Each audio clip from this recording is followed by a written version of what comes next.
And welcome everyone to ChampCar.Live, presented by AutoZone. It is the TireRack.com Champ Car Endurance Series race, the double sevens at Sebring International Raceway. Welcome everyone to ChampCar.Live, presented by AutoZone. I'm Paul Veltum, joined by Bill Strong and Tiffany Alexander. We're going to be bringing you full-length race coverage again this weekend of the race, the double sevens this weekend. Welcome everyone, and Bill and Tiffany, good morning. Good morning. Good morning. Bill, I hear it's 65 degrees out there at Sebring as the cars are rolling off the grid, and just going to be a beautiful day, right? You are correct in that assumption. 65 degrees Celsius with 98.999% humidity. It's going to be awful. No bath needed today. Or if you take one, it won't really count after 5 minutes, huh? Yeah, it's a little embarrassing. You know, I am in the best shape of my life, which is round. And, you know, when you're setting up the cameras at, around 7 o'clock in the morning, and it's, you would think it would be nice and cool. No, it's like 80 something degrees and 90, I think Paulie said 93% humidity. And you come back up in this nice air conditioned tower, and it's just, you don't want to leave. You're soaked. I'm soaked, and it was one of those days where no matter what you did, your window fogged up. You had to run your wipers all the time. Yeah, heat index is going to be over 100 degrees today, so It's going to be nasty out there. Good old Florida weather, dead of summer. It's part of endurance racing, though, and that's part of the game. The brutal part. It is. It can be. A lot of teams are going to be using their cool shirts, and staying hydrated is definitely a big part of being able to sustain physically in these endurance races, and these guys are accustomed to it. So we'll see. We'll see how they hold up. We have had some races in the past where the heat was so intense that the teams had some drivers that had to duck out. They just couldn't stay out there. And some of the cars, Bill, are hotter inside than others. And you know something about that with your MR2. Yeah, a lot of us, we vent our hood or radiator out the top of the hood, but where does that go? Well, it just swings around the top of the hood and goes right into your windows and fills the car up with nice, warm, hot, extremely hot air. And we would see temperatures of around 130 degrees in the car. Sometimes also mid-engine too, so you get all the heat engine right in there. the back of it. Yeah, the engine in the back of it. Most of it is the radiator heat, and even on front engines, you have. I think on front engines it's worse because you have the radiator heat, you have the header heat, the exhaust heat coming off the front of the car, and the engine block heat as well. So, and it can get pretty darn hot. Yeah, starting the field. I know we had 60 cars signed up for the race, so there's a lot of race car drivers out here this weekend to race on this iconic racetrack in Sebring, Florida. It's reportedly the first purpose-acquired race course in the United States, Sebring International Raceway, part of an old World War II abandoned airstrip, as many of you know. So the track, we joke often that it has the greatest elevation of any track in the United States. It's just 3 inches at a time. Yes. Over and over and over. That shot, man. I do like that shot. That's cool. Beautiful, yeah. That's the one of the Bill Strong Emmy Award-winning camera shots there. Emmy nominated. Well, you should have. We'll just give it to you. Let's give it to you. We already have a car slow on the stretch heading into 7. Oh no! Please don't let it be a Honda. I don't want to. Nope, it's a Honda. Oh, no. I don't want to think about it. It's a lack of torque, man. It just couldn't. Hondas and the lack of torque. No, it's because they only hold like Please 4 send quarts of oil. all Honda Rage emails to paul.veltum@champcar.org. Well, I've got a Honda I'm working on. Yeah. So yes, I know. I don't want to hear. I don't want to hear the Honda pain yet. But welcome everyone. You'll hear some radios in the background. I have 2 radios. I have one for the corner workers and one for Champ Car. And you might hear some chatter every now and then. If it's too loud, Paul, just let me know. Oh yeah, I'm sure it'll be fine. And we do have should I say anything about the new pit cam interviewing microphone and system? Yeah, go Or ahead. Yep. so we were testing something out yesterday, and it took like 10 minutes, and we were so surprised. It was working great. Bill will be able to go down into the pits. It'd be just audio only, but able to interview people. Although he may not survive the trip back because it's so stinking hot. There's a chance of rain today too. So And because of the cost of the gear, I'm not get, and I don't have all the waterproof he stuff. doesn't have the protective stuff. Yeah, I ordered it. I just haven't got it yet. Yeah, so we might Very, need to very wait. pricey stuff. So if you want to send any Donations. donations, yeah, I'll have to get you one of those portable cool shirts. Oh, I have one. He's got one, but I have one. It's just sitting in my closet at home. I forgot it again. Oh no! Somebody said it was going to be in the 70s. It's Florida in the summer. Celsius, Bill. Celsius, yeah. We have Flagtronics running this weekend here at Sebring International Raceway. All the cars have Flagtronics installed. Currently, right now, the cars are doing between 31 and 47 miles per hour. A couple of cars doing 58. Looks like they're the ones trying to catch up from the rear. Pace cars doing about 40 miles an hour right now. And we don't have a Flagtronics in the pace car, but in the future, just to let you know that we can actually put a Flagtronics and designate it as a pace car Flagtronics. We have a tow truck Flagtronics. We can do all kinds of stuff. So you can prove that the tow trucks are faster than our race cars, especially at Nelson Ledges. Hey, at some of those races, I think the pace cars make more laps than half the field. And so that's what I want to see. We can prove that too. So, yep. So we're missing a couple of cameras this week compared to past Sebrings. If you guys didn't know, we had some cameras get destroyed at a couple of past races due to weather. Just haven't been home in long enough to actually get to that to fix them. So I think we have a good selection this weekend. We got them in good spots, but that's why. Yeah. We do. We've got 11 cameras up and running. So that's we should have at least one by the end of the race running. At least, yes. And it's probably the start-finish line one, or not. Yeah. As long as we have no one. guarantees. And they just crossing the start-finish line, doing the transponder check as they go across.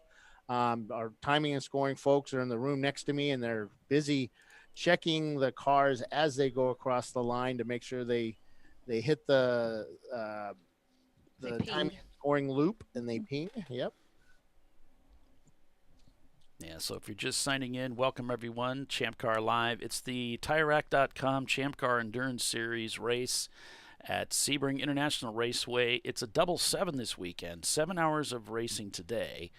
And then after the completion of that race tomorrow, we come back, do it all over again, another 7 hours of endurance road racing here in the beautiful Sebring, Florida. And these are two separate races, so we'll have a race winner for today and then a race winner for tomorrow. I like that. So if you have a rough day on Saturday, you can really try again on Sunday. Yep. Whole new race. Yep. And a lot of people like that. It gives them a chance, at least gives them a chance if they have a screw up the first day or. Yep. You can just fix the car, go back out, test it, make sure it's okay so you're ready for the next day. We should change that sign in the back to AutoZone. Didn't see that when I set up the camera. Oh, the advanced one? Yeah. I can put maybe I could blur that. There is a filter.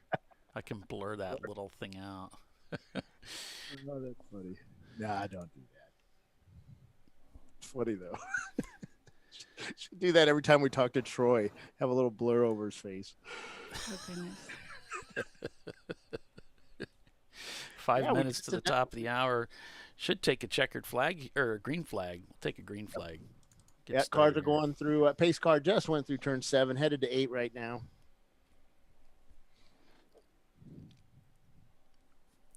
Lots of turns on the racetrack, mostly flat, but there is a little bit of camber here and there, Bill. And you've raced at this track. What's your feel other than all the vibration? What's your feel on the track? Oh, it's not. I mean, it's a rough course because you have all the it's concrete, and you have all the concrete expansion joints, and they move up and down. Then you have cracks, and just all over. But It's not broken up. You don't have bits flying up at you like in the old days.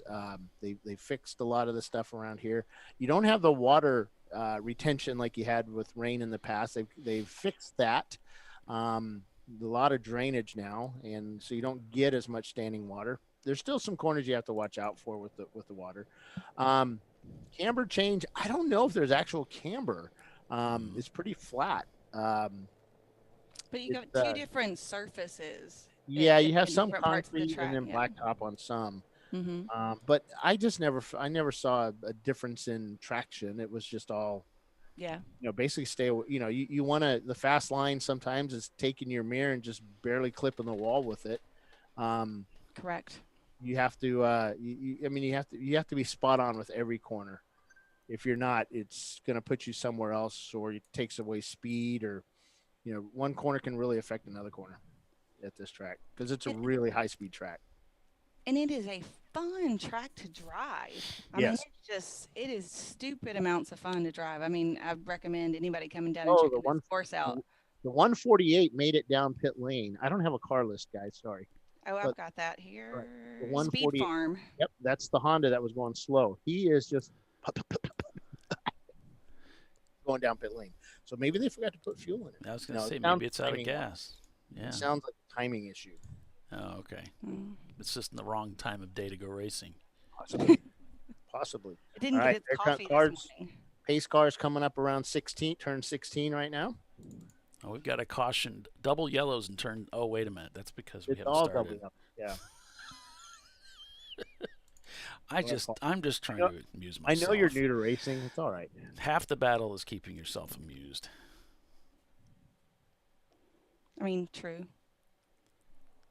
I don't know. All That's right. what Doc used Looks to like say. the different colored flag is in the hand of the starter. You remember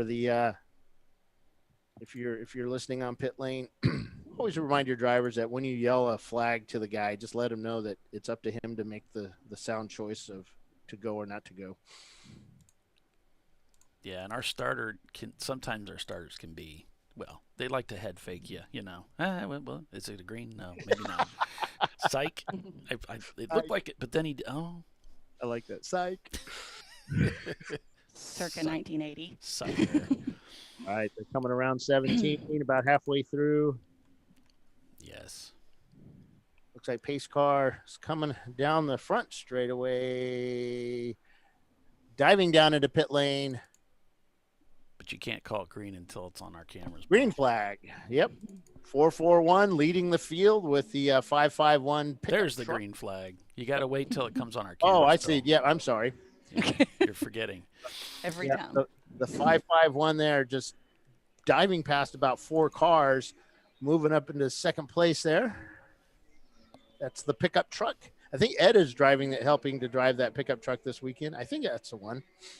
They did pretty well last year too. Here, I think they were up on the podium. Yeah, on Sunday they finished 4th. So.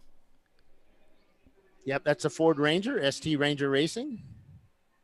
And 4 Paws in their Toyota FRS. The EC car took the lead, but of course EC doesn't I don't say count, but it's not for the overall. So Florida Samurais and their Subaru Impreza leads this race for the first lap as they go into turn 17 or turn 7.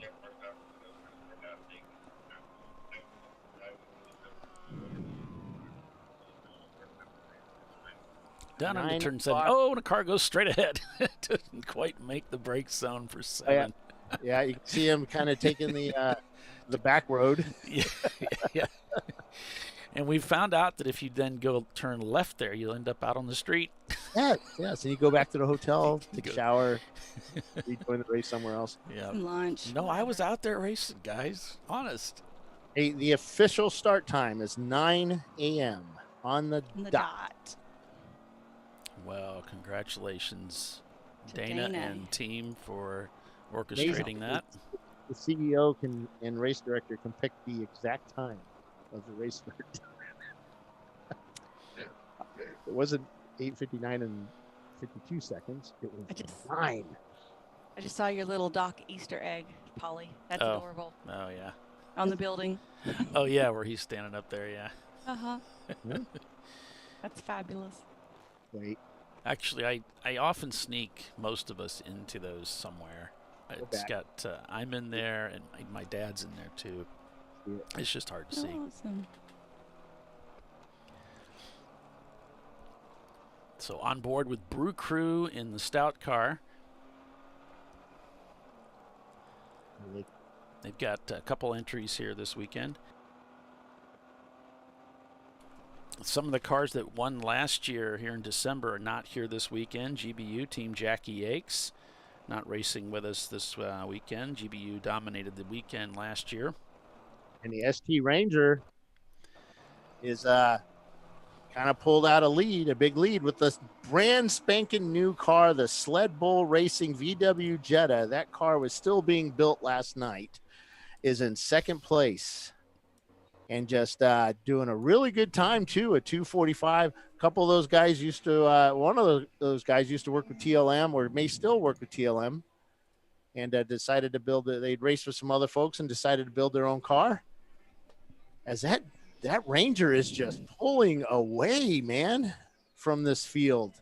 He has got a good, I would say, probably 300-yard lead now over the Sled Bull Racing. Cool. Little Ranger is fast, yeah. Yeah, Brew Crew up into third place with the Lager car. Is it Lager or Lager? Depends on the day. I As believe it's long as supposed we to be don't say lager. that they're loafing, we'll be all right, because that Yeah. will get us into trouble. Funny Every cars, funny looking cars. They have their stick shift sticking on top of the roof. I believe that's a beer tap. Oh, beer taps. Okay. Bill, we should probably talk about the new cones. I shouldn't say Oh, pylon. yes. So we've had some issues over the past few races where cars are coming into pit lane too quick, and so our pit lane folks have they've put some slowdown cones, and we affectionately call them Chris and Chip. And after the folks that were, coming up and stopping at the very last second and scaring our pit in folks, so we have a slowdown zone called Chris and Chip. You need to put a little smiley face on there. Or a little Officer Ugg with the police sign. Ugg. He's Oh, yes, got the yes. hand out. Children. Stop. Children. Yeah, children. Yeah. I think we had one of those years ago somewhere. We did. Ooh, I don't Level know 1 where it's Racing. at. Level 1 Racing finished second on Sunday last year, getting after it in their 94 Mazda Miata, number 412. They've won a couple of races over at Palm Beach International Raceway as well. That really badass looking Mazda Miata. It's got a fastback on it. Guys are top-notch drivers. They do a lot of racing here at Sebring. Really nice guys, but I'll tell you, man, when they put those helmets on, they're pretty hardcore. It's All's fair in racing once the helmets goes on. different personalities with some folks when they put the helmets on.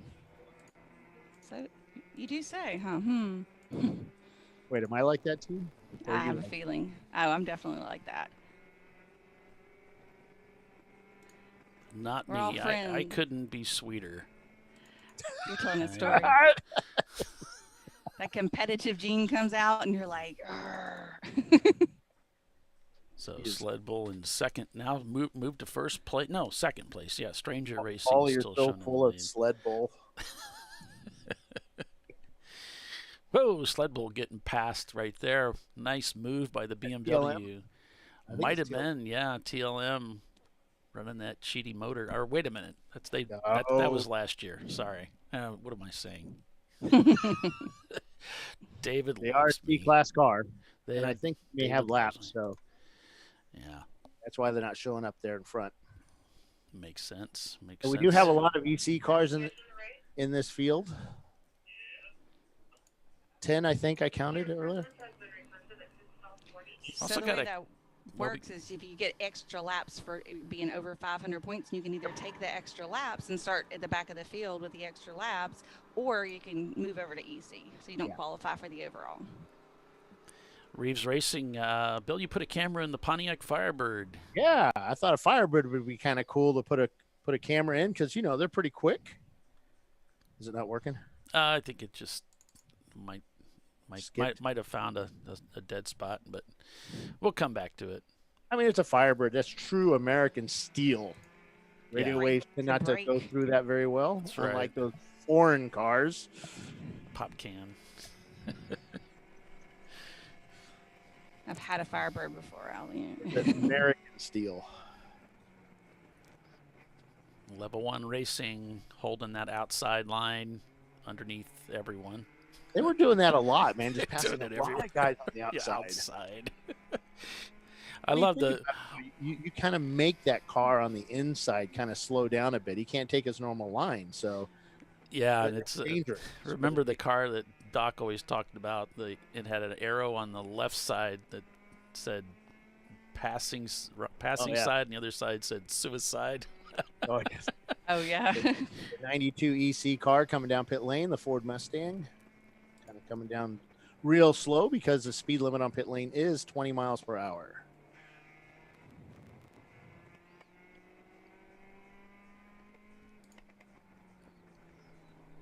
Yeah, I did a really good video last year. Maybe it was earlier this year. I can't remember. With Randy Popst, we talk about passing, and it's somewhere out on our ChampCar.Live site. But had a real good talk about passing and how to keep things keep cars from getting balled up in the corners. So A bit earlier, we had no wind here at Daytona, Sebring, wherever we're at Sebring, and I'm looking at a sign that says Sebring, and I say Daytona.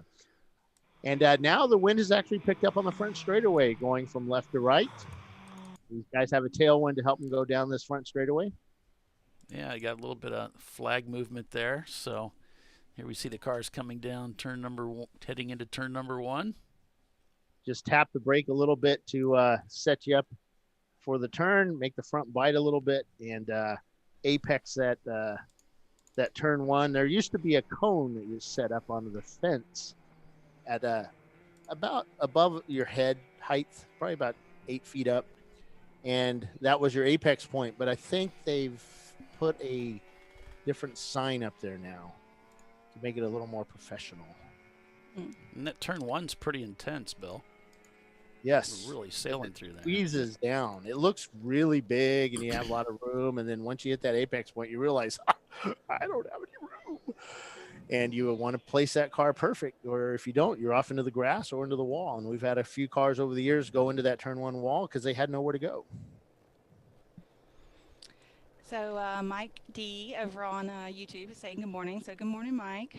And Kimberly was asking about the Avenue garage car, and I do see it pinging in timing, and I think I show them in, well, they were in 22nd. Have they already moved up? Yeah, they moved up to 17th. Yeah, and I need to fix this thing because it's not. So Flagtronics is showing pretty much the whole track has cars on it right now. A couple of sections are empty of cars on the back straightaway. Are between turn 10. Let me see here. Nope, I'm looking at it wrong. There we go. Yep, pretty much a car on all sections of this track right now. Awesome. Full course green still. I'm seeing speeds of about 130 miles an hour on the back straight, between 16 and 17. A couple cars in the 120s. 116 miles an hour on the front straight. After turn 1, I'm seeing about 80, 90 miles an hour, 95 miles an hour for one car. And then under the bridge, going into turn 7, I'm seeing 92, 93 miles an hour. And then once they get past that really slow corner, they're slowing down from 90 miles an hour till about 36. Let's see what he hits. About 25 miles an hour to go around the turn 7 corner. And then accelerating back up to about 103 miles an hour to go into the turn 9 or station 9 area there. And then slowing down to about 60, 70 miles an hour for that back section. See 62 miles an hour. And then 59, 70, yeah, about 70 miles an hour on that back section there. Hard on the brakes to make a right turn. And Then back on the back straight where they're hitting about 100 miles an hour, I'm seeing between 90 and 100 with some cars, and slowing down to about 40 miles an hour for the turn 16 turn. I see 50 miles an hour, 53 miles an hour for one of the cars, and then back onto the gas to do about 130 miles an hour on the back straight. Moving pretty good down that back straightaway. Yep. There's most of the cars. Looks like some of the Miatas are doing about 100, 115, 101, 120 there. Some of the V8 cars doing about 130. Wow. I mean, it's a nice long straightaway. So Yep. yeah. A lot of time. We were used to use that. As a place to check your gauges. Yeah, your belts, gauges. You say belts. Yeah, just tighten those belts up. As you bounce through this course, your belts tend to come loose. Not loose, it's just not tight. They can come loose, but but you just tighten them down a little tighter, especially the shoulder belts. If you can breathe, they're not tight enough. Just getting started here. Welcome everyone to ChampCar.Live, presented by AutoZone. It's the Sebring's Sevens, as it's called, the double 7 race weekend at Sebring International Raceway for the TireRack.com Champ Car Endurance Series. I'm Paul Veltzum, and I'm joined by Bill Strong and Tiffany Alexander calling the race for you this weekend. I see a little bit of bouncy. This car's a little, the Floridian's car is a little more not as stiffly sprung as some of the other cars out there. And they get around this track pretty darn good here with the Floridians. Last year, this is their home track, right? Yep. Didn't they have a crash here last year with this car? Yeah, I think a fire or something. You're right. And I know they had something happen to the car. I think they got together with somebody. Yeah. And, oh yes, at the beginning of the race, that was it. Yeah, they got together with somebody, and this is one of the few turbocharged Miatas. Not this car, but the other one, Floridian car. No, that's not a Miata. That's a 944. 944. Oh, okay. You're right. Kind of like a Porsche. turbocharged Miata, but not. Except it isn't. Yeah. See him coming down this rail here. You see the Miata. I mean, it's just, you can see him just bouncing around in that car. You can see the expansion joints on the track, and the lighter cars tend to bounce a bit more. My car, when I ran the really lightweight car here, the name Paulie asked me not to say again this race, but the little red one that was really slow, the tires on that thing were like an 80 series or a 60 series tire.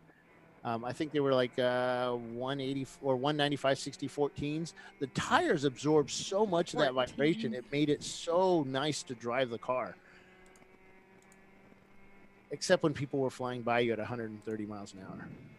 Oh, Stedbull already, or Sledbull already in the pits. Well, brand spanking new car. Turbocharged at that. And the hood is up. And the driver's trying to get out. So maybe the driver's the mechanic. Or maybe they know they're not going to be driving anymore for a minute. Well, they're jacking the car up right now. Maybe they got some exhaust to work on. You know, exhaust seems to be often the biggest complaint here at at Sebring. And and you've often said, you know, I guess we've all often said, you got to chain it. You got, and when we say chain, basically you just want to keep that exhaust from dropping on the ground. It's much easier to fix your exhaust when it's all there, as opposed to losing pieces of it on the track. Yeah, it hasn't ground away or caught one of the expansion joints here and bent it. And or just looks like completely Little ripped it off. Sharky, the 219, is coming down pit lane. They came into pit lane, it looked like, and to do something, and they're headed back out. The Shark car, the silver one, involved in a big wreck at Daytona. They did about 18 laps in the car yesterday after getting it fairly rebuilt, and talked to Ed last night, and he's like, yeah, man, I don't feel comfortable with the car. We did 18 laps and it's just not there yet. So we're going to withdraw from the race. And that car is always a favorite to do well at this track. But yeah, he had to withdraw from the race with that car. So That's a shame. Stranger Racing leading over Valerian Steel, followed by Madwag. And then it's Brew Crew in the Lager car, Rotary Rocketeers, Clark Motorsports, Benover Racing, Hungry Geckos, and Level 1 Racing. We got a lot of EC cars up there that I did not mention in that top 15. You can see on board with Level 1 behind the wheel here. Who is it? We have it looks like a Miata just spewing something out of the back of the car as he was coming out from under the bridge. You see, he's going around 7 now. It's a blue Miata. I can't get the number on it because he's too far away. My binoculars don't reach out that far. But there was like, to me, it looked like liquid coming out of the car, but it could have been smoke. As he was coming out from the underneath the Corvette bridge, going down the back straightaway into 7. Timothy over on YouTube is saying, good morning to all. He's got to watch his favorite broadcast team. And he said, yes, even Bill. Why all the hate? Why all the hate? It's not hate, though, right? No, of course not. Chance of scattered showers today. About a 50% chance of rain this afternoon from that. But it is so hot and humid out there, I'm not sure it really matters. It's pretty nasty. We have to be careful of lightning, too. So we do have lightning rules here, and I think it's normal. I don't know what the rule is at this track, as I forgot to ask, but normally it's around 10 miles. Yeah, 8 to 10 typically. Yeah, once it goes, we have to get our workers undercover, the track workers undercover, our Champ Car workers undercover, and also the racers. Not necessarily in that order of importance, but you know what I mean. We don't stop the race for rain or a thunderstorm, etc., but we will stop the race for lightning. And it does rain pretty heavy here. We have stopped the race because there was over a foot of water on the front straight back a long time ago. But we haven't done that recently, mainly because they fixed the front straightaway here, so the water doesn't get retained by the walls. Gotcha. They put drainage holes on the bottom of them. Good idea. Yeah. Glad they took care of that. And then we did have what do you call it? We do stop for, like I said, lightning, and it could be. It could be raining like crazy over at turn 16, but it'd be sunny as heck over here at the start finish. I hear that a lot. Yeah, the 575. That was a car that was smoking. Just came down pit lane. 575. Oh, that's True Cut. True? What? I don't know. It's all capitalized, so maybe it stands for something. True Cut True? It's a K. It's listed as a K Miata. So is that a K swap Miata? Possibly. Okay. Interesting. Mm-hmm. That would explain their lack of torque. And the Honda hate early out. Okay. No hate.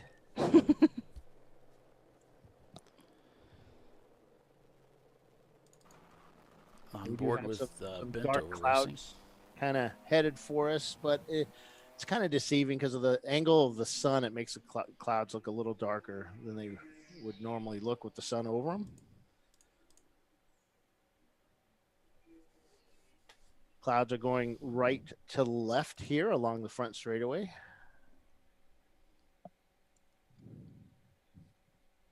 Yeah, the temperature and the weather out there, typical Florida, is no joke today. It's going to be 96 degrees in the shade. That's what it's going to feel like. It's crazy. Wait a second. The flag is going left to right, but the clouds are going right to left.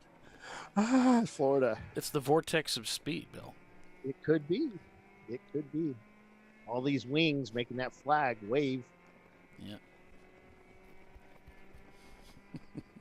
Well, according to the radar, you are going to have storms all around the track, but maybe you may be able to finish without it actually affecting the track. We'll have to see. We are still green flag. Oh, we got yellow. Well, we had a yellow over at Station 5, which is over by the bridge, and that flag is gone now. Got a Toyota Corolla out here this weekend. Currently in P12. It is an EC car, but with the EC cars, it's P12 overall. And level 1 gradually working their way up through the field. They are scored 13th, but there are, of course, several EC cars up ahead, so they're actually up ahead further. They're easily inside the top 10, and they are picking off cars left and right. We are also watching the lawn maintenance guys mowing. There's 3 guys out there mowing the grass here. It's one of those places where you start on Monday, and by the time you get done, you got to start again in the same spot on Monday. That's how much grass is here. Lord West, I don't have a 75 car, so I don't know what car 75 even would be. I only 75 is Brew Crew, the stout car. Oh, that camera just went down a little while ago, so Ah. we don't have that. We were on board with them earlier, so you can rewind a little bit if you want to watch a little bit of the Brew Crew stuff. This place is really hard on cars, but guess what? It's hard on drivers, and it's hard on cameras. So Absolutely. if we can get through the race with cameras in the car, that is a blessing. Take it as a win. Marathon Motorsports TLM Racing finished 3rd on Saturday in December. We'll see how they can handle the heat. This is their playground, though. They're from Florida. This is their wheelhouse. They're all about racing at Sebring and Daytona. Oh, yeah. They're here all the time. The 77 is a Ford Treasure Coast. Or is it Backwoods? We don't have cameras in those cars. Yeah, Backwoods Racing. It may surprise you. As fancy as this broadcast is, we don't have cameras in every car. Just like the pros. I've only got 4, so out of 60 cars. So Yeah, the pros don't put cameras in every car either. it just seems like they do. For road racing, yeah. It's expensive to put cars, even at the pro level. It's really expensive for the teams to rent the cameras. Luckily, with Champ Car, none of the teams rent my cameras. We do put it in their cars for free, though that is an option that we have discussed in the past. But then we would be the point where only the rich teams would be able to afford cameras. Right, Paul? That's true. Because that's the way I'd price it. It was 10,000 euro for a camera at Le Mans. Wow. 100,000 euro. I think it was 100,000 euro. Nah, it was 20. Was it 20? No, it was. Nobody's I gonna told you spend guys- $100,000 for a camera and a car and a Well, it was in multiple GT. Yeah, because they only had I think 10 cameras. I told you guys what it was. Yeah, but you said 20. It might have been 20 euro, 20,000 euro. That was it. Then.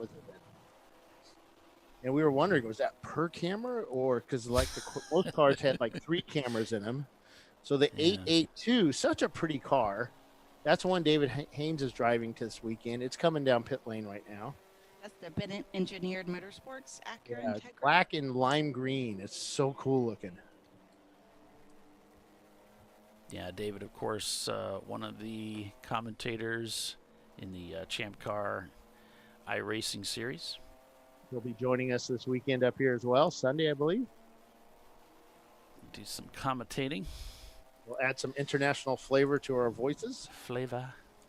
We'll have to have an interpreter for some of the words, but it's all right. Maybe one of those little beat buttons, too. No. Give him a translator, yeah. He is from Australia. Bent over racing. Talking the other night about Outback Steakhouse. They all went to Outback Steakhouse, and he goes, "So some of the stuff that they were eating, if my mother, his mother would have a heart attack if she saw some of the stuff he was eating because they were not Australian. Even some of the stuff that should have been like Australian was not made like they do down there. And they don't do the onion. What's the little tower of onions? The onion blossom. Yeah, they don't do those. It's like." So it's Americanized Yeah, Australian. oh, we got a slow car on the front straightaway. The 75 car of Brew Crew. Brew Crew Racing going really slow. Drivers left, just passes the start-finish line, comes to a stop about 20 yards past the start-finish line. Drivers left, so be careful there as you come down the front straightaway. The flagger is waving the yellow flag. Let me pull the camera over. It's strange that he waited for the car to pass him before he dropped the yellow, but I guess that's protocol. If you go back, you can. I got it on him. And there's a spider on the window. And I'm sorry, but I don't like spiders at all. Ow. Because they're evil. They are evil. Yes. The spider's no longer. So, yep, there's Brew Crew. Secondary flagger going over, going to talk to the driver, find out what's going on, if he's okay, what's wrong with his car, so they know what kind of equipment to bring out. He's signaling for the crusher.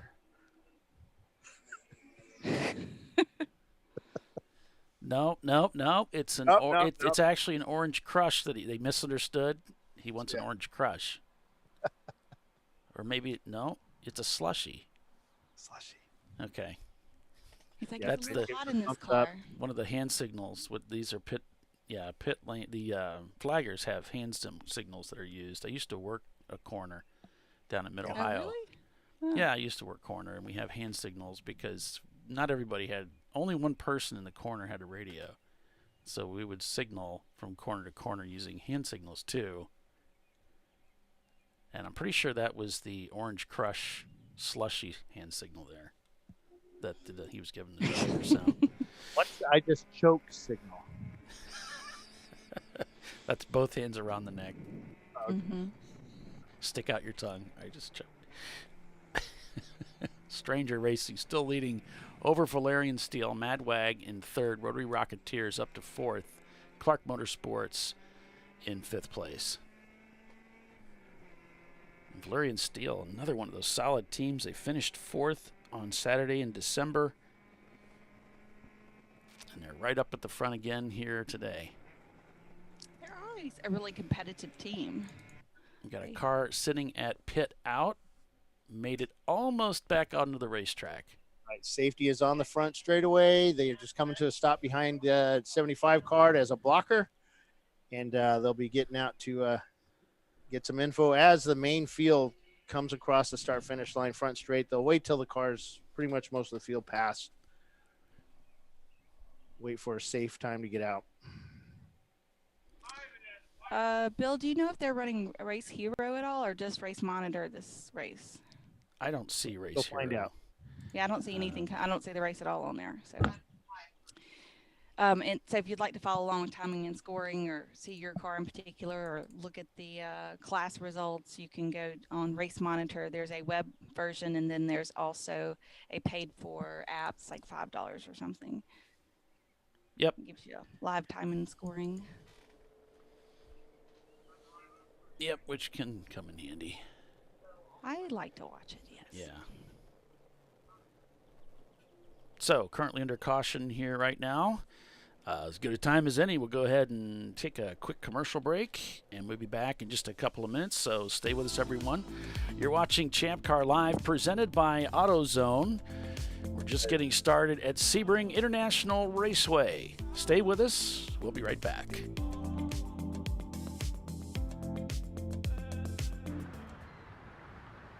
I probably need new tires. You do.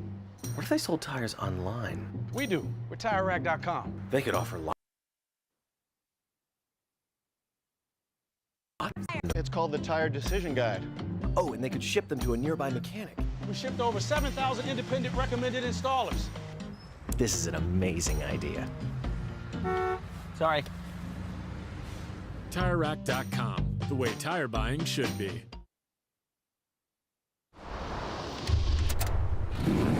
Bring on the frozen tundra, the grinding gravel, the cratered concrete, the rain-soaked streets.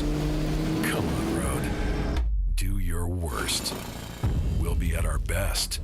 Reliable performance in unreliable conditions. Designed to meet or exceed original equipment performance. That's why more auto technicians choose Duralast parts. Exclusively at AutoZone.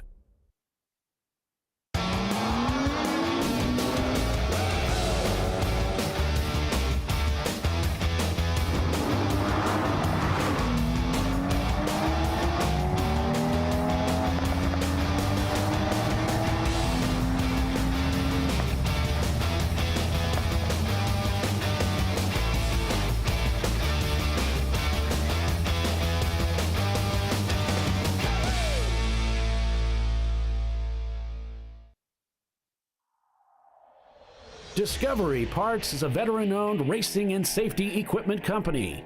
While we're located inside Atlanta Motorsports Park in Dawsonville, Georgia, Discovery Parts can also be found at the tracks, supporting a number of Champ Car Series events. We take pride in being a reseller of the best of the industry to Champ Car teams and drivers. We know racing, love racing, and look forward to tomorrow to even more racing. Visit us at discoveryparts.com.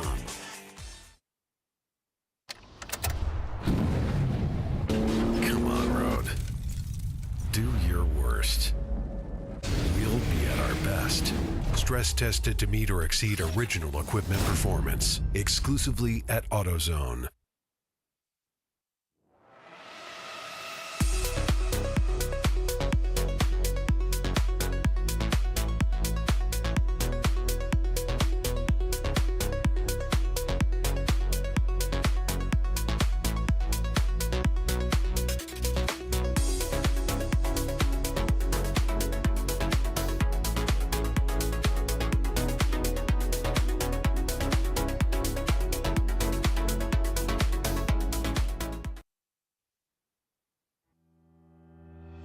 Lifeline USA is a leading manufacturer of onboard fire suppression systems. Lifeline's continuous commitment to research and development ensures that we supply the most innovative and cutting-edge products available, used by the majority of the world's motorsport championship-winning teams and constructors. Lifeline has a proven history of success. Lifeline offers a complete range of fire suppression systems for all budgets and needs, and we continue to push development and limits on both extinguishment materials and our patented delivery systems to make the race car environment almost as safe as sitting on your sofa at home.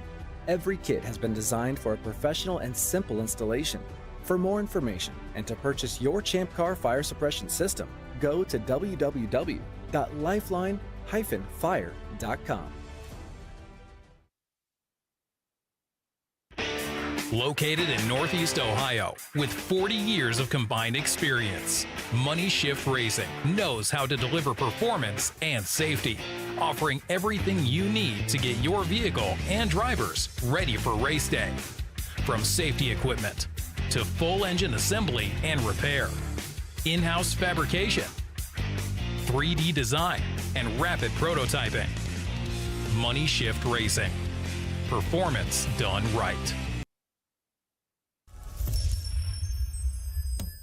Frozen rotors from Diversified Cryogenics deliver increased performance and a higher level of safety, while significantly reducing braking system costs. So to tell you a little bit about the durability of this product. So we have seen an incredible extension of the life of our brake rotors using frozen rotors. We've gone from brake rotors every other weekend to 6 weekends on one set of brake rotors, and I think they can go farther. The durability has been amazing. And it's been a fantastic season, and man, a lot of that is due to the way our car can brake on those frozen rotors. For more information, go to frozenrotors.com. I did it. You see how it's... That's it. We did it. You did it. You can do it. The path to I did it starts at AutoZone. Get in the zone.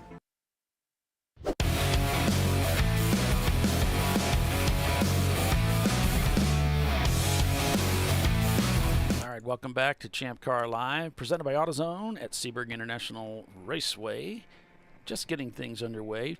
Went green about a half an hour ago. Paul Veltum, along with Bill Strong and Tiffany Alexander, calling the race for you this weekend. We're back to green here. The number 75 car stopped on the front straightaway, was pulled to safety. And so hopefully they'll be able to get that car mended and get it back out onto the racetrack. Speaking of getting back onto the racetrack, Sled Bull Racing, that new build that we were talking about earlier, has returned to the racetrack. So good to see them back out there in the Volkswagen Jetta, the Fahrvergnügen. All right, the 600 was reported going around the track extremely slow, being followed by all the corner workers. That's the aggressive Eagle Endurance. They made it to pit in, came to a stop, and could not get that car restarted. So they had to push it off to the side, and it looks like they did something with it because it's no longer on. I can no longer see it on pit lane from my vantage point. So it went somewhere, but not back out on the racetrack. right. See how bumpy this track is, following along with Sled Bowl Racing in that VW Jetta turbocharged 1.8 liter 4-cylinder engine. I think that bumpiness, it does affect you physically over time. It's something that does wear on you, probably kind of subtle, or maybe not so subtle. I mean, it does, because you've got a hard seat mounted. You've got a racing seat mounted to the chassis. It's not like your car seat in your street car where it's sprung and it's a little bouncy or whatever. These are hard mounted seats with just a little bit of padding in it, just to dampen it a little bit. But this track will take its toll on a driver physically, because it's just so much physical abuse that you take in the car. Yeah, I remember the first time I ever got into a race car, and I was just a kid, but I was looking at that seat like, what? Where's the padding? No, there's no padding. There's a thin layer of cloth. That's it. It's a Of course, you're a young guy, and you probably have no padding like the older folks do. Yeah, right. And of course, I weighed about 100 pounds less too. But wait, you were a chubby kid? No, I said 100 pounds less. Oh, okay, 100 pounds less. I wasn't chubby. I was a stick. No, you were husky. Husky. That's what we called it back in our days. Husky, yeah. No, I was a stick. No. Did you ever see the what's that show? Never mind. Lost it. See his helmet being just bounced around there, and that's part of it. Is like you're trying to adjust to the bumps. That's a lot of weight on your head. Yeah, it's a lot of weight on your head, and you just really use your neck muscles. And most of us, we work in offices and desks. We sit at a desk all day, and it's not like we're sitting there working out our neck muscles. And so come Monday, a lot of these guys are going to have a lot of pain. Unless you're married. In which Unless case, you're married, it's a lot of nodding. Yes, dear. Yes, dear. Yes, dear. A lot of these guys are racing, so they're not married. Or they're in jeopardy of not being married, one or the other. Yeah. Behind the wheel here with Level 1 Racing, continuing to work their way up through the field. Got a lot of EC cars up ahead of them, but currently scored in 11th place. I think if I do my subtraction halfway right, I think they're actually in 5th place right now. Is Level 1 Racing. Yeah, there's a lot of EC cars up front. Yeah, but remember, more horsepower. The EC cars usually have a lot more horsepower. They'll be pitting a lot quicker, and they'll fall back pretty quickly because they have to pit more, for the most part. Yep. And Bill, if you can turn your mic back a notch, I'll boost the both of you up, and maybe it'll be evened up a little bit. There we go. Test. Yeah, I still got you. I just need you to back it off a notch. I backed it on. All right. He's used to hearing that. Stranger Racing. No, we can still hear you. Can you turn it down, please? We can still hear you. Yeah. Back up a little further. Nope. Back up a little further. Stranger Racing leading over Valerian Steel, Rotary Rocketeers in 4th. Clark Motorsports actually in 4th because we got Backwoods there leading EC in 2nd. Whoa, got a little wide there going through 17. You could hear the tire scrub. Pushing a little too hard to 17 there, and 17 is probably one of the most challenging corners reputed to be in motorsports. It's so bumpy, so difficult to be concise and consistent through 17 at Sebring. Well, you have a wall on the exit of it that you can bounce off and hit, and then that puts you back onto the front straightaway fairly quickly. Not in the position you really want to be in either once you hit that wall. A lot of tires down there now. When back in my day, it looks like the Brew Crew 86 is on pit lane. Comes to a stop in the pit stall. They're probably going to get yelled at for their speed too down pit lane. Oh, driver needs some water. They're handing him a cup or a straw cup. They're doing some. They're looking at the cool shirt box. Interesting. They're swapping out the cool shirt box, putting another box in. Oh, cool shirt wasn't working, huh? It gets hot in there without the cool shirt. Yep. So Tiffany, you were racing at CMP, and did you say you had some cool shirt problems? Was it this year or last year? Both years, to be exact. Yeah, this year. So you know how Ron always tells you to put that additive in the cool shirt box to keep your shirt, you know, to keep it clean in there where nothing starts growing inside your shirt. Right. So I guess I didn't do that. Well, I know I didn't do it. And so the first time they plugged me in, I guess my shirt was stopped up a little bit. So it was only circulating in the bottom half of the shirt, which really didn't matter because about 15 minutes into my 2-hour stint, the whole cool shirt box flipped over and spilled all our lovely ice water everywhere. I got one good splash out of it, but then that was it. Looks like they have a new water bottle holder that they're installing on the car. Oh.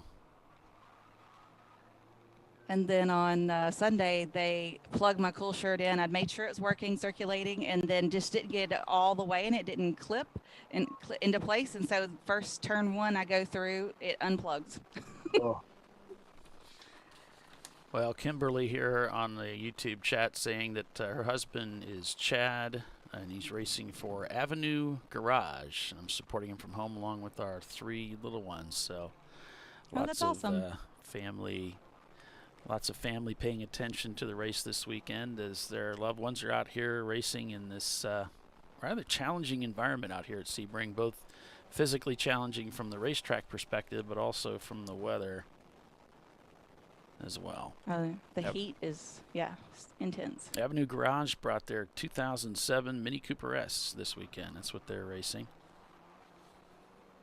I think they're pitted down next to Ed, down at pit in. I think pit stall number 2, somewhere down there. They're still working on the 86 car. Trying to get that cool shirt working right. You've got the old-fashioned ice chest cool shirt type setup.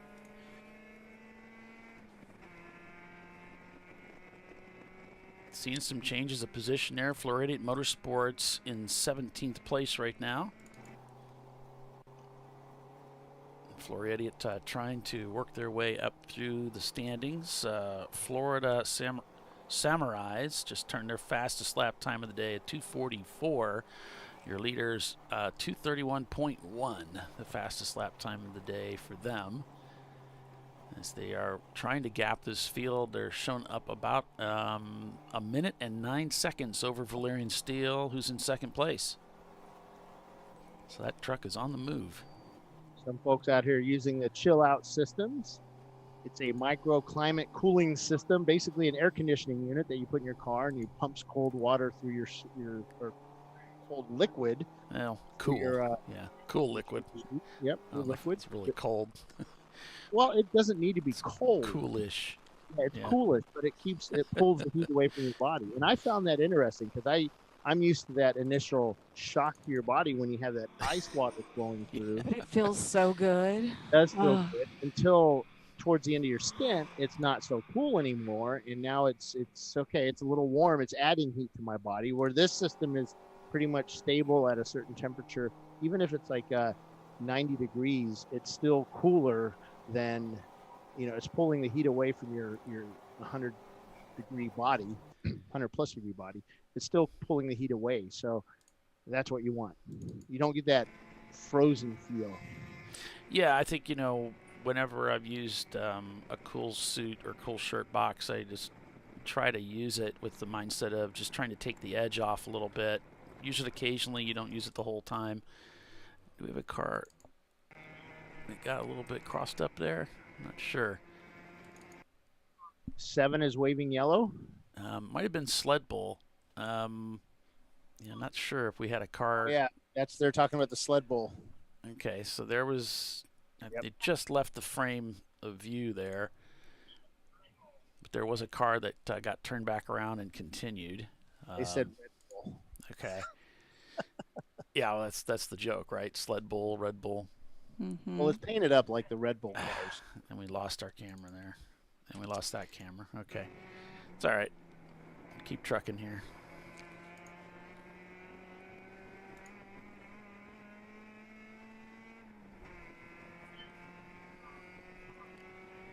Yep, Timothy, Road America reported being repaved here. Are they doing that now, or is it After done? our, well, it's after September race is what they were saying. Oh, yeah. So the 600 car coming down pit lane, the NC Miata, they were having some being reported earlier going extremely slow on track. Looks like they got whatever they wanted done and fixed because they're going faster than they were on pit lane at 20 miles an hour than they were on track.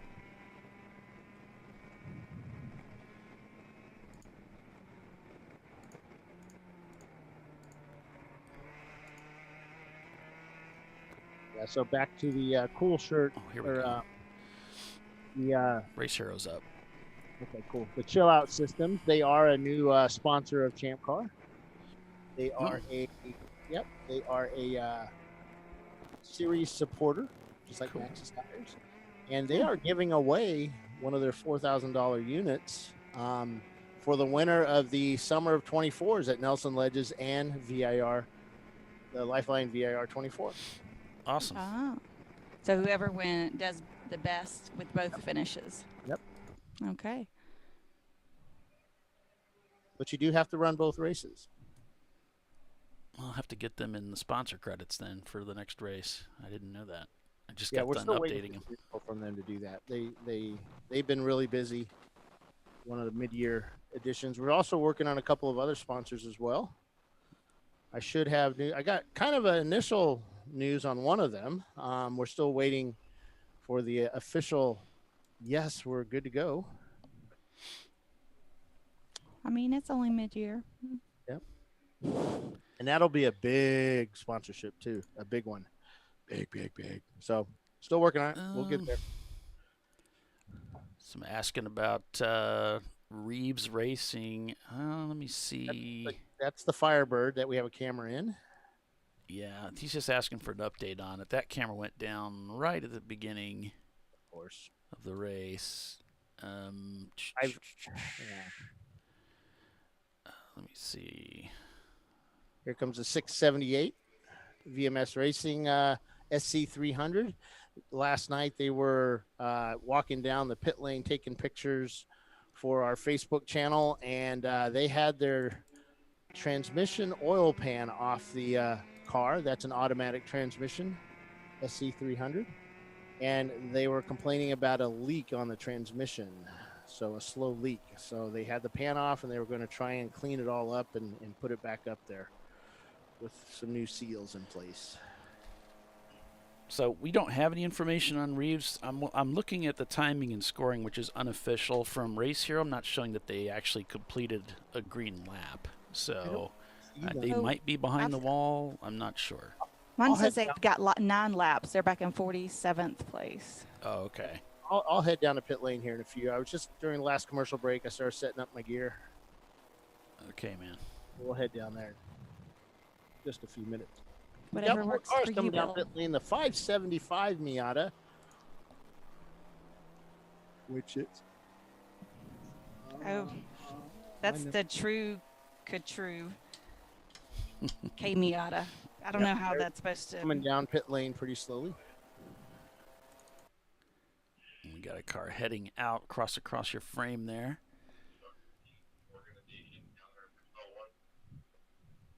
As you see, the cars come sailing down front straightaway here at Sebring and headed into turn number 1. And let's see here. So the pickup truck leading right now is not showing a Flagtronics unit in it, and Dana's saying they need to have it turned on in the car. They're saying it is in the car, but Just for some not reason it's not turned correlating. on? Bill, when you get a second, if you can reposition that tower camera whenever you get a minute. That should be right. Level 1.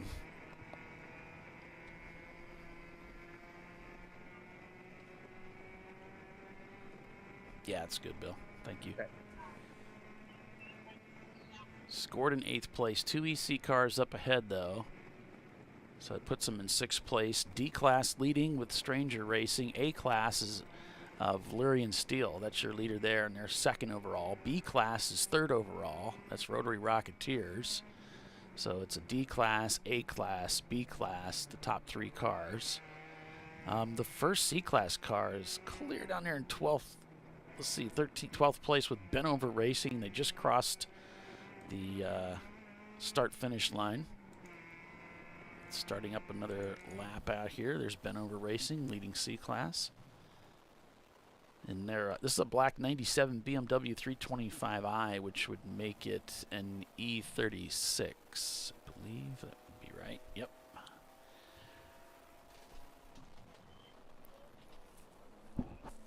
Used to race one of those, so I guess I should know. Anybody know anything about the Sebring Race Rentals car? Myself and a teammate want to rent seats in 10 hours something. I don't know. Sebring Racing Rentals. That's they're a team in name 22nd. right now. Yeah, they're shown in 22nd right now. Their fastest lap time's at 2:46. So they're somewhat on pace with that car. You know, you don't know who's driving, if they have any experience here. This is actually, you know, it's pretty flat, but this is a really challenging racetrack to get it right. It's easy to lose tons of time around here. There's so many corners. Okay, Kaywood Racing just left pit lane without a hood or a trunk lid. And Dana was asking Pit Out if they had a hood and a trunk lid on when they left, because he was just hoping that they weren't on the track somewhere. But nope, they said nope, they left without it. They took it off in pit lane.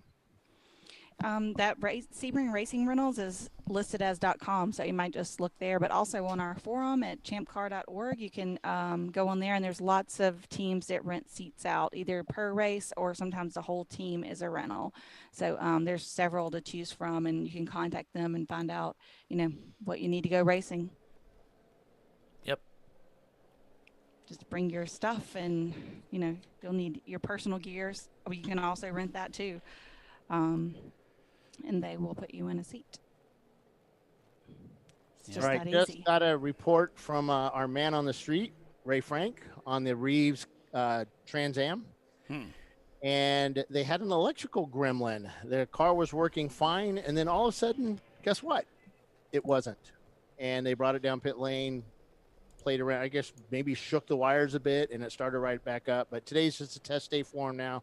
They're going to get out there, get some practice in, and go for the win tomorrow. But you know what? We've seen cars, you know, kind of fail here at the beginning of the race and then come back strong and do quite well. Probably because we put it, you know, electrical car. Electrical issue, probably because we put a camera in there, right? Some folks were asking about that, and I let them know that no, it's separate. We don't keep it totally separate, just so we don't cause you to have electrical issues.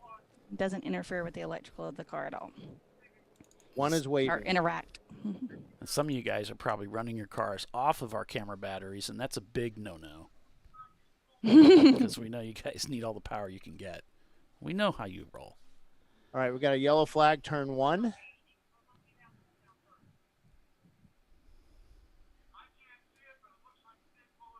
Ron's saying the chill outs are worth every motor penny. in turn 1, so you look out for oil over there at turn 1. Yeah, I saw some smoke. Well, I saw some smoke coming down the front straightaway there.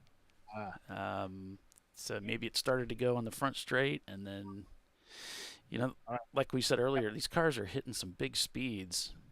You have a surface flag from the start-finish line all the way to turn 1.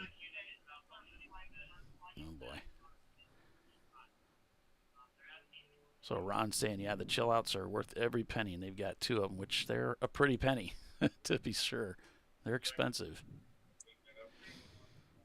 But if you got the coin. Standing at the pace car, so they're looking for our leader right now. So this will be our second full course.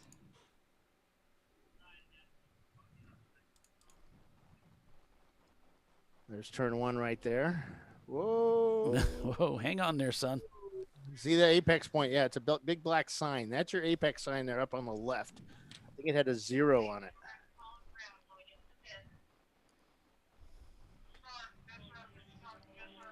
All right, they're putting a surface flag on the starter. He's grabbing his flag right now, getting ready to put it out there. He's got the surface flag out. What's a surface flag mean there, Paulie? Means there's junk on the track. There you go. It's I've yellow had and that red. called a debris flag. Debris flag. Yep. Yes.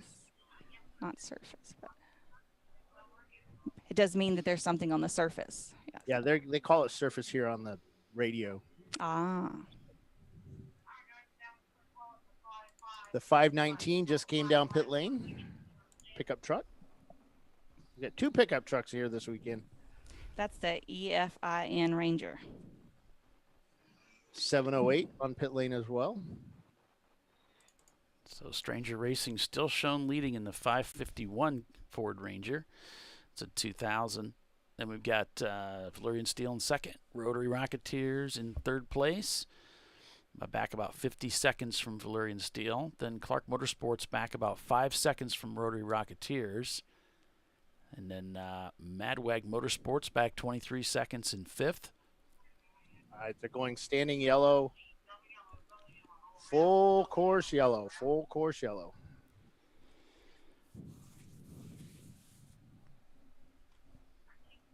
So with that, we'll do a quick rundown here. There you can see we've got Stranger. Whoops, do I have that crop? Looks like I do have it cropped a little bit. I'll fix that and we'll come back to it.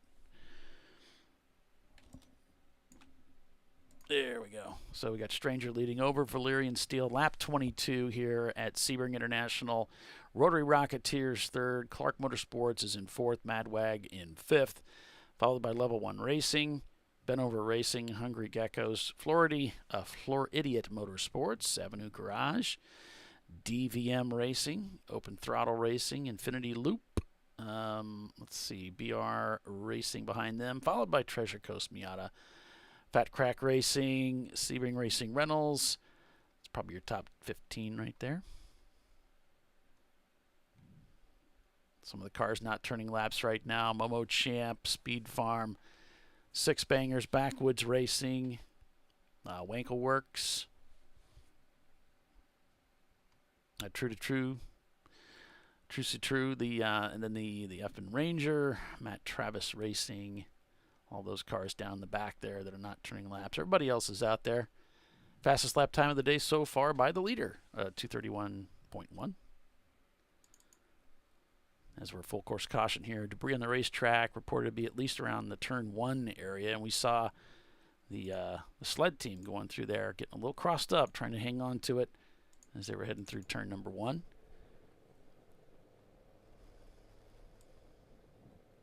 So do we think someone put some fluids down? That's what it sounded like. You know, we had some smoke on the front straightaway, and Bill was thinking maybe some oil. So that might be the word. Good as time as any as we've reached the top of the hour. We'll take a quick commercial break and be back in just a few. So stay with us. You're watching Champ Car Live, presented by AutoZone. Stranger Racing is your leader. We'll be right back. An important decision is afoot.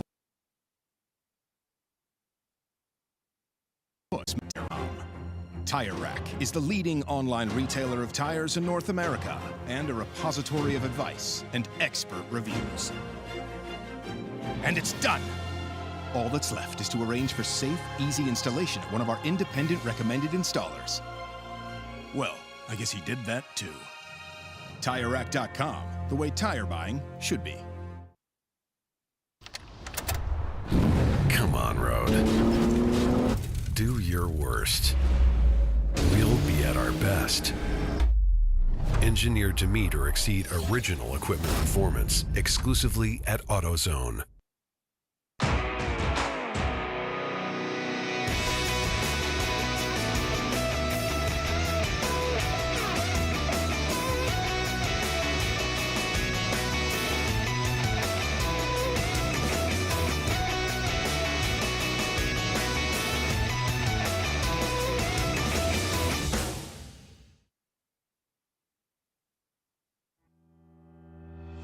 Lifeline USA is a leading manufacturer of onboard fire suppression systems. Lifeline's continuous commitment to research and development ensures that we supply the most innovative and cutting-edge products available. Used by the majority of the world's motorsport championship-winning teams and constructors, Lifeline has a proven history of success. Lifeline offers a complete range of fire suppression systems for all budgets and needs, and we continue to push development and limits on both extinguishment materials and our patented delivery systems to make the race car environment almost as safe as sitting on your sofa at home.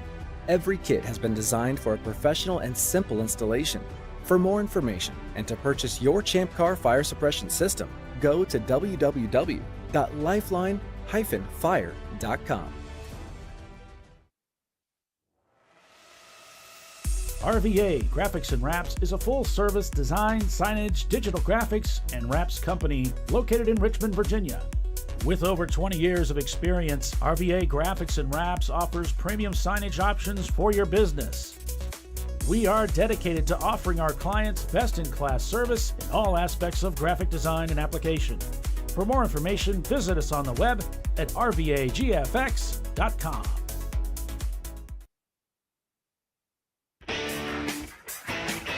Located in Northeast Ohio with 40 years of combined experience, Money Shift Racing knows how to deliver performance and safety, offering everything you need to get your vehicle and drivers ready for race day. From safety equipment to full engine assembly and repair, in-house fabrication, 3D design, and rapid prototyping. Money Shift Racing. Performance done right.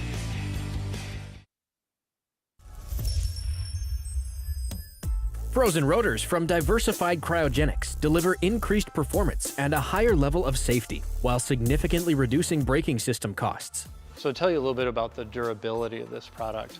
So we have seen an incredible extension of the life of our brake rotors using frozen rotors. We've gone from brake rotors every other weekend to 6 weekends on one set of brake rotors, and I think they can go farther. The durability has been amazing. And it's been a fantastic season, and man, a lot of that is due to the way our car can brake on those frozen rotors. For more information, go to frozenrotors.com. Nice. Yeah, I heard about this. So I would actually go with the full synthetic. Ceramic pads for the Duralast rotors. I did it. You see how it's... You did it. That's it. We did it. You did it. You can do it. The path to I did it starts at AutoZone. Get in the zone.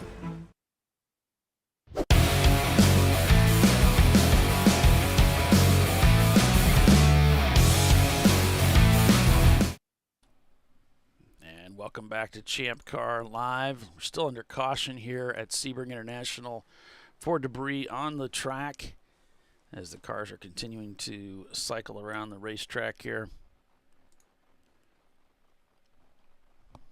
Sled Bull Racing in the pits earlier. They've got that car back out there. Level 1 Racing hasn't missed a beat this morning as they're trying to, and successfully, continually bring that car up to the front of the field. The driver talking to the team right now as they talk about strategy and how things are going for them. We got oil down drivers left at turn 1. So you want to stay right, follow the pace car, stay right as you go around that corner, please. We do have safety workers down there. Oh, we do have the 73 just came in with about half of the grass clippings that the grass cutters have put down on the track stuck into the nose of his car. That little Miata with... unless that's their theme. Sebring Racing Rentals. Might have done a little off-roading. The golf livery. It's a different kind of golfing livery. Yes, the golf livery. Right, that's funny, Paul.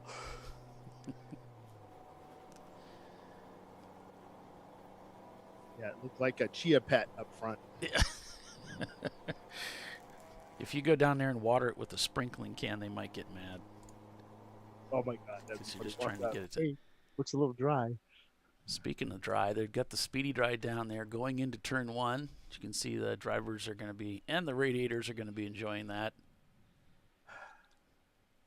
Yeah, I made that mistake one time at VIR. Tony Stewart's car had laid down a strip of oil and down the front straightaway on the south course and going up the hill, and they put down lots of oil dry. And as I came around the corner to start the race, I think we were all alone up there, and I just went through that not thinking about it, and it just clogged up my air filter pretty quickly. Oh, no. Yeah, well, it was a learning experience back then. Of course, all my team yelled at me because, you should have thought about that. Well, I wasn't. But you're totally used to that by now. Yeah, my team yelling at me? No. Yeah. Back then they did.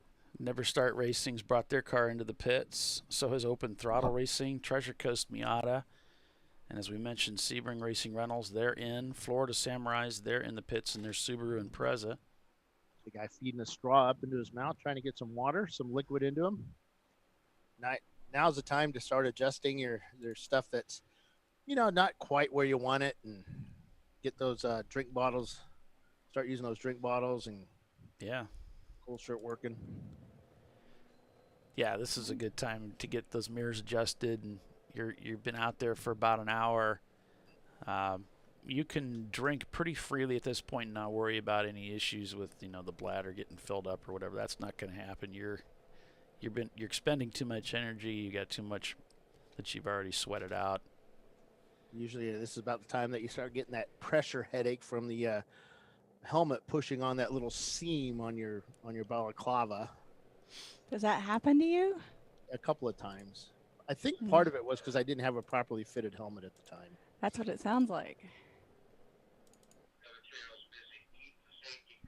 Yeah, I thought when I first started driving with the balaclava, I thought it would bug me, feel weird, what have you. But I got mine's really soft, the material, and I put it on, I put my helmet on, and I never think about it again. Like, I use a Walero one, which is the cool, it's science, and it helps keep it cooler, and it doesn't have a seam up there like my other ones did, my old style ones. So it's pretty cool. Don't get that pressure on there anymore, and plus the helmet I have is way better than my original. And again, it was a fitted thing. I was able to go to Discovery Parts, and Ron helped me fit on a helmet. I was using a large at one point, but then they found out I actually have a lot more brain. You have a thicker head than that? No, it's not thicker. They underestimated the size of your brain. I thought, Ron? Surely it can't be that big. Right. Ron said I had a big brain. Thank you, Ron. You just said you had a big head. I have proof right here. It might have been head. I don't know. But yeah. But that's the best way to get a helmet. You go to see Ron and let him fit you for the helmet. He knows where it's supposed to, how snug and how loose it's supposed to be, and he'll get the right fitting helmet for you, because it's an investment. You're going to have it for a while. Get the right one. Cool thing about Ron. They're still working on that track there. Yeah, that's the blower there. So they're going to blow all that dust off. So Ron will actually let you try on a helmet, and even if you don't buy it right then and there, you can try it on, get your size you need, and then get home, ask your wife for permission to buy a helmet, or your better half to buy a helmet. And once she gives you that okay, then boom, there you go. You got yourself a helmet. You just call them up, tell them what size. Yeah, that's what I did with Ron. I had to pay for them, but they shipped me, I think, 2 or 3 of them, and then I tried them on, and I gave him the measurements, and then I said, okay, this is what it's supposed to be. And he's like, yeah, no. Actually, I think it was his assistant. I can't remember her name right now, but she said, yeah, no. I'm going to send you some of these other ones, because these are going to be bigger, and you're probably going to end up in a larger size than you think. And yep, she was right. She knows her product well. They all do out there. DiscoveryParts.com. Those guys are pretty amazing out there. And they come to several of our races, so you can always contact them and find out what race they'll be at. I think Ron is at Sebring this weekend. Ron and okay, Shawnee's there with him. Shawnee, that's the young lady that helped me out. Yeah. Yeah, she's awesome. And they'll get it done. Still under caution here. 25 laps completed at Sebring International. I'm Paul Veltum with Tiffany Alexander and Bill Strong. We're calling the race for you this weekend. Thanks for joining us, everybody. Please give us a like on the YouTube feed. Appreciate that. There's the two Flying Ghost cars coming across the screen there, heading into turn 1 as crews still work on turn 1, getting it cleaned up from an oil spill.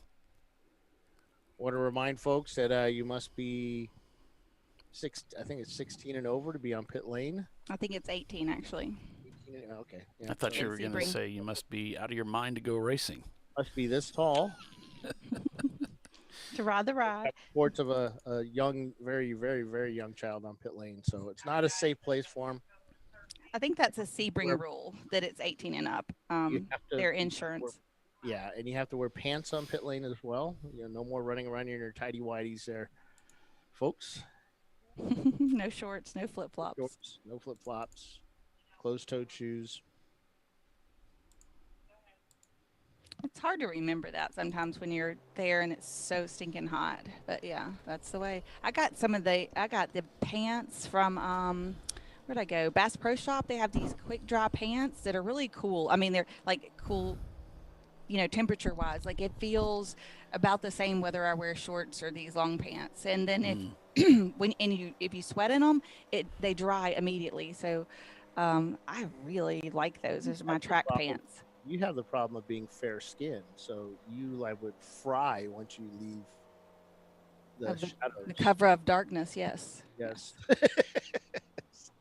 Or should I say fry? You turn red.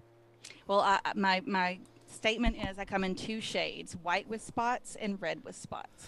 It's just not a lot of in between. Yeah.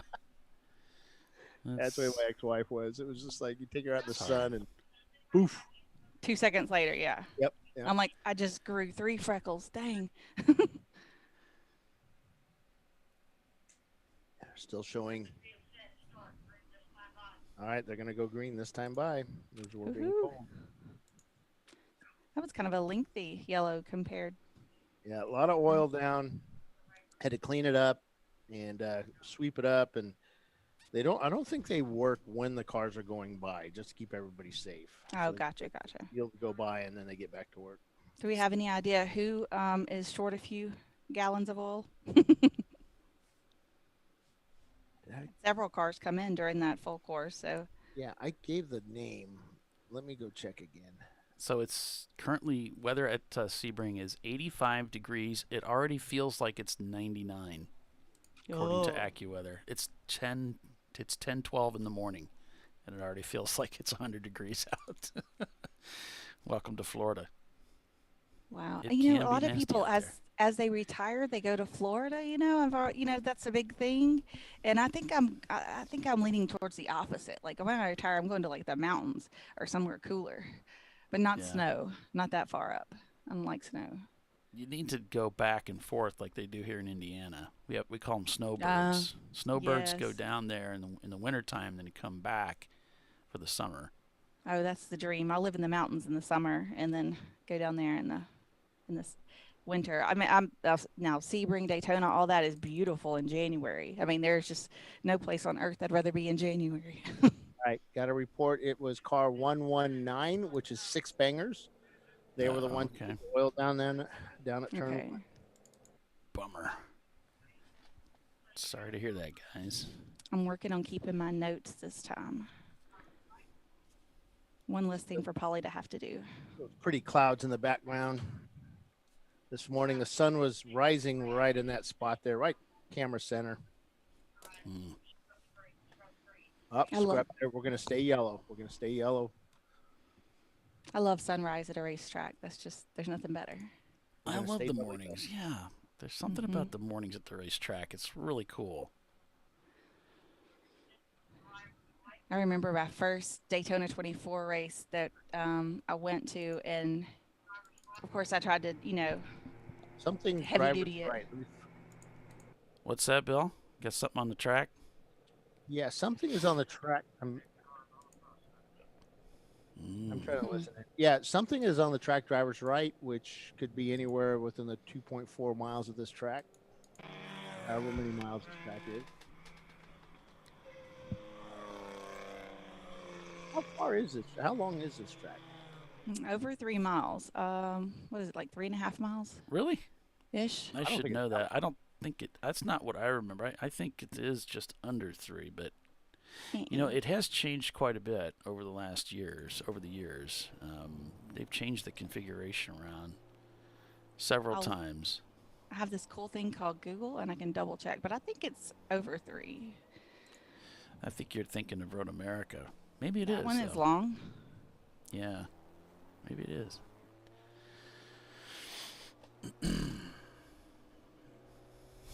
There's a friend right there.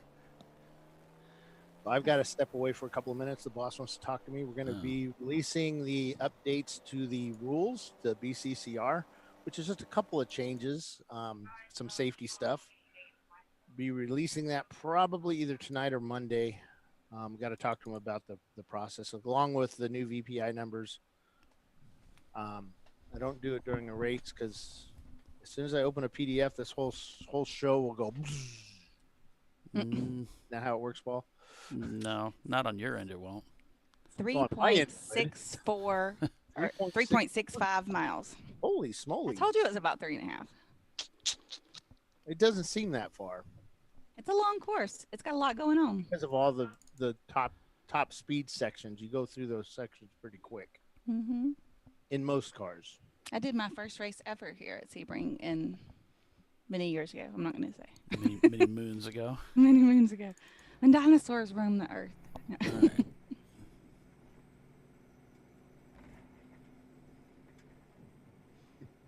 This does kind of hurt a little bit because you're out there for that stint and you're spending a lot of time under caution. And the air doesn't move through the car very well when you're going slow like that. That's why you drive with your left hand sitting outside, redirecting the airflow back into the car. I tried that this last race. I couldn't quite get the right angle. Everything just still felt hot. Well, because it was. It was.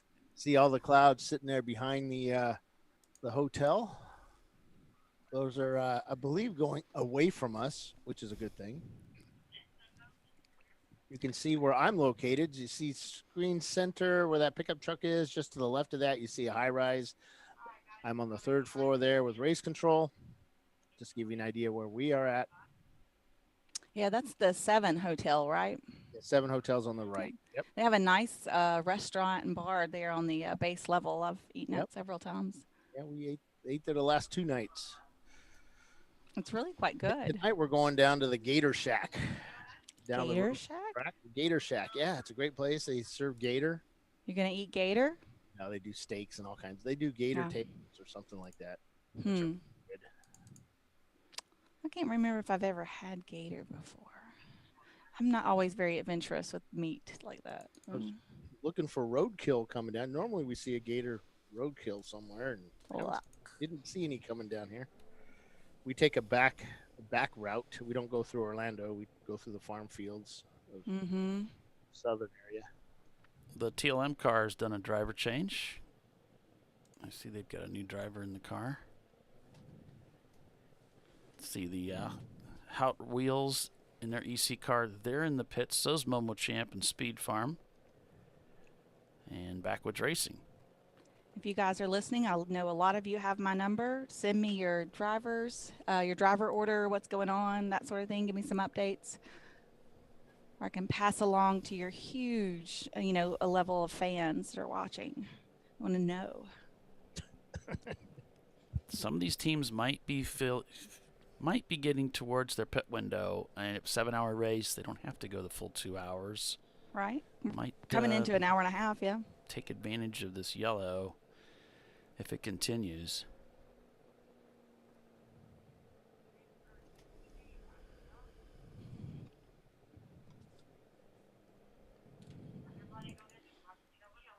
Are they still trying to clean the track? Is that the I think there's extension? some debris. I think there was some debris on the track, and they were clean. They had to go out and pick it up. So gotcha. It was probably a Toyota. Get that debris off that track. Looks like kidding. Going back to green this lap. So apparently Kimberly is a great wife. She says, as a wife, I don't really care what he buys for his car as long as the bills are paid. And then she left the caveat, and he absolutely needs it. So most racers can convince themselves that they absolutely need a lot of things. So My wife give say some that. wiggle room in there. My wife used to say that in public too. So we're back to green here at Sebring International. Boy, that 551 sounds so good. That V8 screaming coming down the front straightaway as he comes over the start finish line right about now. The Stranger Racing Ford Ranger. Down into turn 1 they go once again. You can still see several EC cars up at the front of the pack there, including some of the Flying Ghost cars. As they head down into turn 1 for the first time since this caution came out about a half an hour ago. Stranger Racing leading over Valyrian Steel, followed by Clark Motorsports, Rotary Rocketeers, and Madwag Motorsports. We got D Class, A Class, B Class, all represented in the top 5 there.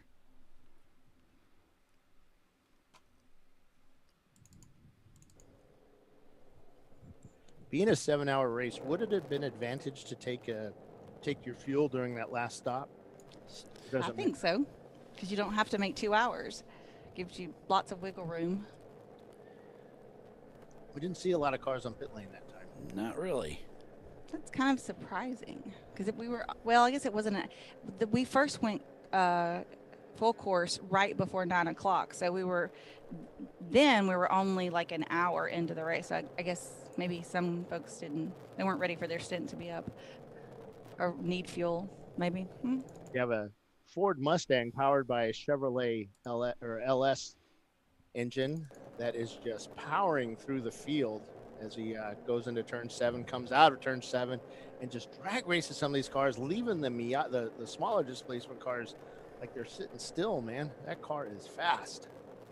Of course, the LS swaps are going to be free after this new BCCR update. So only on cars that normally came with an 8-liter engine. What engine is in that Ranger truck? Didn't they swap that? Yeah, I think it's a Chevy V8 of some sort. Like a Corvette motor? No, probably a pickup truck engine. Oh, a pickup truck. Oh, okay. Honestly, don't know. It sounds like a V8. Probably looks like a V8. Somebody out there knows. It's probably a V8. It does sound pretty mean coming out of this. Comes. I wonder if I can look that up. So in the future, when we have access, we learned something from Brian Belinsky about putting an external microphone to get some of the ambient sounds from the racetrack. And I tried doing that, but it doesn't work here because of the windows. So you just pick up everything in the room. Right. No, it's not. Yeah. You would be able to hear the sound of that. We could call it the turn it up minute. Like do a lap around. It's something to do with the way we're setting it up, though, because, like NASCAR, the cars are wide open there, too. So there's something else going on there with defeating wind noise, and I'm sure if you throw enough money at it, you come up with something. We discovered that with our pit lane reporting, which I have to have a meeting with my boss here in a few minutes. Once that's done, I'm going to head down to pit lane and give you guys an update about what's going on. That'll be about the time these cars start coming in on pit stops, and then I'll be able to describe what I'm seeing. We could do video. We just haven't figured out the timing aspect of it. Well, we'll start with the audio. We'll start with audio first. Yeah, we'll make it easy from there. Because I think the timing issue is all Paul. I'm sure it is. It is all about me. But it's got 50 other things he's doing. It is all about me. It should be anyway. Where's it 51 today? Hey, at least I'm not doing it in 100-degree weather. Down into turn 7 we go. The slowest, one of the slowest ones in the corner. Oh, that is a pack and a half of cars going through there. Phew. Marathon racing. Really busy through that corner. You can see some guys. You were thinking, should I make the pass now or just wait? Right. Most of them held steady and just waited because that can get kind of hairy going through there. It looks like one turn, but it's actually 7 and 7A. There's it's like an S, backward S. As you go through there. So you take it kind of like a straight line, but some cars don't. Some cars take it like an S.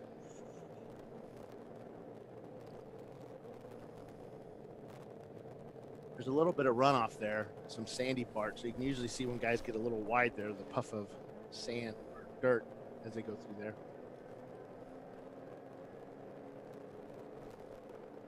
Riding along with the Marathon Motorsports TLM Racing 2001 BMW 330i. That car, or not this car, but one of the Marathon Motorsports cars was involved in a really bad accident a couple of weeks ago at Watkins Glen.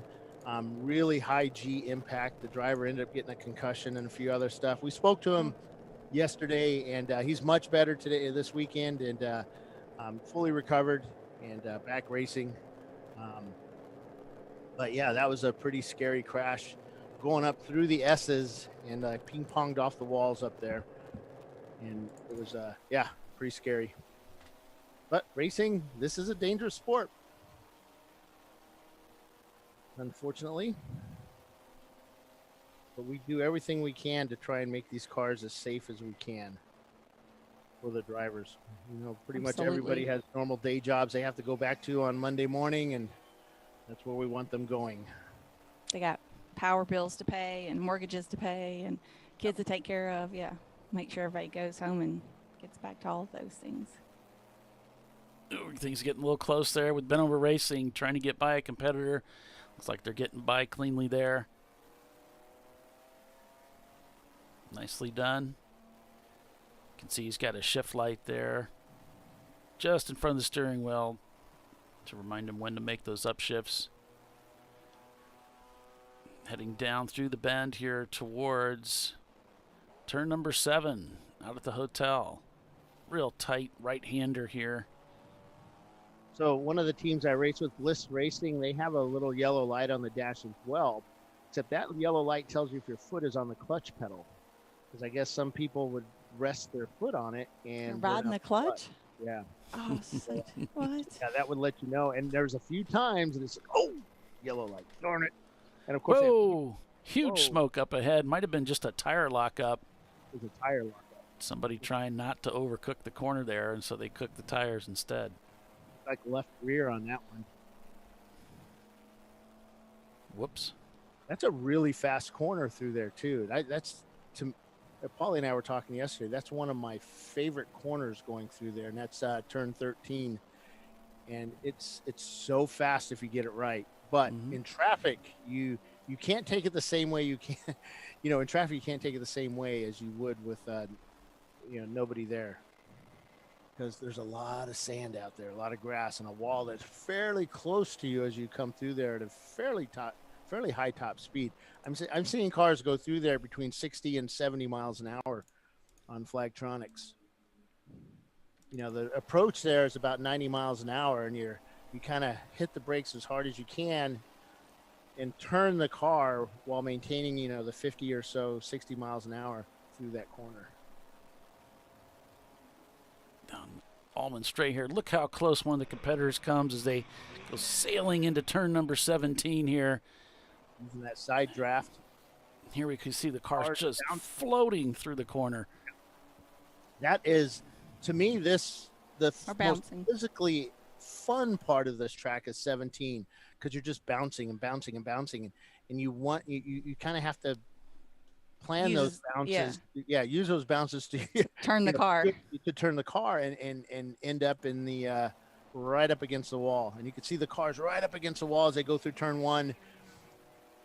See that one car apexing wide out there, gets a little tire in the dirt there. Yeah, like you said, Bill, the track really does narrow up quickly right there. And suddenly you're running out of track.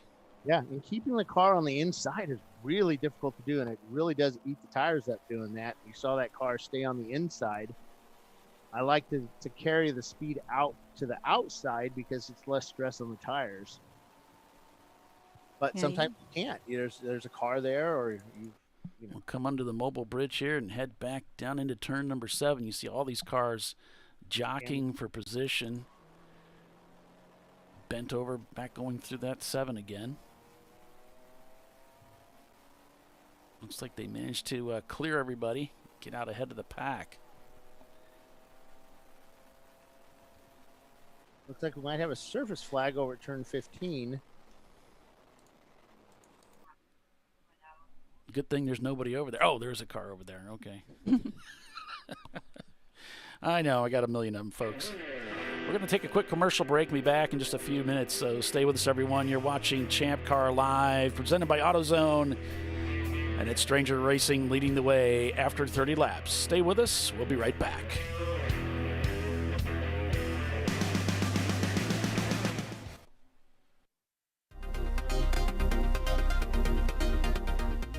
Welcome to TireRack.com, revolutionizing tire buying since 1979. With our unmatched selection of branded products, finding what fits your vehicle and is right for you and how and where you drive has never been easier. Through helpful online shopping tools that include our professional hands-on reviews done at the introduction of a tire and consumer reviews that give real-world feedback over the life of the tire, you can make the right tire choice and find exactly what you need. And if you prefer to talk to someone, our tire testers, our sales team, are available on the phone. And that's how we get you the right tire for you and your vehicle for where and how you drive.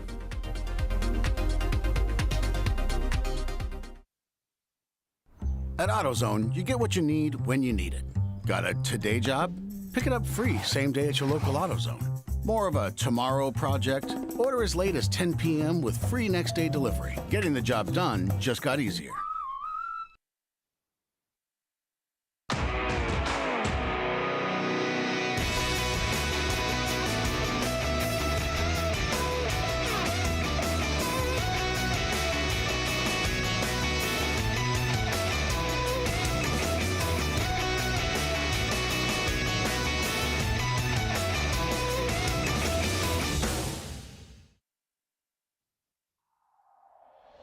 Discovery Parts is a veteran-owned racing and safety equipment company.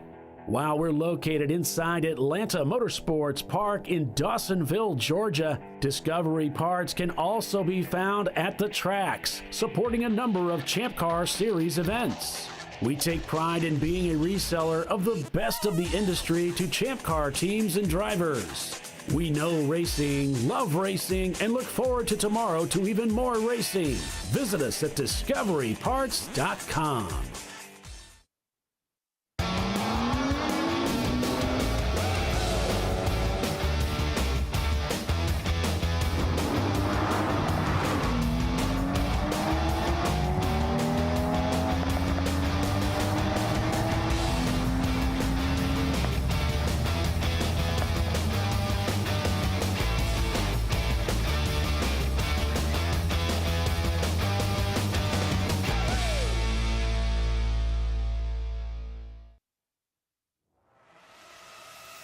RVA Graphics and Wraps is a full-service design, signage, digital graphics, and wraps company located in Richmond, Virginia. With over 20 years of experience, RVA Graphics and Wraps offers premium signage options for your business. We are dedicated to offering our clients best-in-class service in all aspects of graphic design and application. For more information, visit us on the web at rvagfx.com. Lifeline USA is a leading manufacturer of onboard fire suppression systems. Lifeline's continuous commitment to research and development ensures that we supply the most innovative and cutting-edge products available. Used by the majority of the world's motorsport championship-winning teams and constructors, Lifeline has a proven history of success. Lifeline offers a complete range of fire suppression systems for all budgets and needs, and we continue to push development and limits on both extinguishment materials and our patented delivery systems to make the race car environment almost as safe as sitting on your sofa at home. Every kit has been designed for a professional and simple installation. For more information and to purchase your Champ Car fire suppression system, go to www.lifeline-fire.com. Located in Northeast Ohio, with 40 years of combined experience, Money Shift Racing knows how to deliver performance and safety, offering everything you need to get your vehicle and drivers ready for race day. From safety equipment to full engine assembly and repair, in-house fabrication, 3D design, and rapid prototyping. Money Shift Racing. Performance done right. Frozen rotors from Diversified Cryogenics deliver increased performance and a higher level of safety while significantly reducing braking system costs. So to tell you a little bit about the durability of this product. So we have seen an incredible extension of the life of our brake rotors using frozen rotors. We've gone from brake rotors every other weekend to 6 weekends on one set of brake rotors, and I think they can go farther. The durability has been amazing. And it's been a fantastic season, and man, a lot of that is due to the way our car can brake on those frozen rotors. For more information, go to frozenrotors.com. Come on, road. Do your worst. We'll be at our best.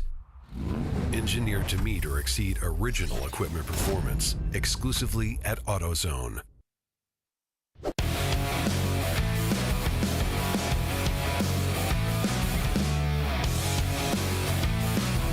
Welcome back to Champ Car Live, presented by AutoZone. Back here live at Sebring International Raceway. We've got some changes up front with teams pitting under that last caution. And Valerian Steel has now overtaken the lead of the race over Rotary Rocketeers, followed by Clark Motorsports, Madwag Motorsports in 5th. Stranger Racing has tumbled to 16th. Something is obviously amiss there, more than just a pit stop, I would guess, but I don't know. Maybe your guess is as good as mine. I don't know, Bill, if you can see anything happening with the Ford Ranger. He forgot to unmute himself, I believe. Yeah, you're not. He's going to look, but yeah, Bill, you're still muted. But yeah, sorry, 600. Well, 551 just came in pit lane. So they're just leaving. They just did something on pit lane and left. Oh, we do have a car over between 5 and 7 or 6 and 7. It is a Miata 600. Is stopped. And remember where we had that issue a couple of years ago where a car got hit over there? Mm-hmm. It stopped right there before the Mobile One bridge. Yeah, over there by the bridge there. The number 600 is Aggressive Eagle Endurance. I can focus our camera over there. All right. Find all my cameras.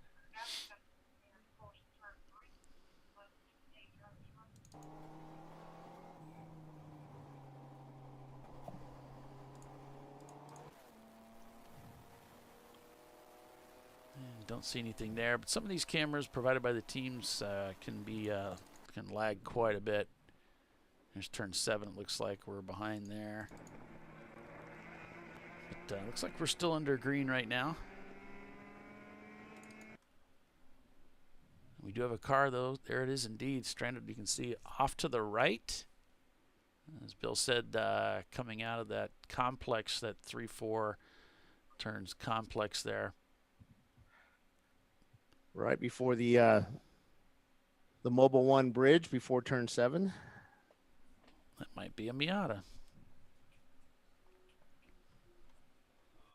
Oh, yeah, it is a Miata. It's number 600. The Aggressive Eagle Endurance Miata.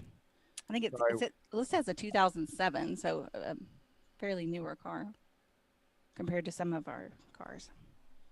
Yeah, emergency crews on the scene right now. Clark Motorsports, number 864, shown not turning laps as Stranger Racing crosses the pit loop as they head back out onto the racetrack, shown down in 16th, but we've got 4 EC cars between them and the leader. Make it, I think I miscounted that. Looks like 5. That's the Corolla. We have a Toyota Corolla out here this weekend. 83. You can't get it any clearer because it's in digital zoom now, which isn't all that good. I think we get the idea, Bill. That's pretty good. I want perfection. Calm down, Bill. Jeez. You need to calm down. Tiffany, you got another car off driver's right before the Corvette bridge. He's pulled off. It's a BMW of some sort. Oh, it's one of the 505. Oh, his rear wheel broke off. Oh, flying ghost car. Yeah, Frozen rotors. He has pulled over. We have He has pulled off where you can actually pull off and get off track, but his left rear tire has come off. It's either 508 or 505. There's a Both of the flying ghost cars, so it's the BMW. Mhm. Or are they both BMWs? They're both BMWs. It's on with sled behind the wheel was. It looks like an sled ball. E46. Do they have an E46? There's a 95 328 and a 94 328. Oh, it might be the 95.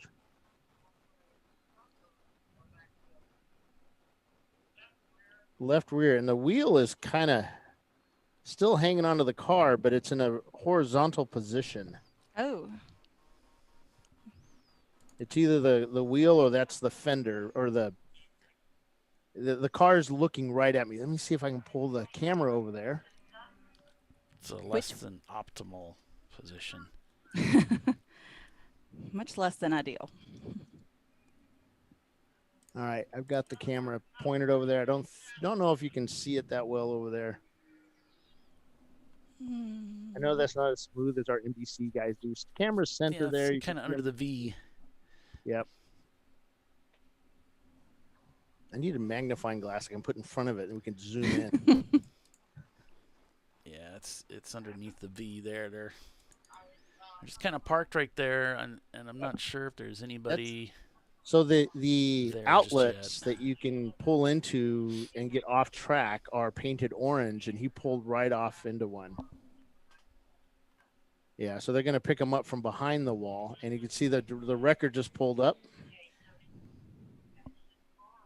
They're trying to figure out if the wheel's still attached to the cart. Yep, it's still attached. Just not the tire and broken? Don't know. It's like, from my angle, it looks like through binoculars, it looks like the tire is in a horizontal position under the car. And I see we got another emergency vehicle rolling out of the pit lane, probably to assist the situation. Normally what they do is they put a car to block in case somebody kind of does the same thing, maybe brakes going through the corner slow, and we've got to protect our workers over there.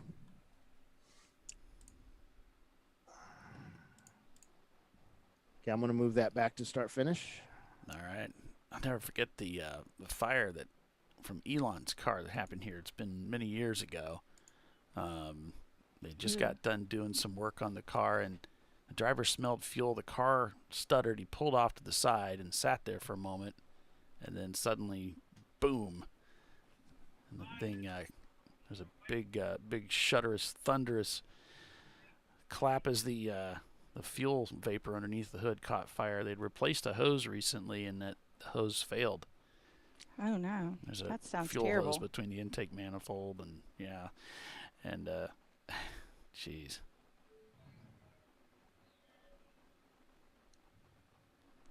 Yeah, I think that is the tire still underneath the car. But we are still under green, it looks like. Yep, just yellow in those corners. Valerian Steel leading the race. Rotary Rocketeers not turning laps now in second place. They may have come into the pits as we're getting close to the top of 2 hours now. Madwag Motorsports now moves into third place. As the team who led the majority of this race, Stranger Racing, the Ford Ranger, spent 9 minutes in the pits for their pit stop under green. They had a 9-minute lap, and then followed by a 3-minute and 40-second lap. You had 9.65 coming down pit lane. Miata? That's Treasure Coast Miata. All right, I'm going to head down. Let me get my stuff on. I'll head down to pit lane, see what's going on, because we are coming up to the 2-hour mark where most of the fuel-efficient cars will start doing their pit stops. All right. Well, thanks, Bill. Hope you're hydrated. Right. You won't be by the time you get back. You have to replenish those fluids. But so Bill's going to head down there, and we'll see we'll hear what he's seeing. Anyway. We'll hear what he's seeing, yeah. Mm-hmm. Level 1 Racing still trying to get that 94 Miata up into the field. They're in the top 3 now, shown back about 7 seconds from Madwag Motorsports in second place. Just turned a 241 to Madwag's 243.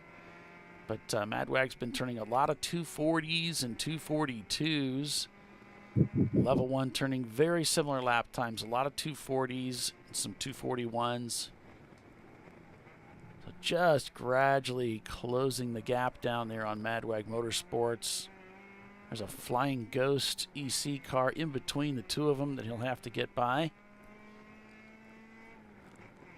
as he's working his way up through the gears, trying to catch up with Madwag Motorsports in their 90 Mazda Miata. The field being led by an A-Class Miata, Valerian Steele, who is probably a little bit less than a lap is probably the lead there. I'm showing a 1-lap gap, but I imagine it's not quite a full lap. Right, when they come back around, we'll be able to see the real gap.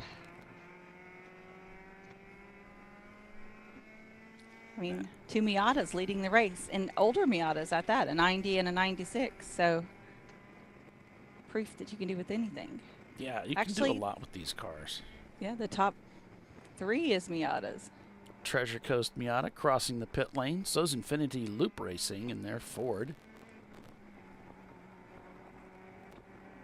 All right, down here on pit lane, we've got about 1, 2, 3, 4, 5, 6, 7, about 7 cars on pit lane doing fuel stops and driver changes right now. Most of them being Miatas and Porsche Boxsters. Oh.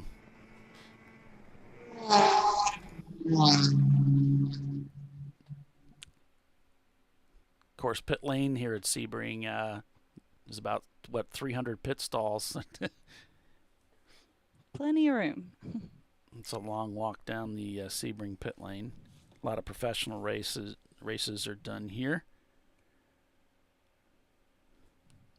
Like the 12 Hours of Sebring every year. It's a big. There goes the 456 Mini as they go down pit lane, followed by the 250 Mazda, number 250 Mazda RX-7. The Saturn Sky, or whatever the other version is doing a pit stop right now. They're putting fuel in the car. Solsta.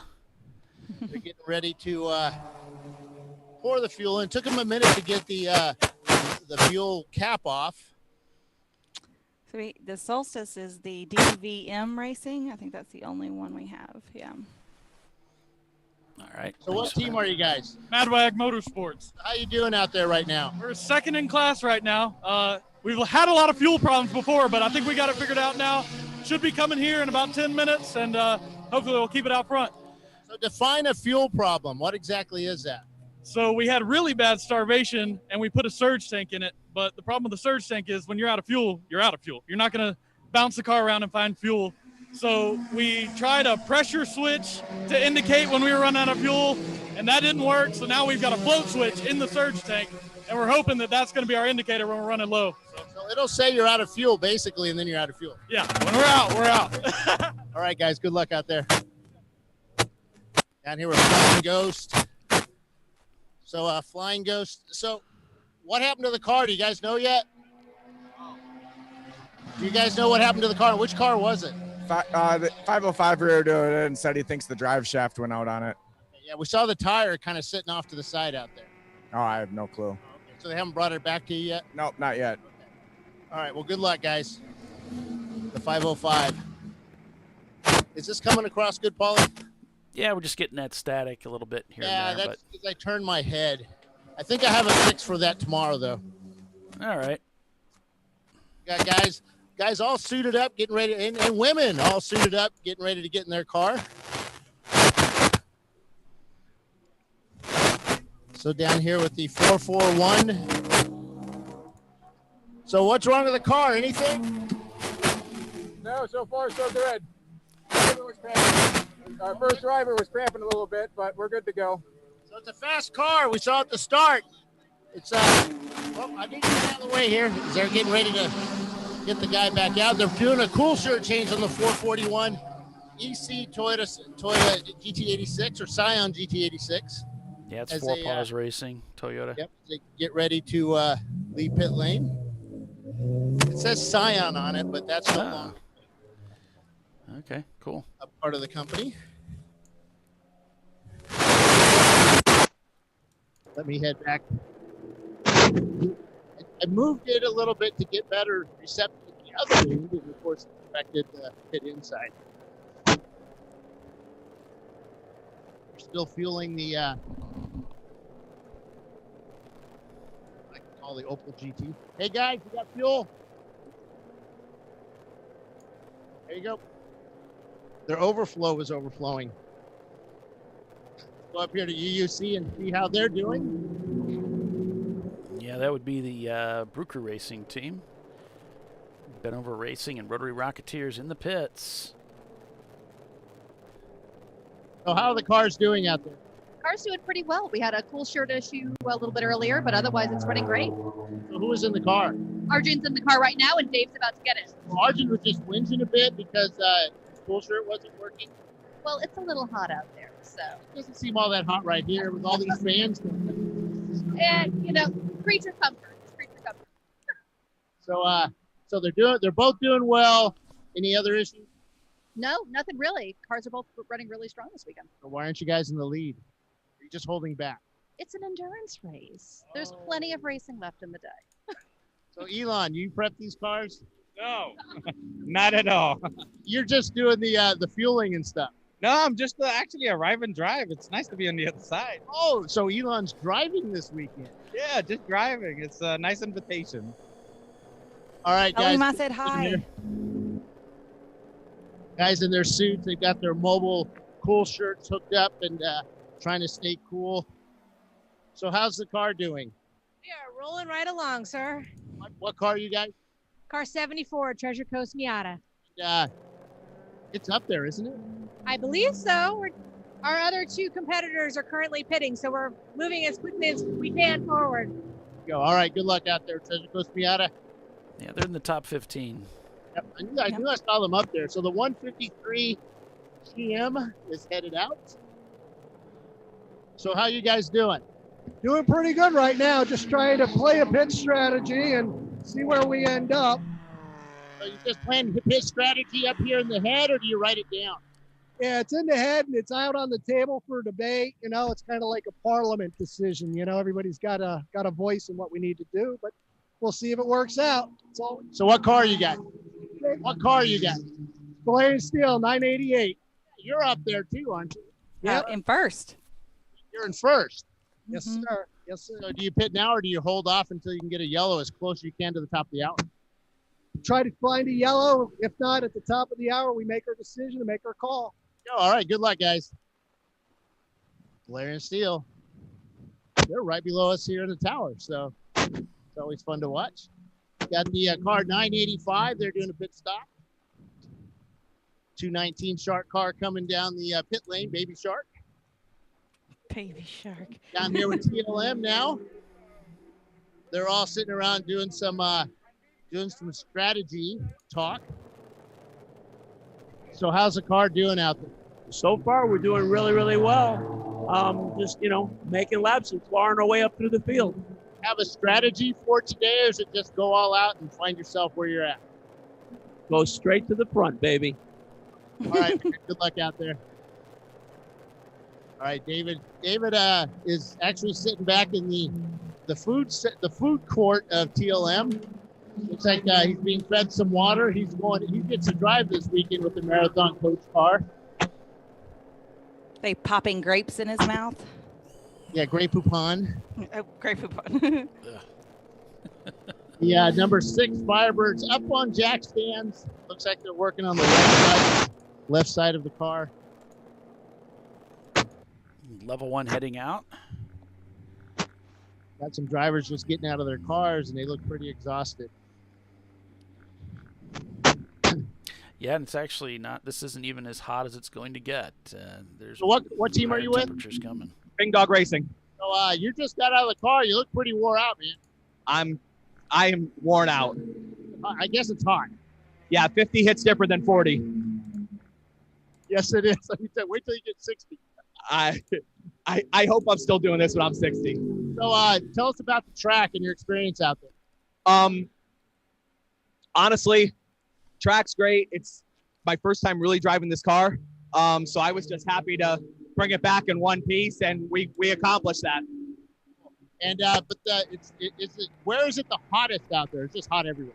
It's just hot everywhere. One got a little wonky after that white BMW dumped all that fluid, and then they put the kitty litter down. So you really kind of have to watch yourself through there because you don't have the traction you had this morning. Cool. All right. You guys going to do anything different when the rains come? What's that? Going to do anything different when the rains come? Put in a better driver. There you go. All right, man. All right, guys. That's always a good thing to do. That's great. It is. We don't have rain clouds over us, but I do see them off into a distance. But it's kind of deceiving here in Florida because sometimes what you think are rain clouds really aren't. But then you can usually see the rain. It's usually that blocks the sky for miles. As we have, looks like the Gorman car is coming down. The Gorman Miata is coming down pit lane as well. One of the Nissan, it is number 233. They're coming down to do their fuel stop. This is one of the teams that raced last weekend at CMP. That's the Never Start Racing. Yep, they 646 just came down pit lane. They raced last weekend at CMP. A quick turnaround for those guys. Very quick. 251 on pit lane. They're doing a fuel stop as well. Yeah, 86 is on pit lane. They've got their driver out. They've already done the fuel stop. Now they're giving the guys new drinks of water or new tubs of water. A lot of radio communication. Hand signs being used as the number 770 Mazda Miata with Florida tags comes down pit lane. Pulls into their pit stop. Team makes the car come to a stop. Fire bottle guy over the wall. Throws the pan underneath their left rear wheel as the fuel guy slowly walks over with the fuel can. New driver over the wall. He's pulled the old driver out. And I don't mean old driver, but you know what I mean. The previous driver. Previous driver out. We have 1, 2, 3, 4, 5, 6. We have 6 cars on pit lane, 7 cars now with another car coming into pit in. Well, we're right at that 2-hour window. We just have like 2 minutes. So everybody who hasn't pitted must pit now. Or at least within the next 2 minutes. Because our driver's stints are 2 hours. So regardless of whether they need fuel or not, 2 hours, the driver has to come out. Looks like somebody may have set off their fire extinguisher going back over the wall. The Floridians. Floridians are done with their fuel. Driver headed out right now in the number 51 Porsche, followed by the 988 as they come in. We just spoke to those guys. Their guys jump over the wall. NASCAR style, all in unison. Some of the guys, one of the guys there, I think it's Blake from Triple R. He's driving for him this weekend. He's manning the fire bottle. As the drivers come out, the previous driver comes out. The 678, he's on pit lane, minus his trunk lid and the hood. As one bottle goes into the 988, second bottle over the wall. 86 is done with their pit stop as they're headed down pit lane. That's a Brew Crew lager. Left tire has about 14 degrees of camber on it. I'm guessing that's a good thing.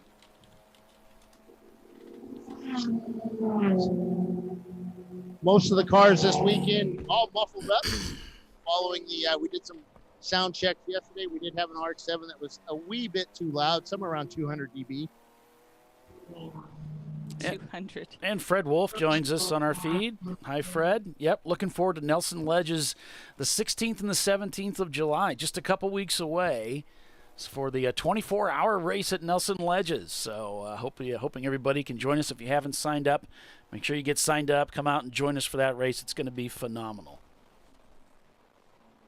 For the 448 with New Jersey tags coming down pit lane. Going to his pit stall as well. And another car, and this is the one David Haynes is driving this weekend. The 882. He's come down to do a driver change and fuel stop. Looks like most of the action is taking place towards pit out. There's about 4 cars towards the pit in with the red Miata. Car number 251 finishing up theirs, and driver headed to pit in or pit out.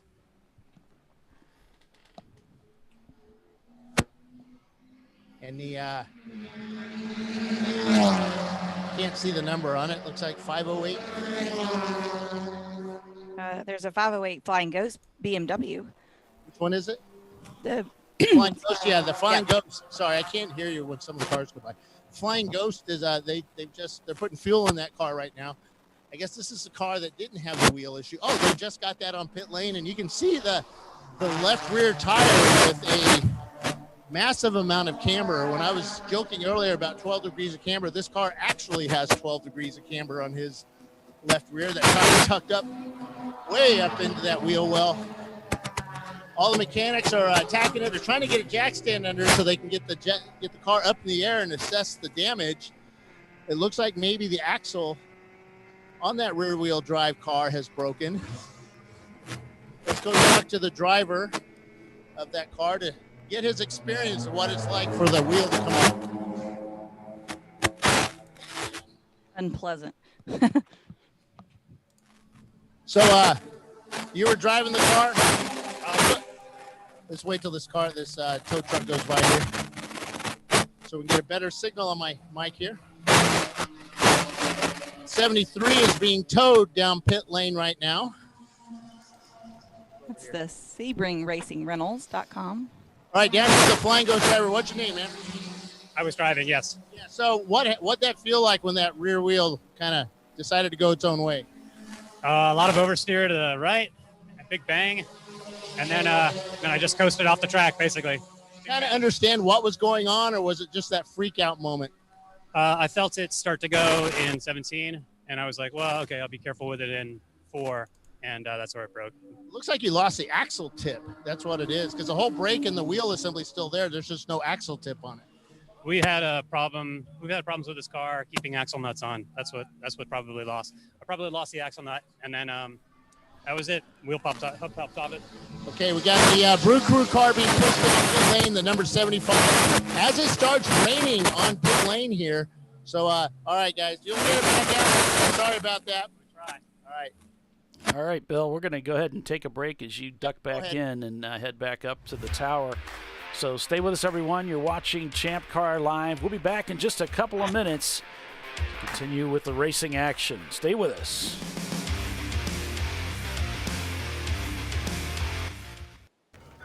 You know, I'd buy tires online.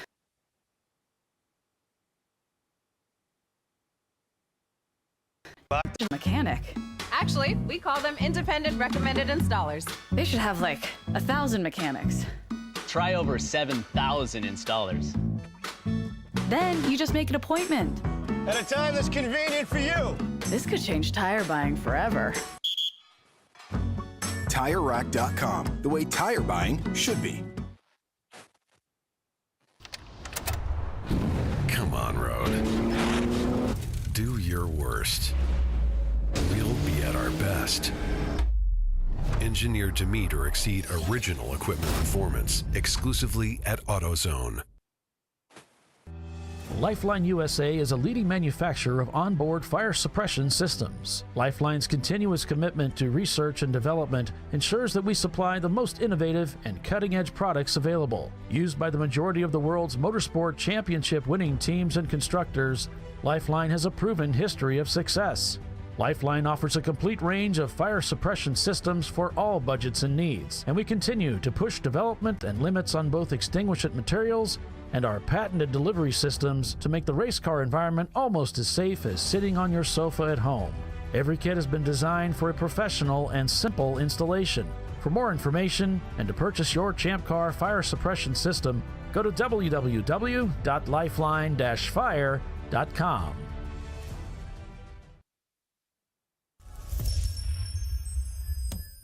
Frozen rotors from Diversified Cryogenics deliver increased performance and a higher level of safety while significantly reducing braking system costs. So to tell you a little bit about the durability of this product.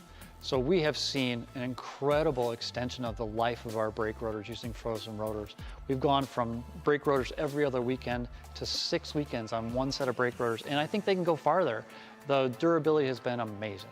And it's been a fantastic season, and man, a lot of that is due to the way our car can brake on those frozen rotors. For more information, go to frozenrotors.com. Located in Northeast Ohio with 40 years of combined experience, Money Shift Racing knows how to deliver performance and safety, offering everything you need to get your vehicle and drivers ready for race day. From safety equipment to full engine assembly and repair, in-house fabrication, 3D design, and rapid prototyping. Money Shift Racing. Performance done right. Discovery Parts is a veteran-owned racing and safety equipment company. While we're located inside Atlanta Motorsports Park in Dawsonville, Georgia, Discovery Parts can also be found at the tracks, supporting a number of Champ Car Series events. We take pride in being a reseller of the best of the industry to Champ Car teams and drivers. We know racing, love racing, and look forward to tomorrow to even more racing. Visit us at discoveryparts.com.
No. Seriously? Oh, come on. Oh, no. You for real? Dale. Really? Wow. So maybe just a cable? We can help you. Welcome to America's #1 battery destination, AutoZone, your battery solution.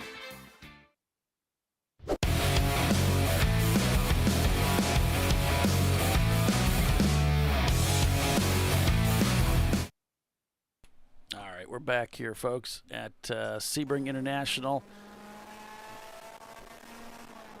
A little shake-up up front as people have come into the pits. So looking at the standings here, Valerian Steele Schoen leading the way over Rotary Rocketeers and Stranger Racing back in third place after a rather lengthy pit stop. Level 1 Racing in fourth place. Avenue Garage in their Mini Cooper up to fifth. So we'll be keeping an eye on those guys. Ever Start Racing in their 350Z.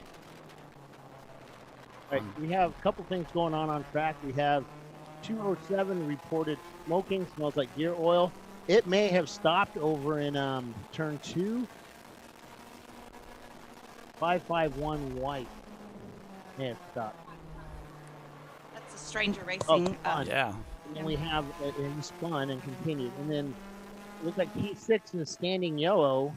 456 is pulled off at turn 6. We don't know why.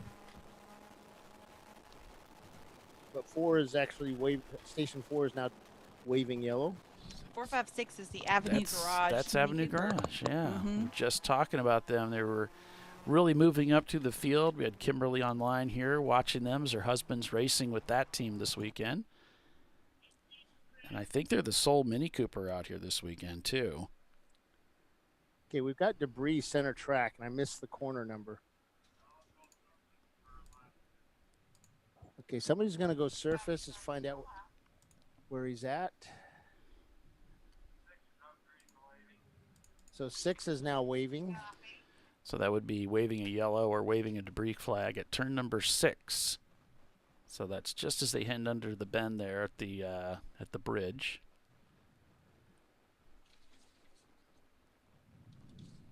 Hi, Kimberly. Yeah, I guess we've got a report. Okay.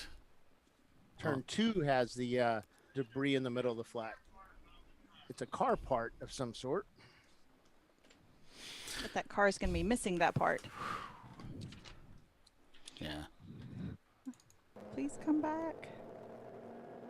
Lots going on between turns 2 and 6. It's a rather busy part of the racetrack, too. Tighter you can section. see drivers right as we were heading up through the bend there, coming out of 5. We've got looks like a safety vehicle and maybe another car off track there. Oh, yes. I see it now. Should be right in front of you, Bill. Yeah, it is, and it is car number. It's the Mini. Yeah. The blue Mini. He's behind the trees. I can't see him. Let's see. Yeah, 4, 5, 6, right? Yep, he's on tow. Headed to 6. Coming up underneath the Mobile One bridge.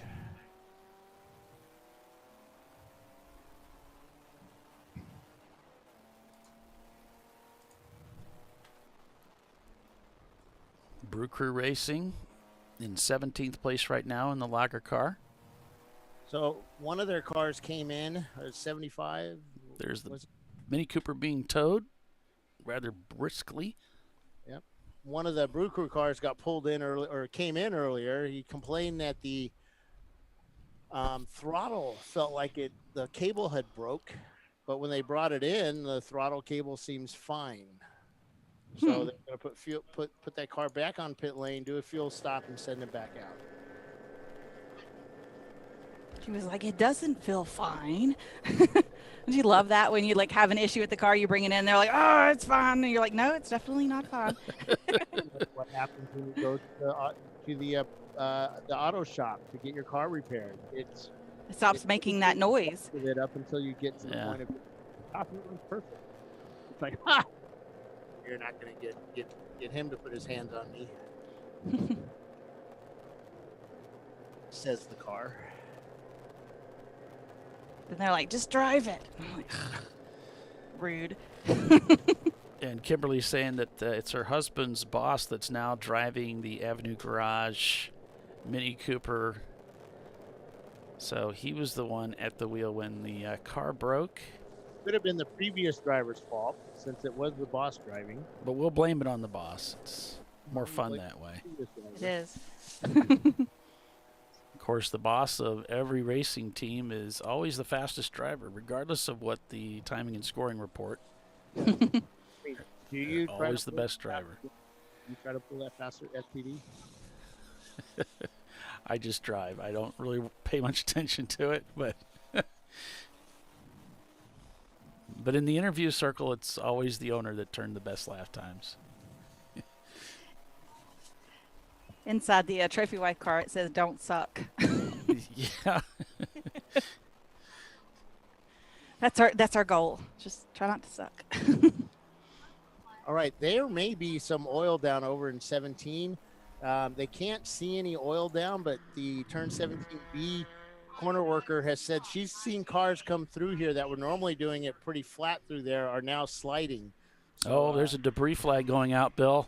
Being shown going into 17 now. They just put one up at 17 and for a round just to let guys know there may be something on the track. And 17B is the apex of 17. That's right before or right underneath the bridge. So she was showing something down there. She's not quite certain. It's just right after this. But they'll show the debris here just to give drivers enough warning. Yeah, BR Racing shown in the pits out of 16th place. Valerian Steel leading at 45 laps. Over Rotary Rocketeers, back 25 seconds from them. Then it's Stranger Racing in third, followed by Level 1 Racing, who's just 3 seconds behind Stranger. Lap times very much very similar, though, so that's a tough battle right there. Open Throttle Racing behind them in 5th place. Kermit. Oh, we have another car off. Oh, he's before the Corvette bridge. He was so wide. He almost skirted the wall. And it was the car that David Haynes is driving. I can't get the number on it. Oh, that's the Bennett Engineered Motorsports. It's 882. Oh, my goodness. He was way out there and really fast through the grass. Really fast. He stayed on the gas, and those front wheels pulled that Honda out away from the wall. I mean, I'm serious, guys. He was millimeters from that wall, that tire wall. I don't know how he saved it. I don't know how he saved it. That was impressive. And he still maintained his speed going through the corner. That was awesome. Double yellow, full course yellow all around.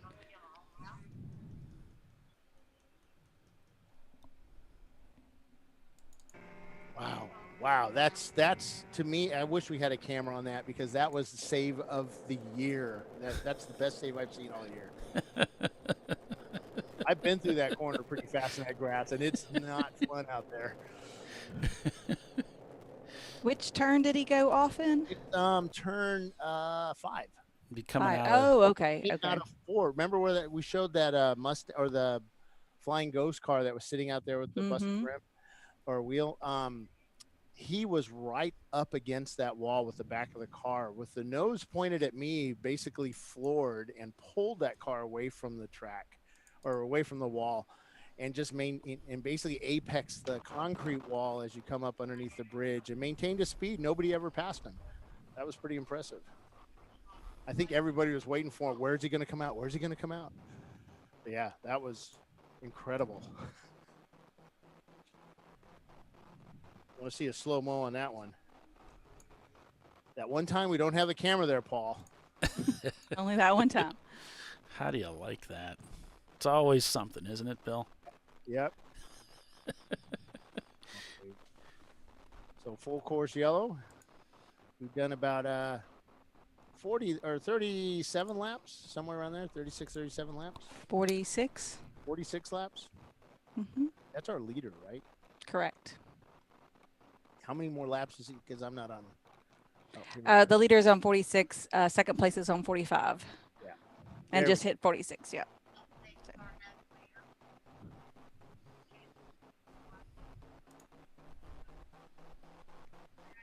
So they're 30 seconds apart now, but we're under caution, so really matter as much.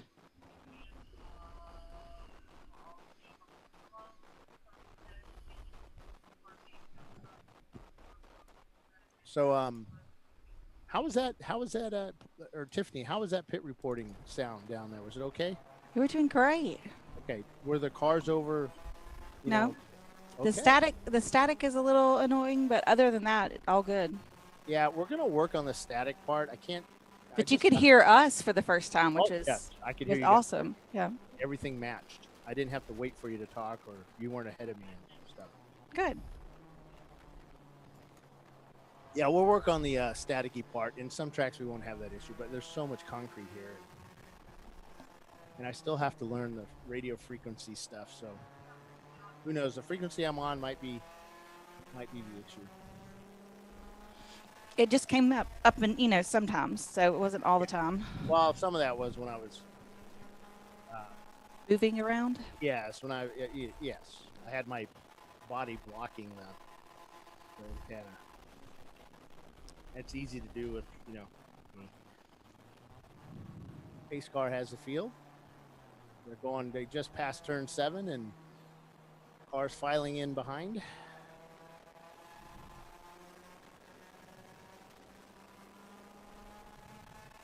As they inspect the corners where they suspect oil was dropped down.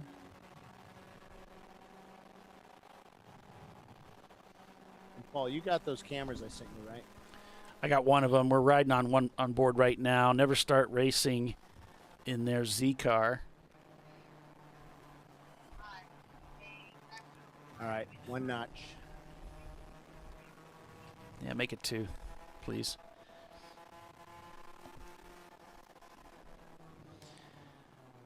So Brew Crew Stout shown in 38th place right now.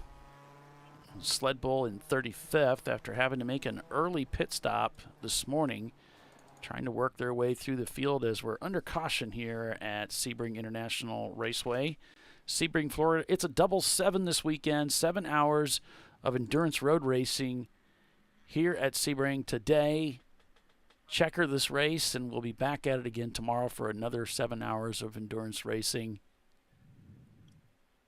as we're expecting to see some of the wet stuff hit today. No, not snow. I know you're thinking snow, but rain. This is when I wish we had snow. Hey, Paul, I did get Brew Crew's camera up and working again. Don't know if you still cool. have that, and I think I know what's wrong with that camera, and we'll have to fix it for tomorrow. Oh, Yeah, we had a problem with that last race. I swapped out some gear, and it wasn't the right part. So is Brew Crew up? No, not seeing it. Not yet.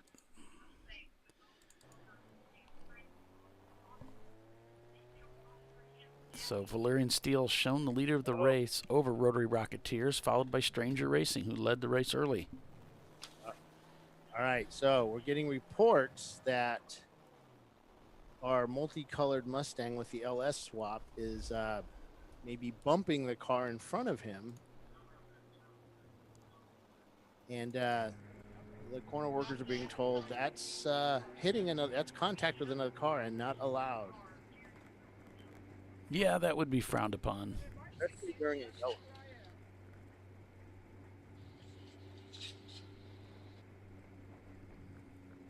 Is that his mirror loose up there? His mirror is really loose. That bugged the hell out of me. Yes. Talking to his crew. You know, some guys just love to talk on the radio. Like they'll talk the whole time they're driving. We've had some in-car audio and watching these guys. I could never have any interest in doing that. Yeah, it kind of messes up my concentration. Like, yeah, on a yellow I'm lap, not a yeah, big no big. talker. I mean, I just leave me alone, you know? I know what I'm doing. I don't really need to talk to you about anything. So unless, you need me to come in. Getting reports that car 708 is waving cars around him as they go through 15 and 16, or maybe it was 17. But somewhere back there, he's waving cars around him. He's going really slow, driver's left. Yeah, 708, the Matt Travis Racing Team. They've got an early model Miata as we look at turns 15 and 16 to see if we can catch any of that hard-hitting action, or hopefully not hard-hitting. Everything looks calm back there. But yeah, sometimes you got a mechanical problem and you're having trouble keeping the car going, so you're starting to wave people by.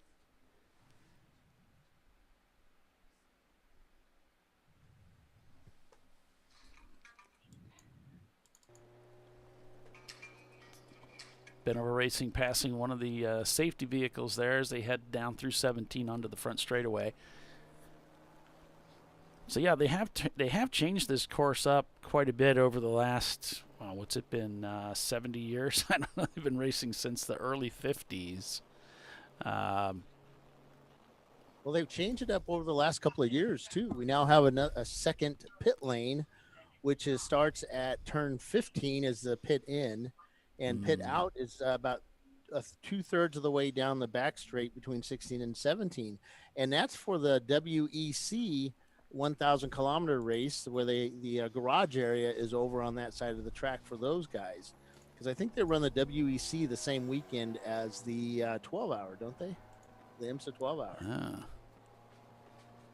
So that way they can have two sanctioning bodies in the same track while keeping a separation between the two for the races. So one of the teams that is broadcasting this weekend, Momo Champ, looks like they're back in the garage right now, at least right before they turned off their camera.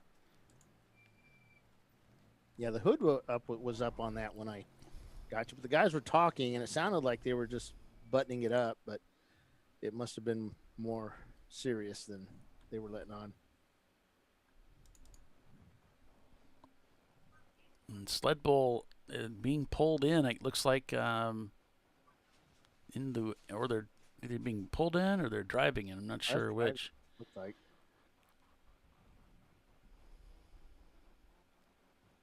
Well, that was the 207. That was the car. Oh no, sorry, 708 was doing the wave bites. So they're coming down there. Just up here on the right is their pit lane or their garage. So they're pulling it into the garage. And their garages are butted up against their pit box.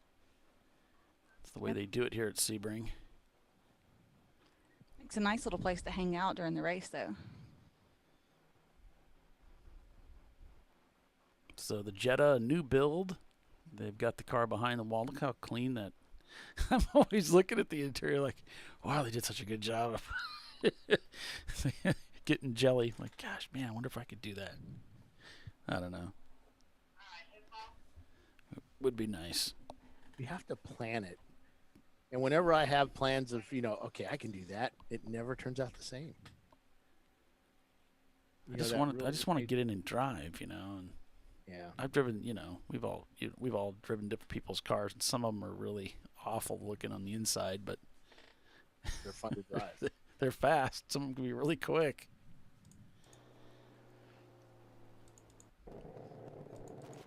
And then I've driven some cars that were professionally built by guys that really knew what they were doing. Turn 8 is being called a parking lot right now. I guess their big slinky line. The guy was waving his yellow. Let you guys know, hey, slow down. You can see on Flagtronics, it's a big line of cars. They're doing about, well, there was one car doing 80 miles an hour. Oh, that's a stuck one. Were they just trying to bunch the field up so they could do a cleanup or something? 30. They're doing about 30, 35 miles an hour right now.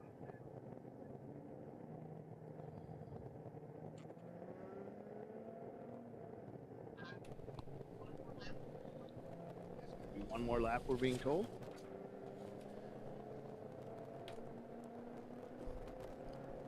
So, Bill, I've been seeing some things on social media about how some of these teams that are maybe the more, I guess you might call, dominant teams are having some real concerns about finding the right brake pads, all the things that they know they need to get the job done, as supplies are getting scarce. Yeah, there's there's some pads out there that folks use or teams use that are considered the gold standard for endurance racing, like for the 24 hours where, you can go on one set of pads for the whole 24-hour race. And Ray Bestis was one of them that I used. Mm-hmm. And so supposedly the compounds for the ST43, which is I believe the preferred pad for endurance racing, is I like non-existent.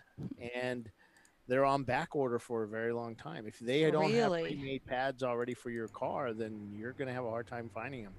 So, yeah, some of our teams are in a scramble to get pads. Now, there's other pads you can get that you may have to stop during the race and do a pad change. But some of those cars, that could add to your 5-minute pit stop. You can't change pads while you're fueling, so we have to get those fuel stops done quick, and then you change pads. So you may end up staying in the pit 2 or 3 laps extra. And, right. Chris Huggins was having a hard time. Chris Huggins is finding pads. And, he's won this race 3 times in a row. And the BIR 24. And so he's scrambling to figure something out. He had tried some new pads this past weekend and was expecting good things from them, but it did not work well for his car. He had maybe an 1/8 inch of pad left on his brakes, and he had posted. And that was just a 8+7. Yeah, he was post up a.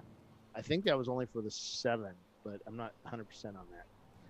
But yeah, brakes are really, really important. And once we figured out how important they were, because we lost a race because we had to change pads, or we had no pad left. Summit Point, it was a 4-hour race, and the pads only lasted us about 3 hours and 50 minutes. And my driver spun as he went into a really high speed corner, or you had to bring the speed down pretty quick, and the pad was pretty much gone by then, metal to metal. And so, yeah, it's really, really important for these teams to choose the correct pad for these races, and currently there's a shortage. Seems like there's a shortage on that, just about everything, car-related especially. All right, well, we're still under caution out here at Sebring International Raceway. We're going to take a quick break, and we'll be right back. So stay with us. You're watching ChampCar.Live, presented by AutoZone. Valyrian Steel is your leader. We'll be right back.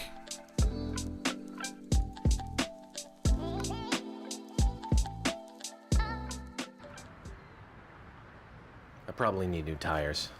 You do. What if they sold tires online? We do. We're TireRack.com. They could offer lots of tires We have so many tires. and help you find the right tire. It's called the Tire Decision Guide. Oh, and they could ship them to a nearby mechanic. We shipped over 7,000 independent recommended installers. This is an amazing idea. Sorry. TireRack.com, the way tire buying should be.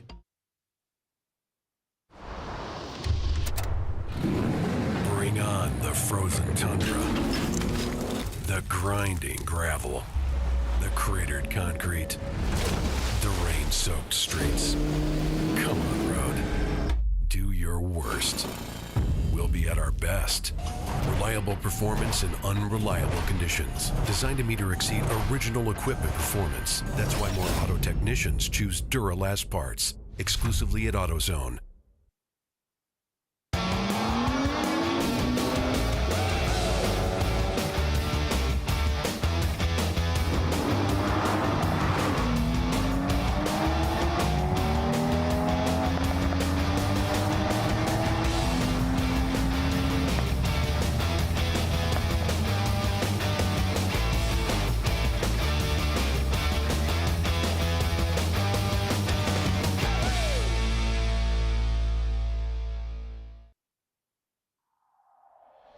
Discovery Parts is a veteran-owned racing and safety equipment company. While we're located inside Atlanta Motorsports Park in Dawsonville, Georgia, Discovery Parts can also be found at the tracks, supporting a number of Champ Car Series events. We take pride in being a reseller of the best of the industry to Champ Car teams and drivers. We know racing, love racing, and look forward to tomorrow to even more racing. Visit us at discoveryparts.com. Come on, road. Do your worst. We'll be at our best. Stress tested to meet or exceed original equipment performance. Exclusively at AutoZone.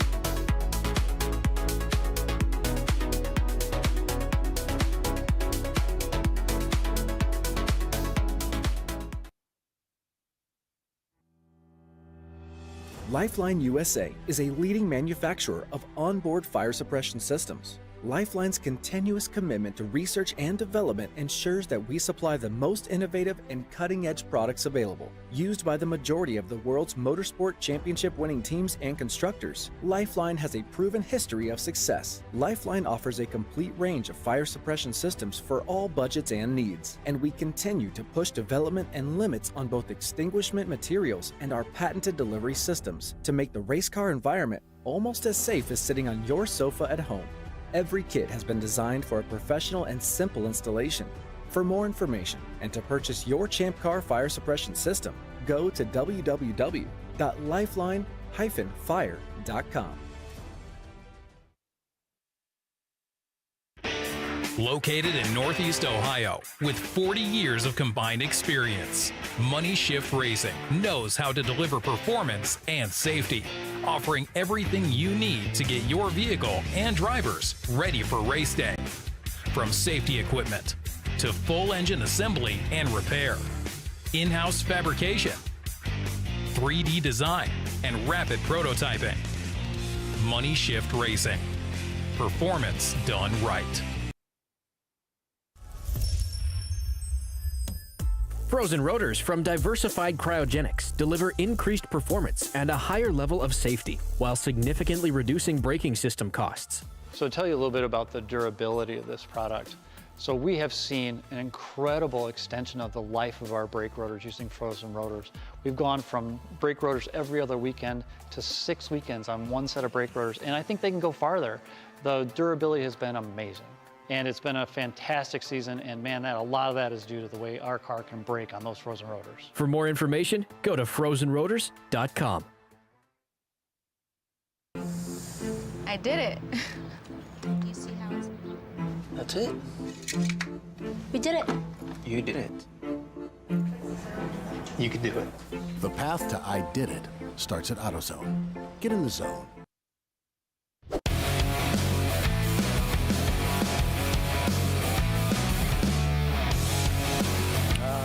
All right, we're back to Green Flag Racing out here at Sebring International. Welcome back, everybody.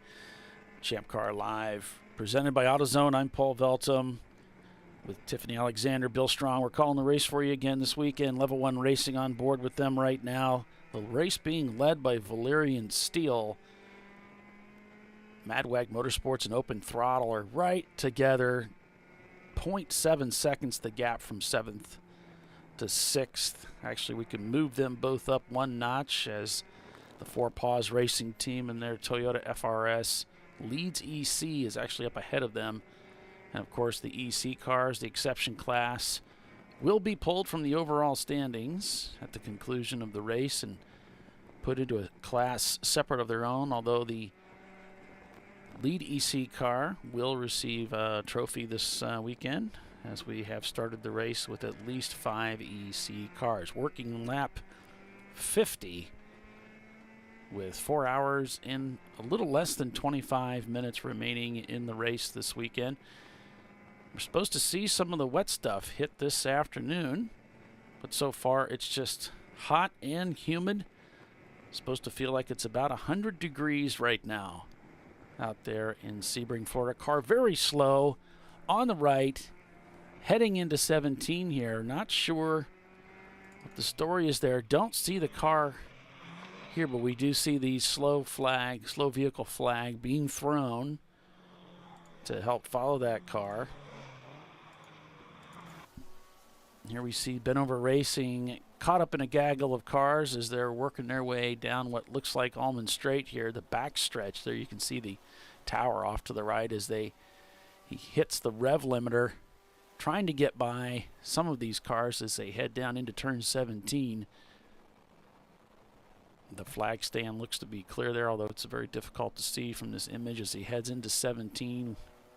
Rolling power back on the throttle here. He's going to get up right underneath this other competitor, trying to find his way down. And boy, there's not much room between himself and the wall there, but he shoots through as he heads down the front straightaway, looking at turn number 1. Complete another lap out here at Sebring International. Looks like our camera's starting to move down a little bit. Yeah, a little bit lower than it was earlier, maybe. And it looks like there's a big cloud over top, too. It just looks like pitch black there on the front straightaway, even though it's not. They may welcome some cloud coverage. Marathon Motorsports working their way around the track, too. Here's Benover Racing again. Lots of traffic out there.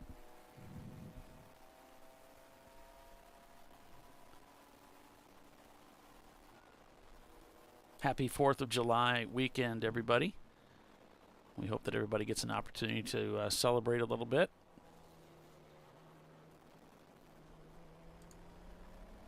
I'm going to make some deviled eggs. Oh, are you now? That's one of my favorites. I love that stuff. I like them too, and I have plenty of eggs, so. Are these some of your eggs, or are they from the store? No, my chickens made them. Yeah. They're fresh out of the backyard. Actually, for when you boil the egg, it's better for it to be a little bit older. The shell comes off much better. So Oh, I see. Yeah. The fresh ones are great for breakfast, and then the little bit older ones I do for boiled. This driver tending to that rear view mirror that it looks like one of the hold downs, the bolt that supports it has come off, and so now it's just kind of hanging on by one support. Probably fairly useless to him. Yeah. They just Rotary Racketeers just set their fastest time of the day with a 2:33.6. Yeah, and they've overtaken Valerian Steel for the lead for the first time today, and they've gapped Valerian by 12 seconds on that last lap. Stranger Racing still holding the fastest lap time of the day with that 2:31.1. And we don't really have a gap on Stranger up to second place. It's shown back about a lap. Level 1 Racing about 2 minutes back in fourth, as we're on board with them right now, trying to get that Miata a little bit further up the field. Just turned a 2:42 on that last lap. Stranger turned a 2:50 up ahead. It's still 2 minutes. It's a bit of work to be done there. 47 seconds is the gap from Stranger Racing to Valerian Steel in second place. Didn't quite get that downshift done the way he'd hoped for. Barked the tires, releasing the clutch a little bit too abruptly there. Didn't have the revs where he wanted them. Fortunately, had the steering wheel pretty well straight, so the back end didn't start coming around on him as he's working his way out of turn 7 into the back part of the road course, where there's a lot of twists and turns through Collier here.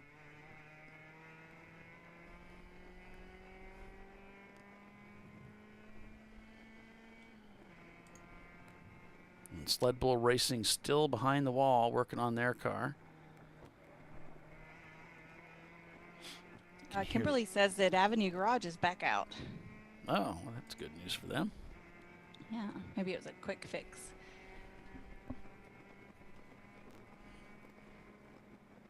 Let's see where they... It's got them back in 33rd, minus the EC cars. You can do the math. So, alrighty then. Good luck to those guys.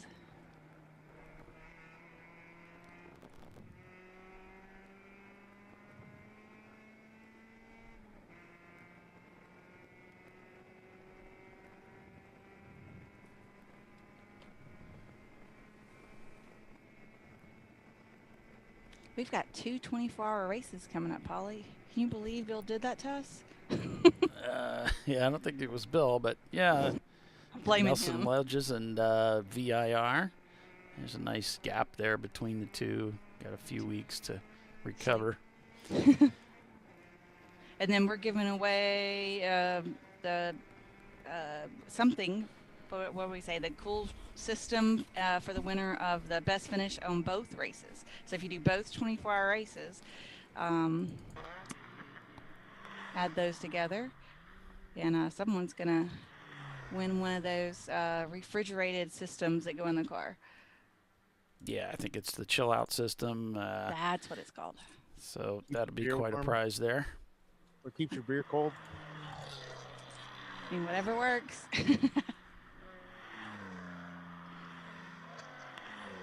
See how far away from the wall they are? So you can see, that car wasn't. So you can see that yellow line there. And the IMSA cars will be right up against that wall. And you can see the tire marks from those guys going through there. The darker sides. In person, it looks a lot darker on that concrete. Mm-hmm. And but yeah, they are just touching that wall as they go through there. Now, a lot of our guys don't do that. I wonder why. Because it's scary as you get up in there. Because you're just coming there so fast. And there's only maybe a foot, the camera perspective, there's maybe a foot between the, did that camera drop down? Yeah, it did drop down a little bit. Not sure why, but something's going on there.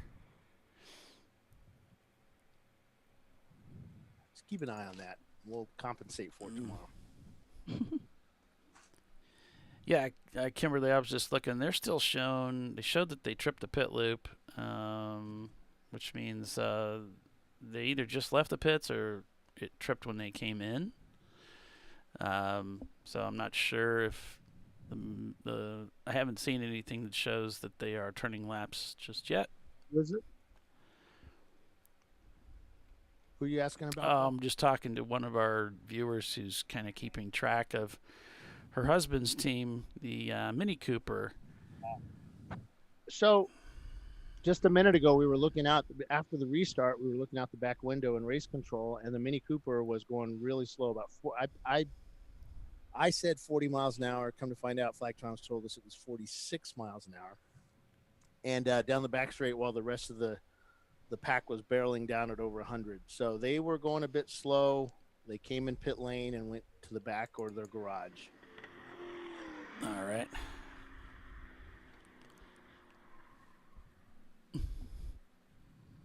It's 456, right? See if I can zoom in on The Flag Avenue Garage. Garage. Yeah, 456. They're on pit lane right now, behind the wall, behind the pit lane wall. So they're working on that car. Pretty cool with Flagtronics. I can actually show you exactly where they are on track.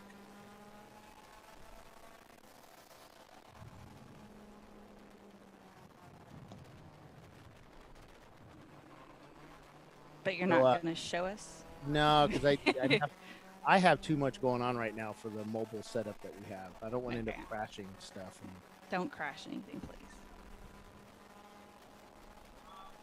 Well, you wouldn't really crash. I mean, it would just be your camera. Well, I'm keeping tabs on a few things. So if it crashes, I lose it.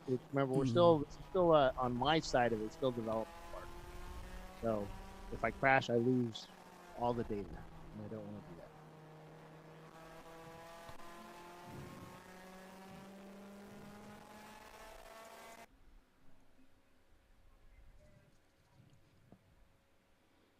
Let me see here.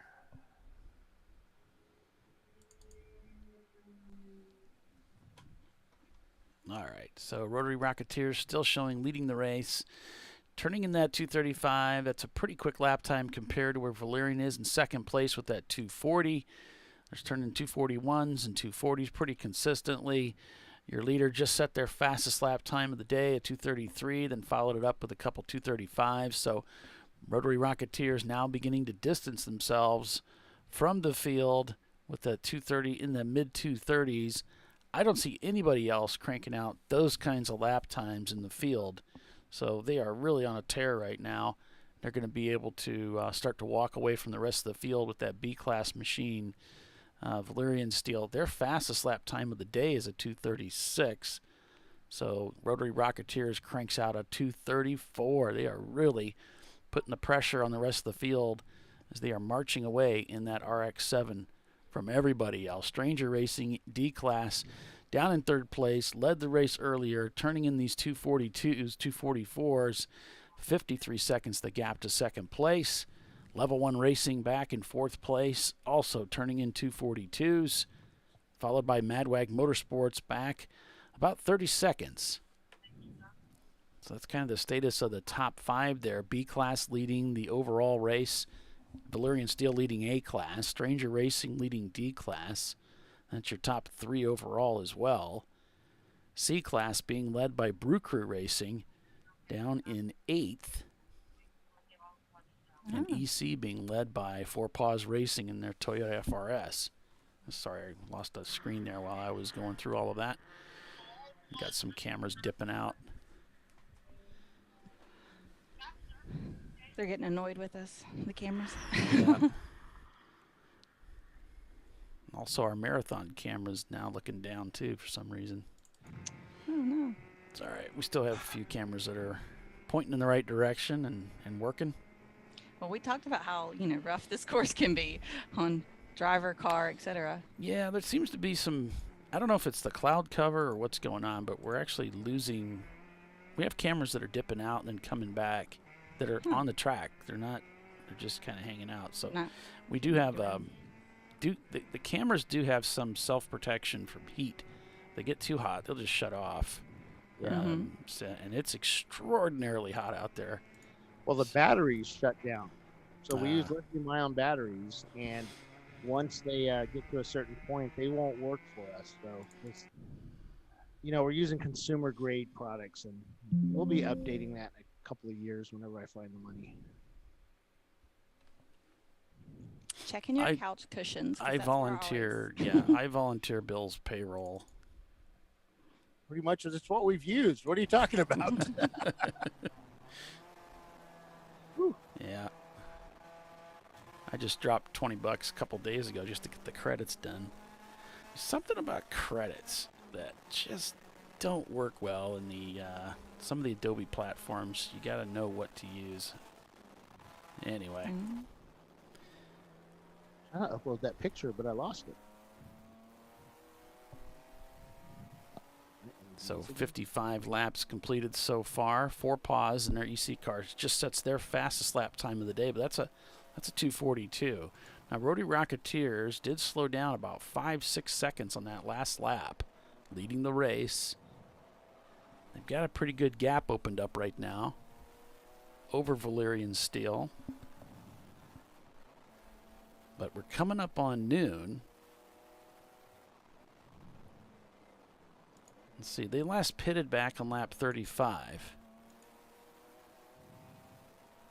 Valerian ended up pitting on lap 42. Stranger pitted on lap 31. You remember, they pitted somewhat early. I mean, I was wondering if that big V8 was just that thirsty. Right. That would be... Oh, got a little crossed up there. Bent over racing, gathers it up. All right, Paul, sent you a picture of what we were talking about a little earlier with how we can find cars on pit lane. Yeah. Let's get over to look at that. There we go. So, yeah, so we, the Flagtronics unit, GPS, we can actually look, and I don't have them all associated with cars because I don't really need to right now. So you'll see some 4-digit numbers there. But you can see 4, 5, 6 over in their pit stall, which is pit stall number 2 or 3. And, yep, right there. Cool. Yep. And the whole time these things are moving too. So if they move 4, 5, 6 down 2 or 3 stalls, I'll be able to see it. It's that good a resolution. Heading down that front straightaway and bent over racing. I don't see his Flagtronics unit, but heading down into turn 1. Here we go.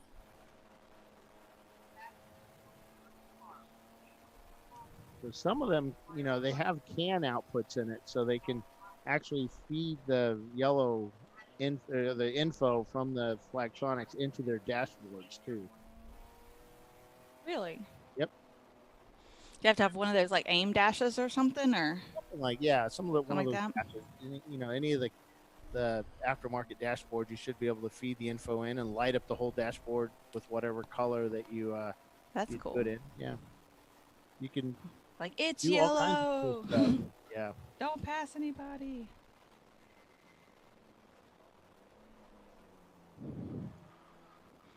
The Rotary Rocketeers up there in first. They said they had a chance this weekend. I mean, that car is fast, leading the race. It didn't look like anybody else has really comparable, like super close times with them. Except like Stranger Racing, but I think their fuel might get in the way of them overtaking. And they're a proven team. They're an experienced team, so they know how this works. My pick was this team right here this morning. We were all talking about who our picks were, and I picked Level 1. Level 1 had a pretty good chance here, but I don't know, man. That mirror looks like it's going to fall off in somebody's lap at any moment. Could very well do that. It's not as bad as the time we were watching the team with the wink mirror that lost a mount on one side and it was hanging down. Yeah. And he'd have to pick it up every couple of corners. Yeah. That's annoying. But this track just shakes the heck out of everything. You don't. It's hard to show the violence that's happening in that car as you're going around the track. 17B, no flag. Like mirror micro violence. So 214 and an unknown number car just had door-to-door coming out of us. 230. So we have 214 is Covey Racing and 230 is Momo Champ. Yeah, so they had some door-to-door action going on as they went underneath the bridge coming out of 17. But everybody continued on. Yep. Okay.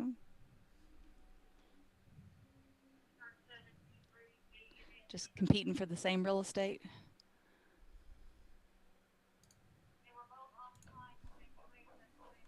Both occupying the same place at the same time.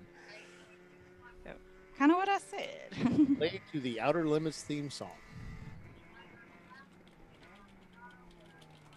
I don't think I've ever seen that show.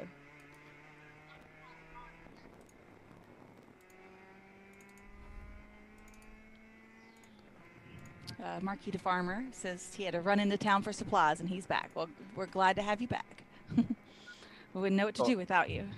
I was talking to our race control folks about other series that race here, and I asked them if the WEC still races here, and they race the Friday before the 12-hour.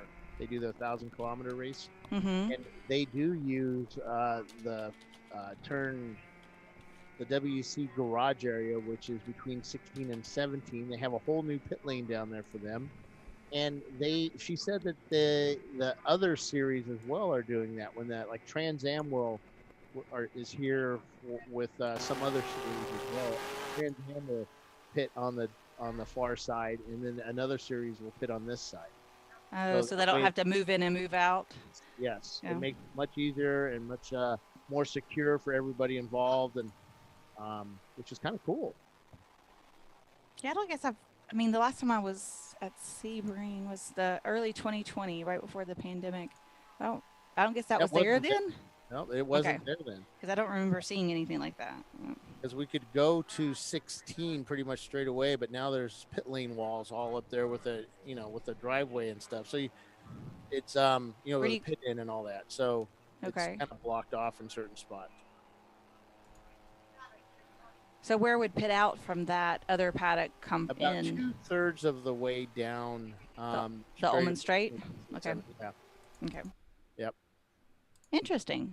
Cool. I can't wait to see that next time I'm down there. I think we're going to try to do the Sebring, the New Year's Eve race. I think my team is planning to try to go down there. Yeah.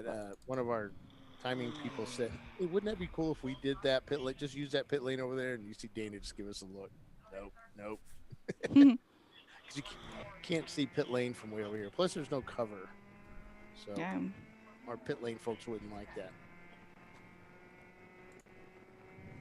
So Open Throttle Racing in the Kermit car has pitted.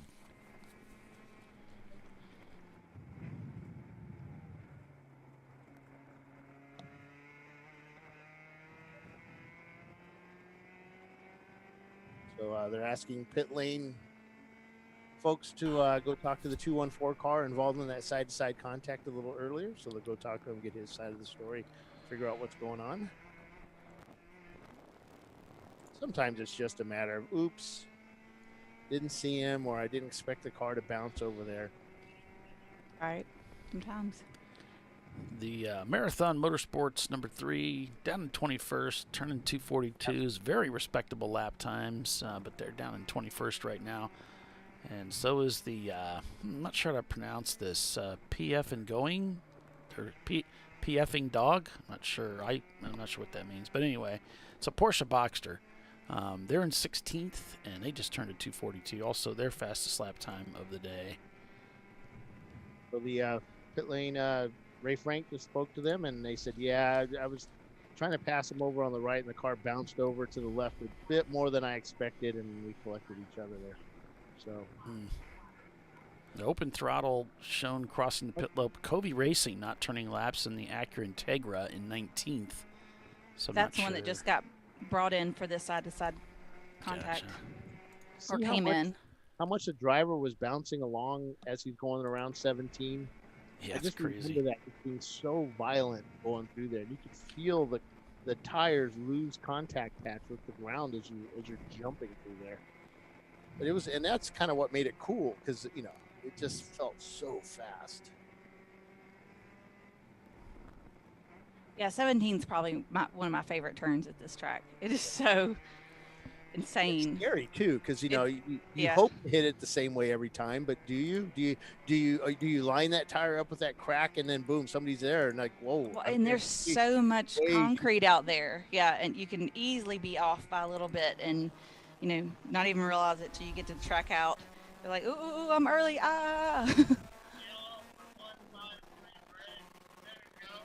153 spun and went at turn 5. That's the Pontiac Solstice, and I've talked to those guys over the last year or so. A little bit of, I guess you might call it mentorship. Working on some suspension ideas and tire ideas. Not sure I'm really the best man to talk to about that, but I'm definitely a Solstice fan. We don't have too many of them in the series. It's difficult. Yeah, they're it's a heavy car. They're kind of at a points disadvantage. They really would need some points love to really get the car up to the front. They yeah, it's a heavy car. That's what everybody complains about that owns them. It's really heavy. Just doesn't have the power to weight like some of these lighter cars like the E30s have. But it's a really cool looking car. Oh yes, yeah. I like the way the clamshell opens up and you have all your suspension and everything just right there to work on. It makes it easy to work on everything. Very Corvette-ish. Yeah, it is kind of Corvette-ish. All right. 4 hours remain in the race here at Sebring International. Stay with us. We'll be right back.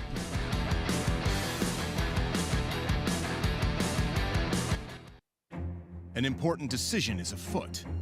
This man is about to buy tires on TireRack.com. Tire Rack is the leading online retailer of tires in North America and a repository of advice and expert reviews. And it's done! All that's left is to arrange for safe, easy installation at one of our independent recommended installers. Well, I guess he did that too. TireRack.com, the way tire buying should be. Come on, Road. Do your worst. We'll be at our best. Engineered to meet or exceed original equipment performance exclusively at AutoZone.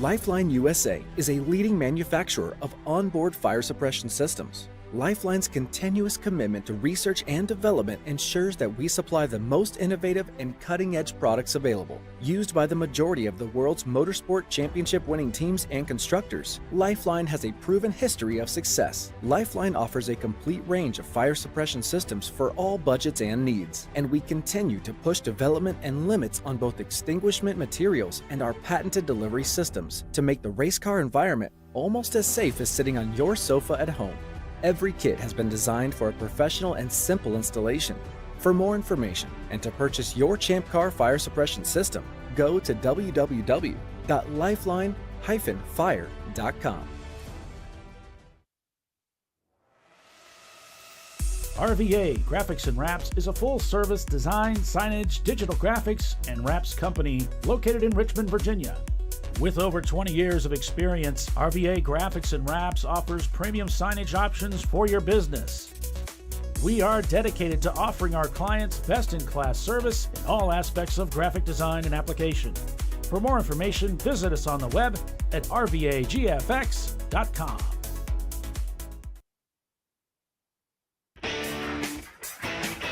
Located in Northeast Ohio with 40 years of combined experience, Money Shift Racing knows how to deliver performance and safety, offering everything you need to get your vehicle and drivers ready for race day. From safety equipment to full engine assembly and repair, in-house fabrication, 3D design, and rapid prototyping. Money Shift Racing. Performance done right.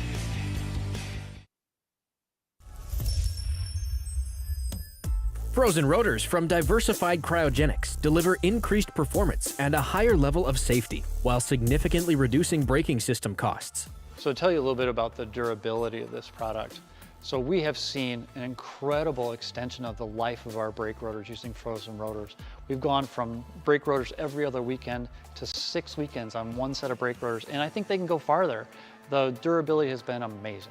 And it's been a fantastic season, and man, a lot of that is due to the way our car can brake on those frozen rotors. For more information, go to frozenrotors.com.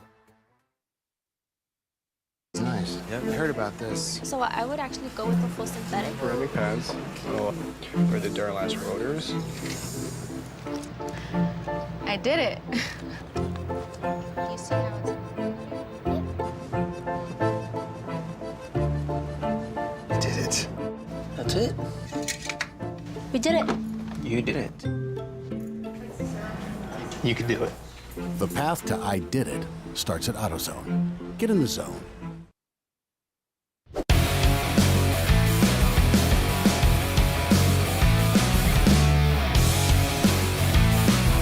Welcome back to ChampCar.Live, presented by AutoZone. Sebring 7s this weekend for Champ Car, the Champ Car Endurance Series, presented by TireRack.com. I'm Paul Velton with Tiffany Alexander and Bill Strong.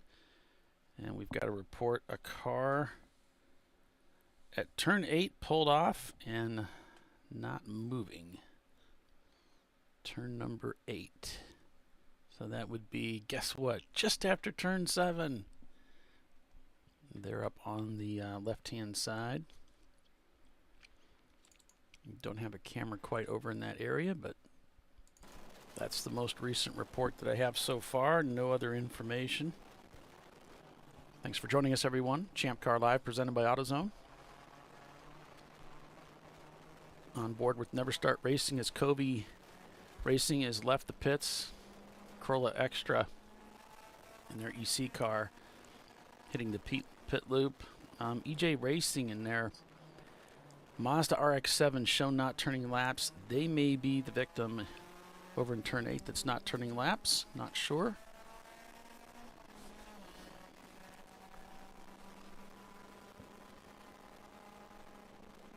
Rotary Rocketeers leads, working lap 62.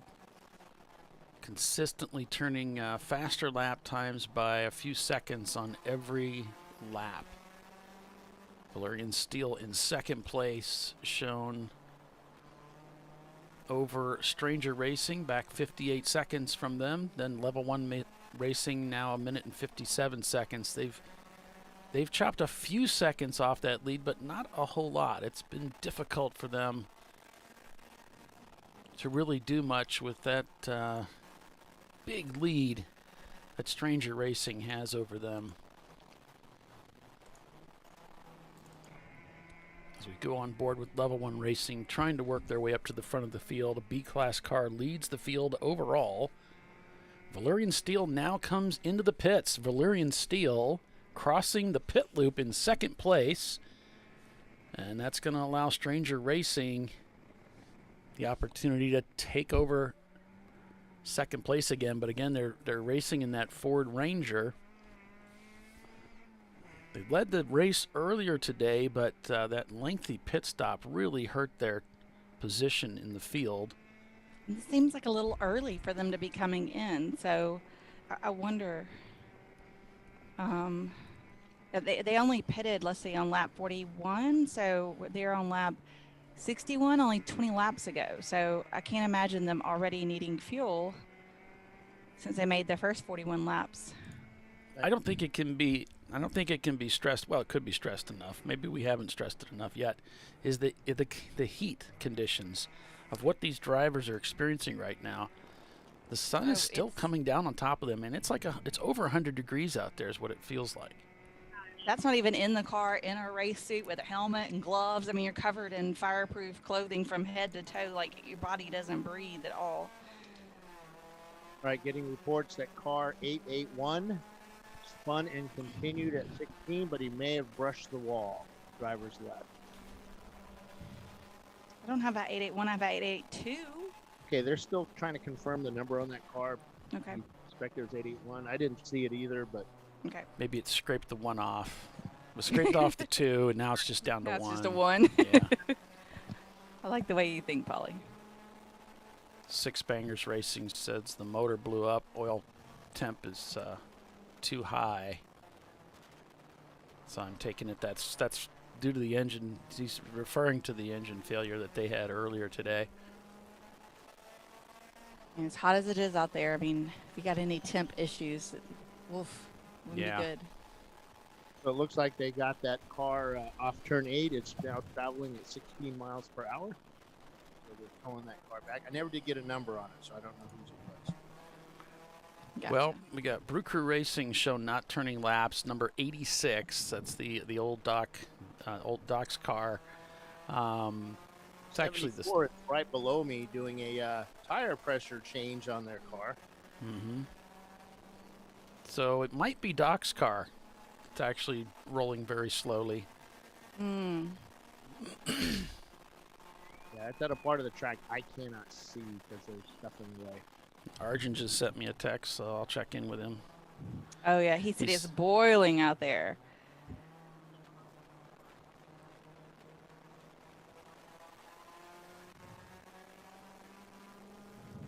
I mean, I would imagine it'd be pretty miserable, even with a cool suit. You know, you still got to be careful. And then if your cool suit failed or it didn't get plugged in right or somebody forgot to add ice or whatever, you know, we've seen a lot of, I mean, just at the Ozarks, we saw a lot of people coming in and it wasn't even that hot. But these races like this where it's so hot, you can get heat exhaustion in a very short period of time. I don't know if you guys remember that show we did at Utah where I was in the car and you guys were trying to talk to me and I could not figure out why it was so hot. And come to find out, my cool shirt had plugged up. And it was just basically I was boiling myself with the water that was in the system. It was so hot. I think that's the worst I've ever been when it comes to the heat in a car. I've done a couple of NCM races when they used to be in the middle of the summer, and just you go outside and it feels like you walked into a pizza oven. Yeah. I mean, just miserable. Well, kind of like it is now here. The clouds are thickening up. We can still see blue skies, but it's more like a gray sky. You know how you get that real thin layer of clouds that turns the blue gray, and then some really dark clouds as well. There were reports of sprinkling about half an hour ago on the front straightaway, and that really doesn't affect the race. Though we do have a very large, 12-foot long Sebring 12-hour decal that's still applied to the front straightaway. Remember a couple of years ago we had rain here, and as the cars came over that, you could hear the tires spin as they went over that.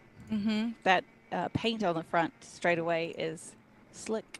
You can see that from the tower king here. I don't think it really slippery. Yeah, there it is right there. Yeah, so when that gets wet, just make sure your steering wheel is straight as you cross over that when it's pouring down rain. And let off the gas just a wee bit. Yeah. It's a interesting sound sitting in the pits and hearing people zoom as they go across that every car, you know. Yep. Every break time. axles and drive shafts and stuff as you reconnect with the track on the other side of it. Yeah. Yeah, it's still showing the 86 of Brew Crew not turning laps. They've fallen to 27th now. Yeah, they're still moving along at about 19 miles an hour. I think they're behind a tow vehicle, so. Well, I asked Arjun. He's telling me there's no problems with the car, so I'm not sure what's going on. Okay. But he I did don't mention have a correlation between that car and the Flagtronics, but whatever car that is, it's doing 18 miles an hour. Yeah, but Arjun is saying this is going to be truly a race of attrition. We're kind of accustomed to that here at Sebring International, so the heat is really intense out there. So that's gonna be a huge determining factor. It's your biggest competitor is the heat, right? The conditions, yeah. Yeah.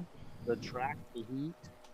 Remember how we saw one of the cars there as they're going through 17, and the car is just bouncing and it's just beating the driver up as they go through there. All that adds up over a 7-hour period. Absolutely. And, your car starts falling apart. Remember the exhaust systems? Those things are. Then you're dealing with, oil temp, water temp, the driver temp, like just it'll exhaust you and the car so much faster when it's so hot. The floor? Floor. Oh, I see the tunnel there.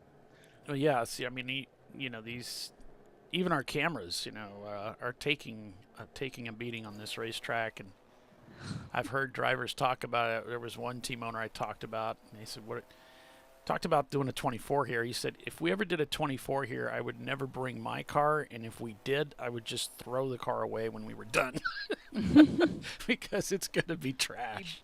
Brutal to the car, yeah. WRL does a 24-hour here. I was a little upset about that.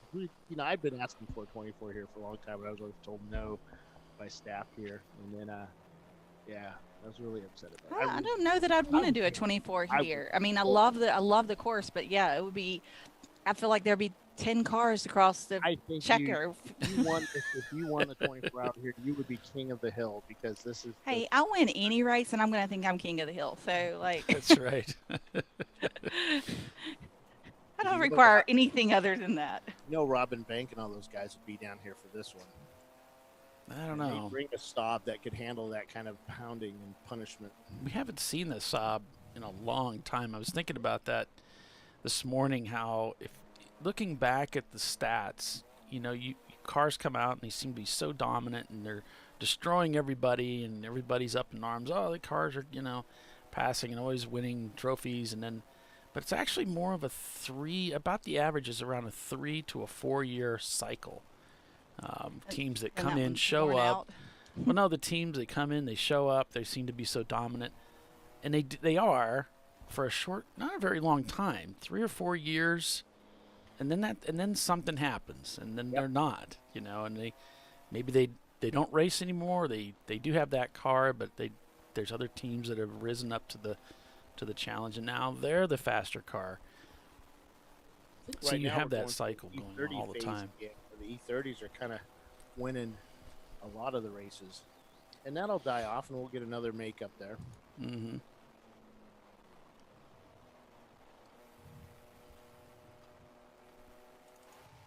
I mean, the Miatas have done really well here.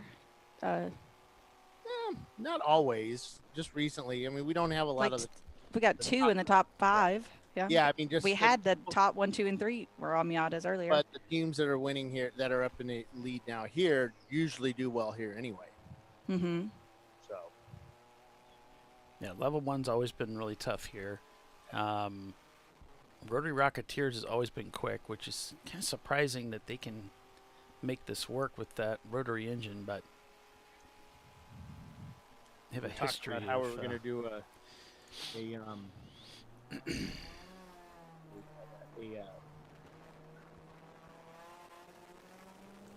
check on those pistons on that rotary engine. Yeah.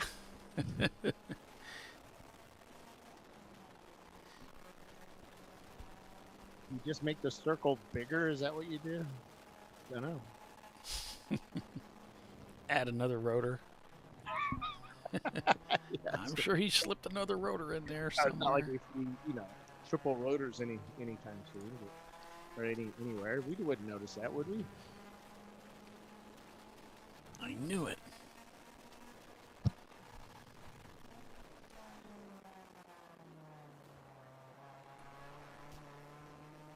E74 just finishing up their pit stop or their fueling. They're putting their driver in and getting things buttoned up. All the fuel over the wall. Now the fire bottle person can go over and put the fire bottle down, gloves off. Now they're over the wall. Popping the hood on that Miata. What are they looking for? Because when we're fueling, anytime the gas cap is off, everybody has to be fully dressed out in your fire retardant clothing. Then once the gas cap is back on, they can then do other things to the car. They're going to check the oil level. And everything is really hot, so they didn't have gloves on, so they had to grab some rags and so they could check the oil on it. So with that last pit stop for Valerian, level 1, this is for position. The last time across the start-finish line, 0.4 seconds to Valerian Steel for level 1. They may be the team just ahead, and they've been working for a long time trying to reel this team in, and now they are right on their bumper. 575 just pulled into pit lane, headed to their pit stall. True, or however you say that. Never Start Racing shown in the pits.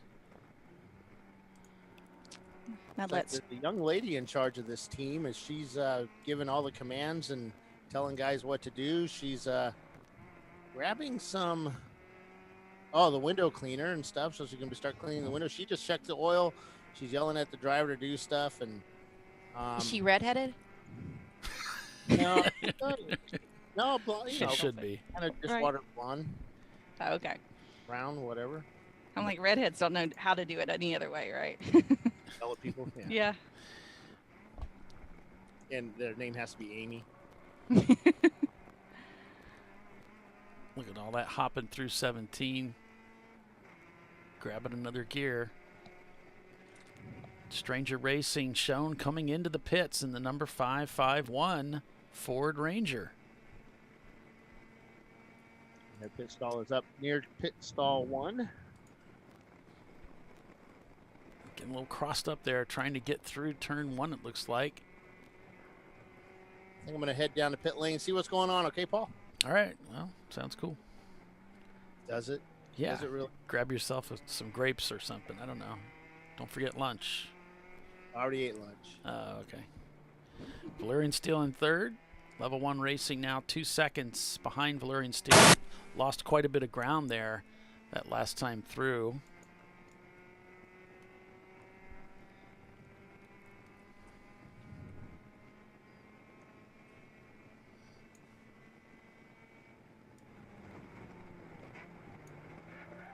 Ooh. Dropped it down from 4th to 2nd and released the clutch a little too early. Didn't really get that rev match clean going into 7. He was kind of struggling with that earlier too, wasn't he? Yeah.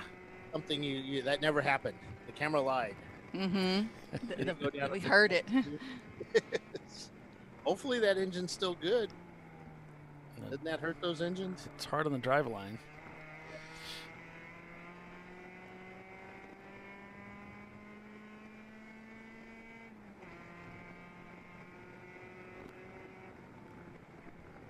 Timothy says, my late wife was a redhead and a tech inspector from the mid-70s. She yelled at everyone. We just consider that our outside voice. It's your outside voice. Tiffany's using her outside voice. You don't yell at people, though. You're pretty nice. I try to be nice about it. Yeah. But then if like nobody listens to me when I'm being nice about it, I figure they don't understand that language. So I have, I pull out the secondary language. Yeah, I think Chelsea calls it her mom voice or something. Yep. The mom voice. That's and then I don't feel guilty about it because I'm like, well, if you would have understood nice, then I would have stuck with that. But since that wasn't working, we had to go with the, with the mom voice. I've never heard the mom voice from Chelsea either, so I don't know, but I'm sure it's there. I'm sure it's there. She knows how to get there to it. Yep. The mom voice is like a little louder, but usually you talk a little slower. So like listen to the words coming out of my mouth. There is a period, not a question mark. It's not for debate. Test. It's funny. We've got you loud and clear, Bill. We've got 5 minutes to the commercial break. I don't know if you want to push through the commercial break or you want to keep going afterwards go or either after way. that or whatnot. I'll come back when you guys are done the commercial. Just let me know and I'll come back. Okay. I'll be downstairs. All right. Looks like we have Bob. What is that? Pfaff? Is the P silent? I don't have any idea. I'm not sure what you're seeing. Oh, the nameplate on the car that we're in. Oh, okay. Yeah, it could be Pfaff, yeah. Just do Behind the go wheel Bob. here, Infinity Loop and their Ford Contour. Infinite Loop. I always call them Infinity Loop. I don't know why I do that. I wasn't going to correct. They've been you with us today. for a while. Mm-hmm. I mean, some of these teams make cute little plays on words, humorous, and then sometimes they're too humorous because we keep forgetting them. Yeah, like sled bull racing. That's kind of funny. Yeah. Marquita Farmer says Chicken City live stream, 110 watching. I don't know what's up with that. Is crazy. Like this person just has like a camera in their coupe in the run, and that's all it is. And there's always a bunch of people watching it. I just assume it's all. All right. The guy behind the pit wall here down by the restaurant, number 86. And he's driving. It's driving. So the 86 is behind the in the paddock. And it looks like he's headed to pit in or that section over there. Cool. We got a lot of guys down here. Real quick, we got a lot of guys down here from sitting around the cool shirt box that we have set up to keep them cool. So how you're running the sled bull, right? Sled bull. What's the name of the team? Valerian Steel. Oh, Valerian. God, different guy. They all look the same to me. These racers. Hot and sweaty. Steel, how you guys doing out there? Well, we were running first overall, and then somebody hit us in 16 and took out our tire.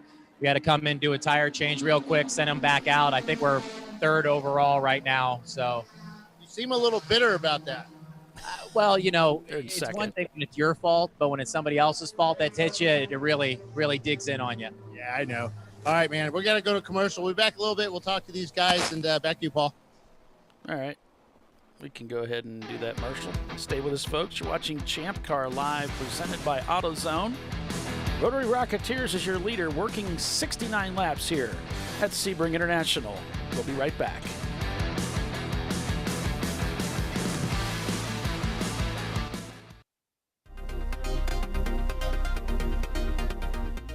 Welcome to TireRack.com, revolutionizing tire buying since 1979.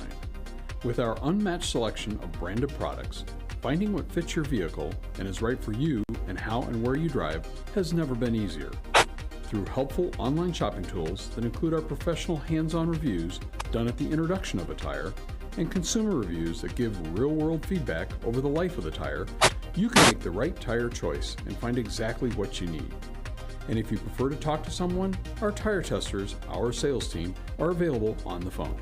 And that's how we get you the right tire for you and your vehicle for where and how you drive.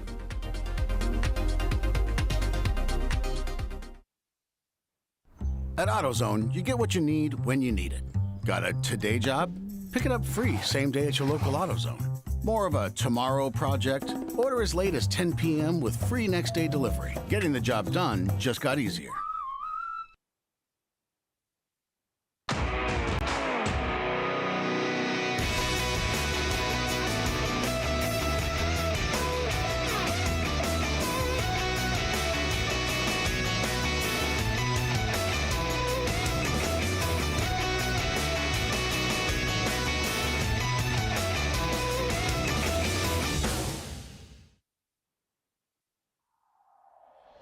Discovery Parts is a veteran-owned racing and safety equipment company. While we're located inside Atlanta Motorsports Park in Dawsonville, Georgia, Discovery Parts can also be found at the tracks, supporting a number of Champ Car Series events. We take pride in being a reseller of the best of the industry to Champ Car teams and drivers. We know racing, love racing, and look forward to tomorrow to even more racing. Visit us at discoveryparts.com.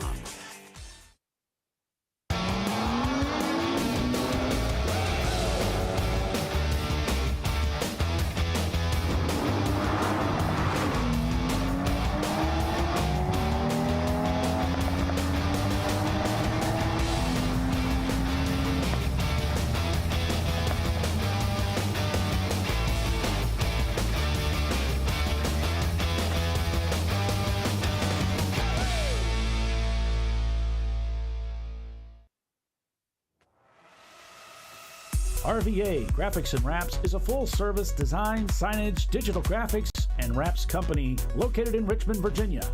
With over 20 years of experience, RVA Graphics and Wraps offers premium signage options for your business. We are dedicated to offering our clients best-in-class service in all aspects of graphic design and application. For more information, visit us on the web at rvagfx.com.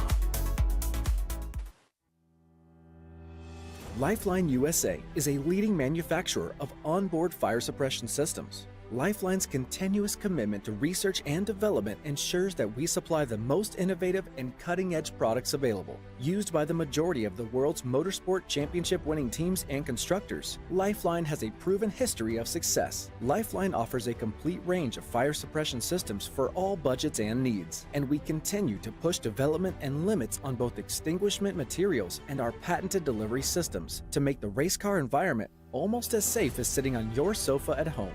Every kit has been designed for a professional and simple installation. For more information and to purchase your ChampCar fire suppression system, go to www.lifeline-fire.com. Located in Northeast Ohio, with 40 years of combined experience, Money Shift Racing knows how to deliver performance and safety, offering everything you need to get your vehicle and drivers ready for race day. From safety equipment to full engine assembly and repair, in-house fabrication, 3D design, and rapid prototyping. Money Shift Racing. Performance done right. Frozen rotors from Diversified Cryogenics deliver increased performance and a higher level of safety, while significantly reducing braking system costs. So to tell you a little bit about the durability of this product. So we have seen an incredible extension of the life of our brake rotors using frozen rotors. We've gone from brake rotors every other weekend to 6 weekends on one set of brake rotors, and I think they can go farther. The durability has been amazing.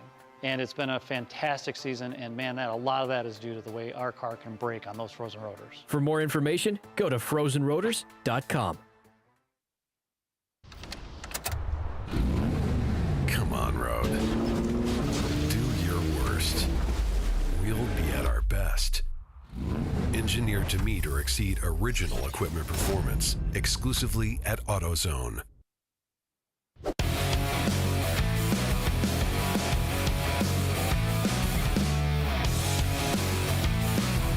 Welcome back, everyone. ChampCar.Live, presented by AutoZone. We're at Sebring International Raceway this weekend. Bill, you still down there in the pits? Yeah, hey, I'm down here with probably the most famous face at Sebring, Kip Sebring. So you're down here interviewing teams and having a good time here at Sebring International Raceway, Kip? Absolutely. We're having lots of fun down here, trying to stay cool in our wardrobe and as well as temperature. Yeah, so you've done a little shaving. You don't have the beard like you used to have, but you do have the big fancy mustache. Is that affecting your interviewing skills with the heat? Not necessarily. It's for the women and the speed on the racetrack. All right, I don't have any more questions there. So how many teams have you been interviewing today? We've lost count, but I think we counted 13 Miatas, which seems to be the favorite in ChampCar Endurance Series. Go Miata! So being a foreigner and such, from overseas, the Miata is much like the car of your country, correct? The little MGs and that? Parking is tight.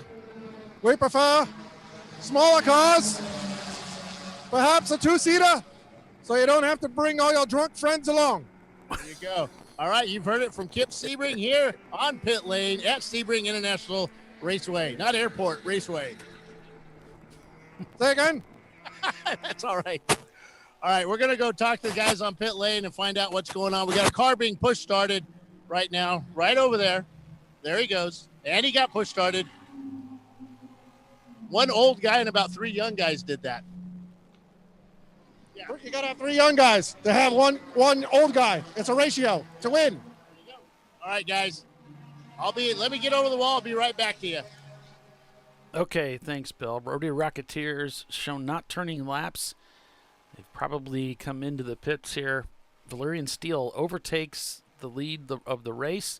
Level 1 Racing just passes Rotary Rocketeers as they're sitting still. So Level 1 Racing finally moves into second place.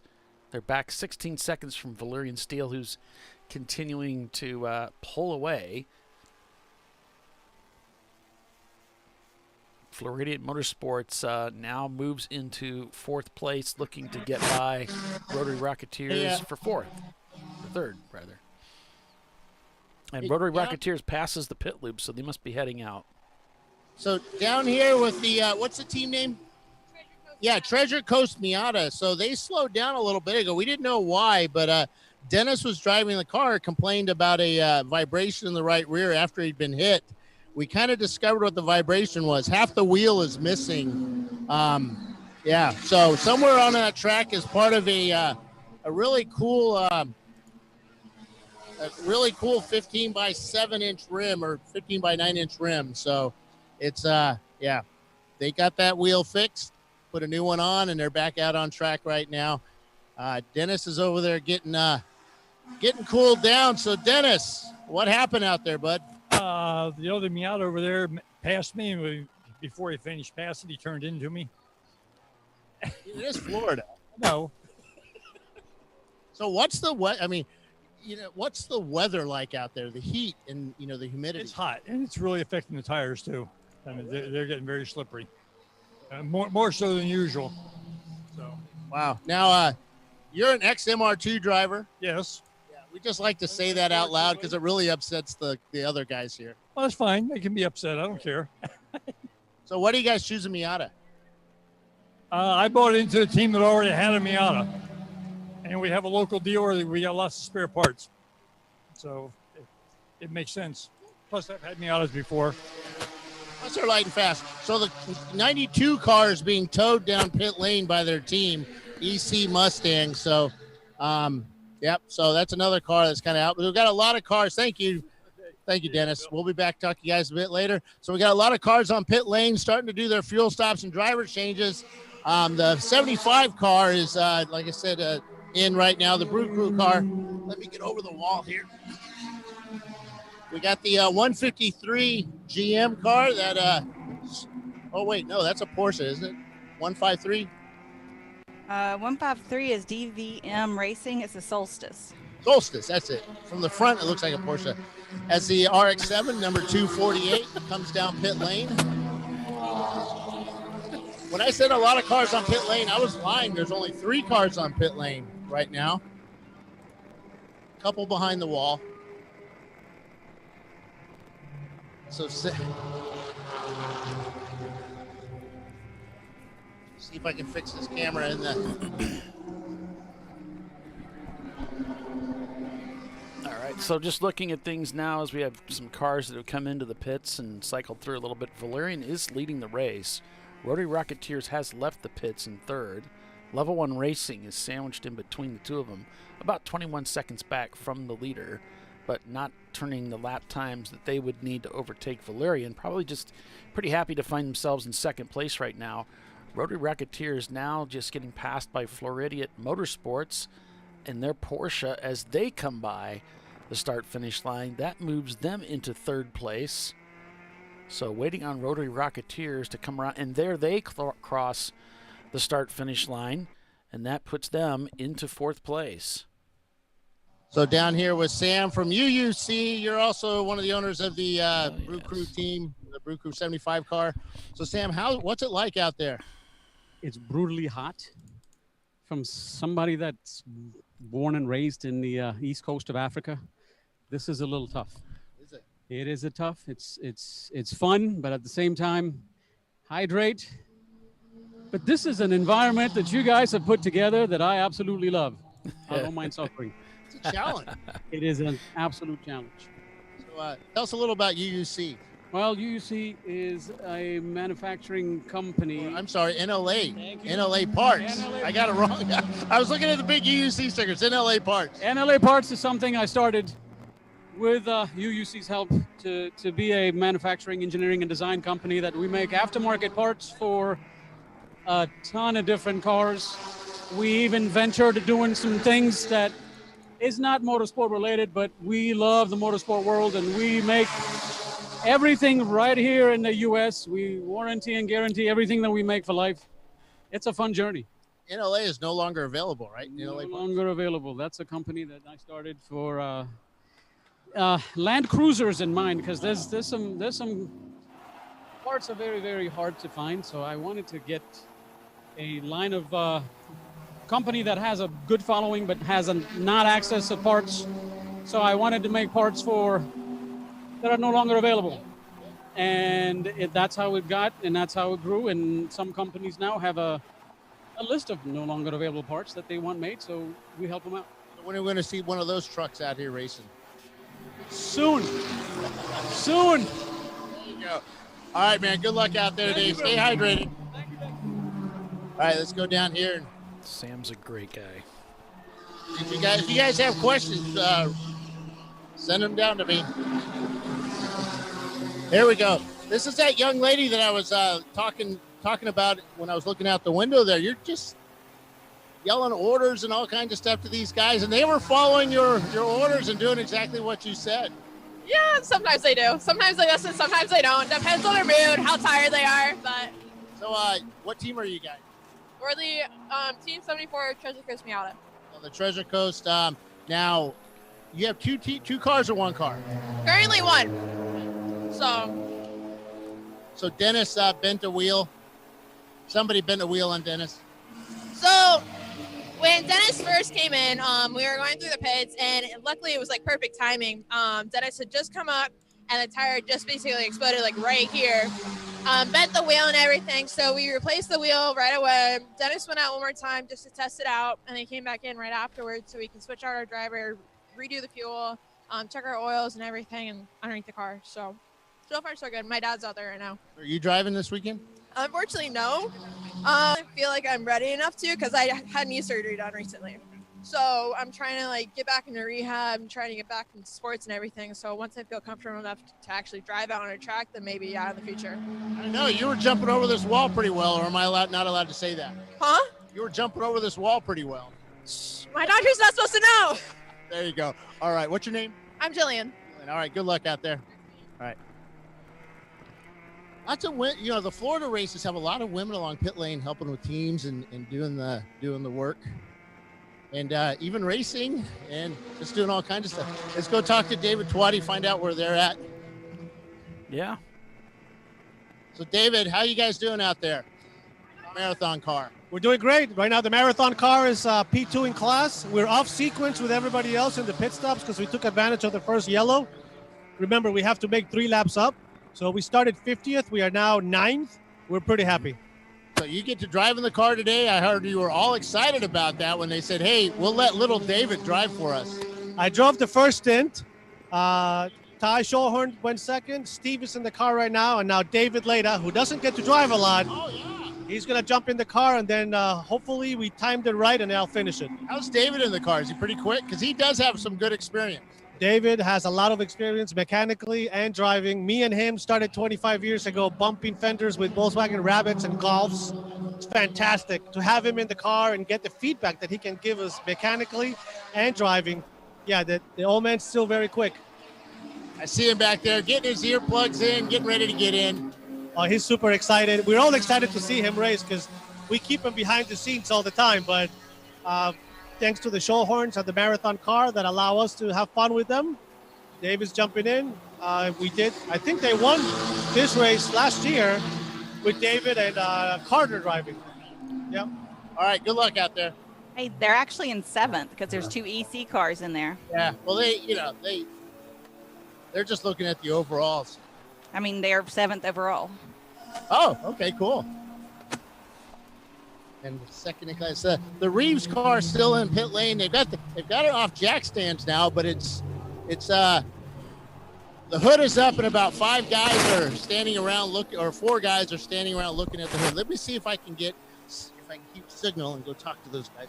Yeah, hey, Bill, maybe you can fix the camera there too. On their car? Yeah. I did that earlier. It didn't work. Okay. So we're all standing around looking. Sorry, I'm losing. Oh, one of the fuel injectors broke. Well, you got 7 more. Oh, they're not getting any spark. So Yeah, they've got some technical issues with that car. Let me come out here. They got some technical issues with that car, so they're all discussing now how they're going to do stuff. Some folks have cameras out. Some folks are taking selfies of themselves while they're some of the wives are taking selfies while they're doing while the guys are doing all the work. That was quite funny. She heard me say that. So how you guys doing out there? What team are you guys? Wireless. What team? Thing Dog Racing. So how you doing out there? I think right now we're first overall in C and somewhere. My solution of using better drivers has worked so far. How about those drivers that have driven for you in the past listening to this? Do they feel bad? Oh, they're coming in. So we'll sit here and watch them do their pit stop. Oh, wait, he just said that to get me away. That's what he did.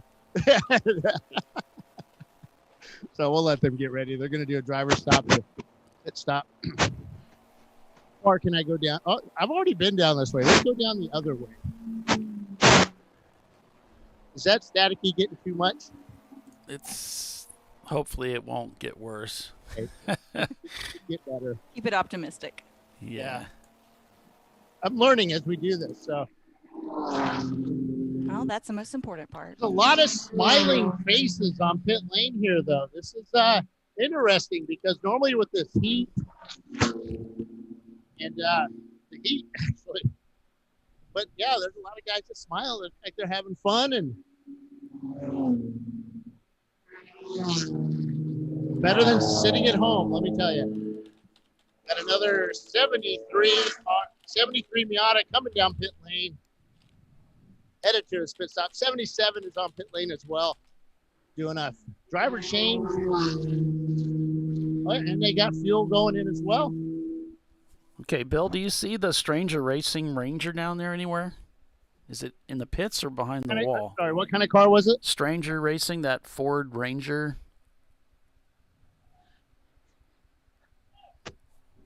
Maybe. What number is it? 551. They were leading the race earlier. Yeah, I can't. Let me. Okay. Walk. Oh, yes. 551. It's underneath the awning behind pit wall with the hood up. They are working on, looks like the transmission part of it. Let's go see. Sled bull is also being worked on. Yeah, it's up on all 4 jack stands. Gotcha. They're trying to get it level. Looks like it might have transmission issues. The sled bull is also back there, along with the 595. It looks like sled bull. They're working on the right fork suspension on that car, the braking system. 77 EC cars in.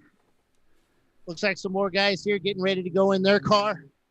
Yeah, that's lots of backwards all racing. suited up right now. And the fastback Miata, as the car goes down the front straightaway, backfiring. So our camera car, the 412, is that camera still working? What team is That's that? level 1. Level 1? Yes. Okay, so level 1 is in pit. They're putting a new driver in there. Looks like they might have just done some tires. Huh? The rear view mirror. They fixed the rear view mirror so it's no longer going to shake. They're doing some changes to the steering wheel. They looks like they put a new steering wheel in it. And it's gone back on. Checking the torque on each wheel. Another guy's coming over to wash the window off, it looks like. Yep. Sprays the window cleaner on the front windscreen and wiping it away. Driver's getting this thing together. Looks like he's going to start it up here in just a second. They're looking at the timer.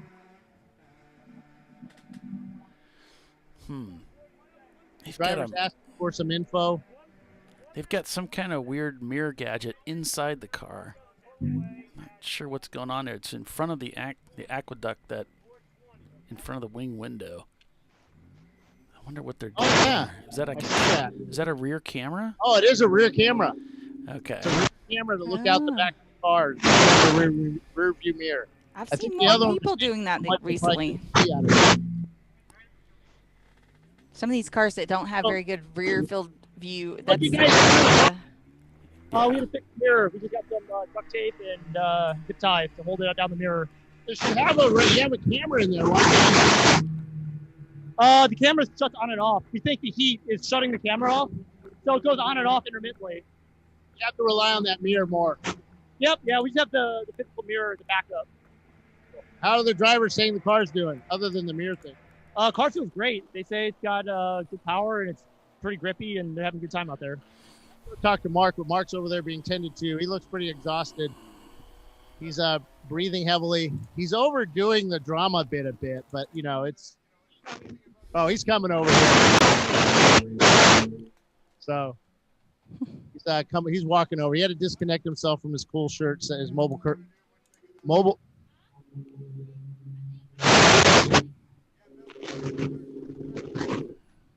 Test. Okay, I'm back. Hey, Mark, how was it out there? It looked pretty. I'm losing. Test. We can hear you. It's just staticky.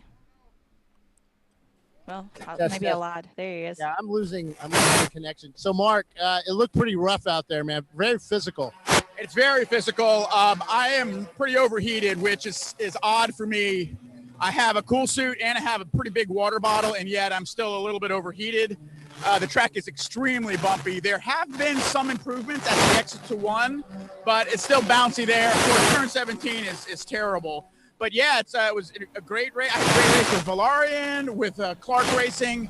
We have a good car. All right, cool, man. Thank you much. All right, missed the end of that there, but he said he's had a good race with the guys out there. I'm just at the limit of my stuff, so sorry if it was going in and out. All right. Thanks for doing all that, Bill. All right. Back on board with level 1. 4 Paws is pitted. Valerian leads over Floridian Motorsports. Rotary Rocketeers in 3rd. 1 minute and 30 seconds the gap from 2nd to 1st place. Valerian still turning the faster lap times than anybody out there right now. Rotary Rocketeers down in 3rd. A 2:41 on the last lap. 9 seconds the gap up to Floridian. 1 minute and 39 seconds up to the leader. Again, working lap 77. A class led by Valerian Steel, D class by Floridian Motorsports, B class by Rotary Rocketeers, your top 3 overall. EC being led by 4 Paws, who's shown not turning laps. They may be in the pits. And C class being led by Marathon Motorsports in 8th place, in 7th place overall when you pull the EC cars out. The Marathon sports car is doing putting fuel in the car, putting the driver in. I think David's getting in the car now. Or not David, but his partner. Hopefully they fix that camera. Looks like they're trying to upright it.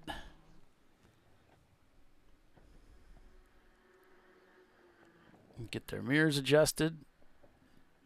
Hope it stays adjusted. Instead of readjusting itself.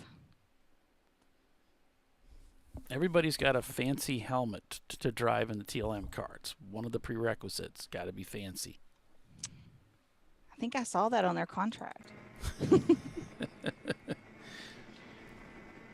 Fancy helmet only. Right up against the rev limiter as he dives into turn 1. Here is level 1 racing. In 4th place now. We're up in 2nd there for a little while. Now they just left the pits.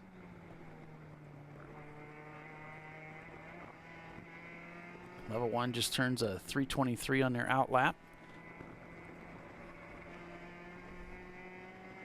And he's got the yellow gloves, which means he's fast. He's fast.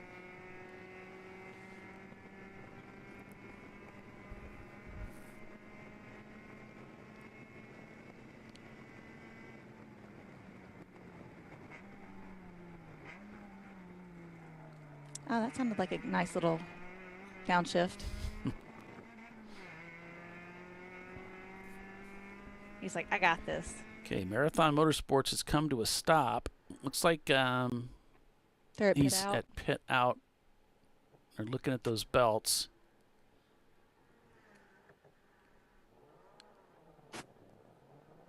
Just a second. Trying to work his way out of the pits there. We'll see him. Our camera's drooping quite a bit, but we'll see him coming down. The pit out, and you enter the track like right in turn 1. So you have to be really careful. You come into the track and cars are, completely on pace right there, and not to get in the way of anybody. It can be a little sketch if someone's not paying good attention to what they're doing. Coming through the bend here, headed towards the hotel.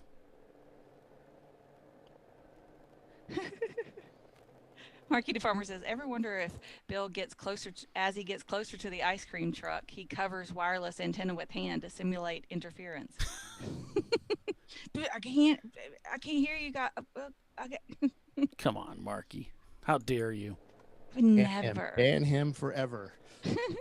Insinuate. Wish there was an ice cream truck here. Such things. I mean, probably ice cream or a popsicle would be really nice out there. Probably melt before you could eat it.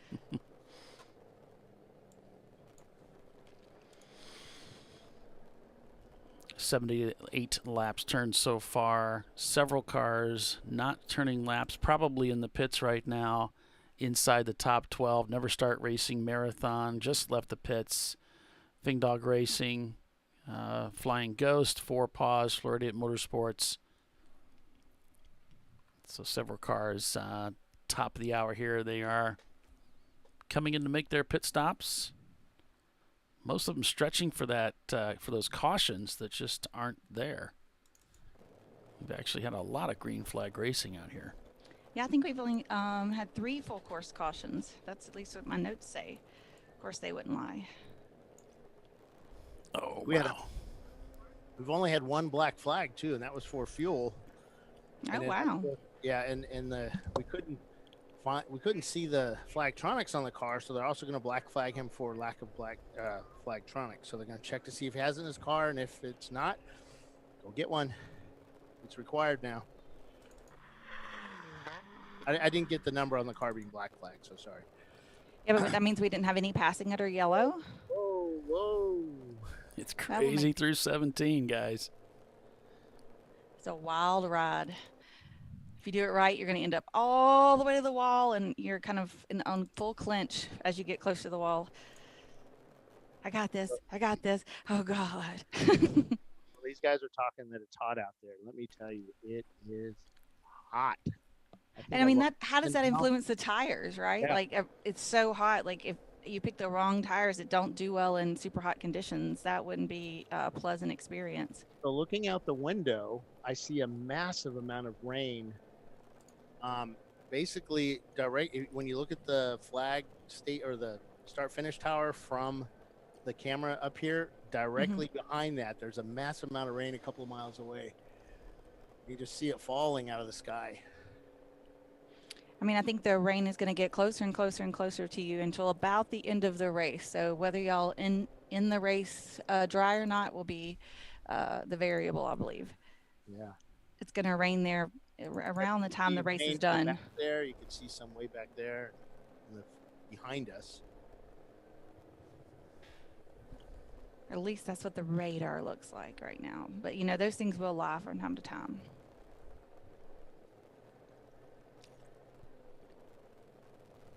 And the leader has pitted. Valerian Steel coming into the pits to get their pit stop done as we're working lap 80 out here at Sebring International Raceway. Stay with us. We'll be right back.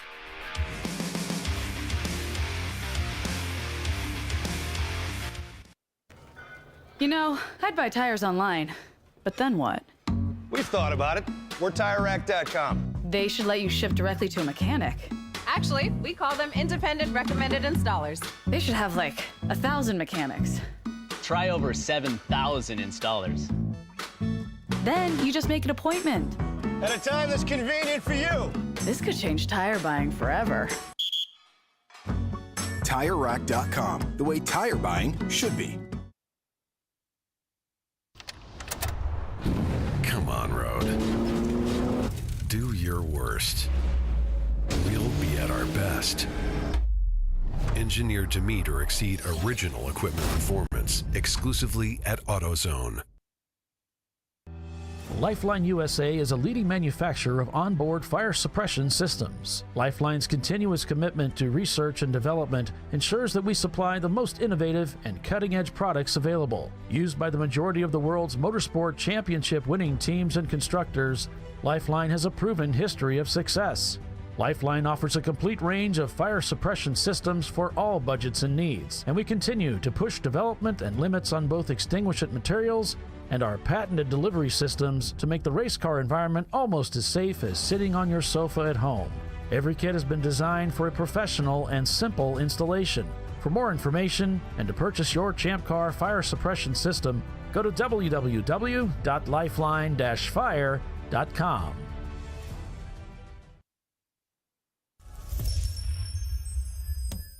Frozen rotors from Diversified Cryogenics deliver increased performance and a higher level of safety, while significantly reducing braking system costs. So to tell you a little bit about the durability of this product. So we have seen an incredible extension of the life of our brake rotors using frozen rotors. We've gone from brake rotors every other weekend to 6 weekends on one set of brake rotors, and I think they can go farther. The durability has been amazing. And it's been a fantastic season, and man, a lot of that is due to the way our car can brake on those frozen rotors. For more information, go to frozenrotors.com. Located in Northeast Ohio with 40 years of combined experience, Money Shift Racing knows how to deliver performance and safety, offering everything you need to get your vehicle and drivers ready for race day. From safety equipment to full engine assembly and repair, in-house fabrication, 3D design, and rapid prototyping. Money Shift Racing. Performance done right. Discovery Parts is a veteran-owned racing and safety equipment company. While we're located inside Atlanta Motorsports Park in Dawsonville, Georgia, Discovery Parts can also be found at the tracks, supporting a number of Champ Car Series events. We take pride in being a reseller of the best of the industry to Champ Car teams and drivers. We know racing, love racing, and look forward to tomorrow to even more racing. Visit us at discoveryparts.com.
No.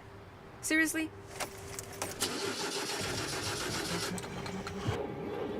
Come on. Oh, no. You for real? Dale. Really? Wow. So maybe just a cable? We can help you. Welcome to America's #1 battery destination, AutoZone, your battery solution.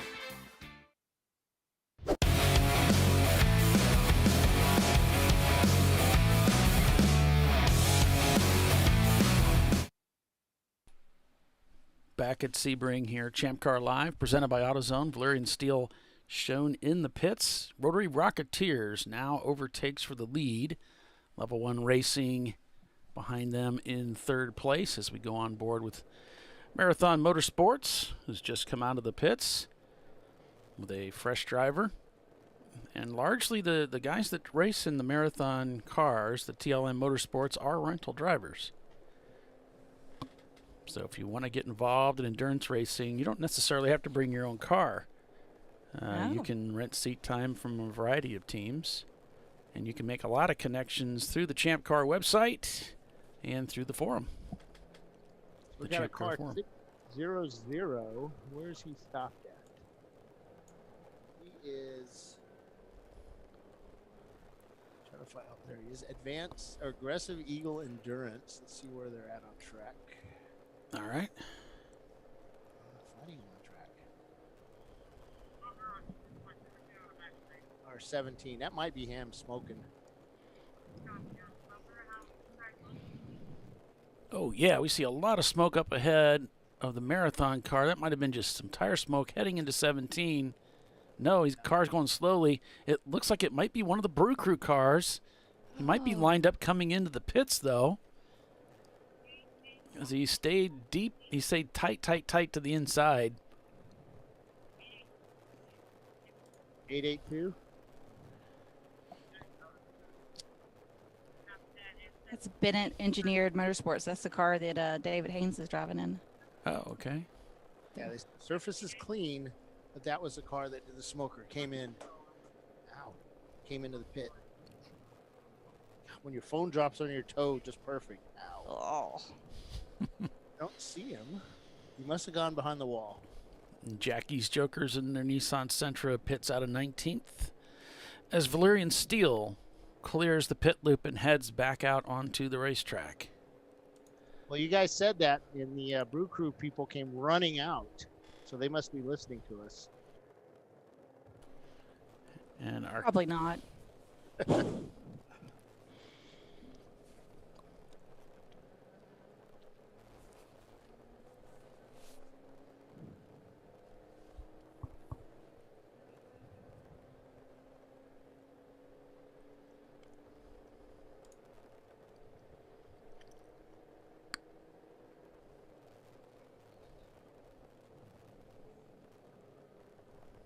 Dana sent me the new VPI updates as well, so we'll be putting that up on the web here in a day or so. And Never Start. Looks like they're behind the wall working on that Z car. You might want to rethink the name of their car, maybe. Because it's not starting right now. When you have to ask for the voltmeter. Now you know he's going to be in there for a little bit. He might as well decloak and get out of the car.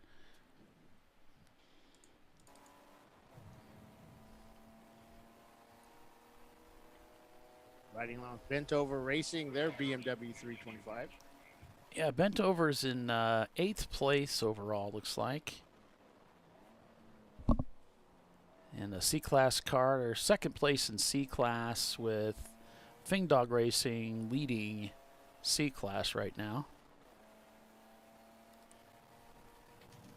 So B-Class leading the field overall with Rotary Rocketeers. Valerian Steel now back in 2nd place with Level 1 trying to chase them down. 29 seconds the gap from Level 1 up to 2nd place. Running lap times a little bit behind pace from what Valerian's able to do with those 2:34s. Those are some stout lap times.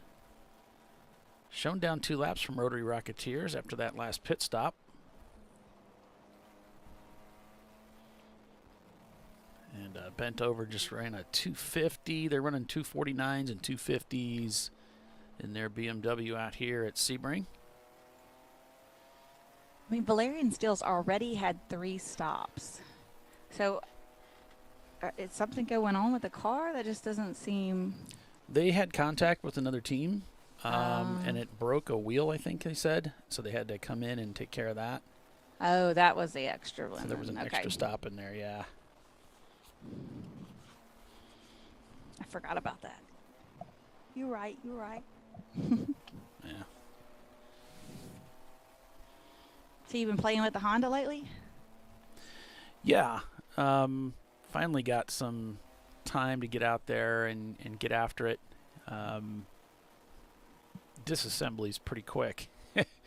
So once I had everything in place, got the cylinder head off and took that out to the local one. There's one shop that I trust in Fort Wayne, so took the cylinder head out there to have it checked. You know, we had this, we had a little bit of concern of overheat from a few years back when the car was raced last. We wanted to make sure that cylinder head's okay.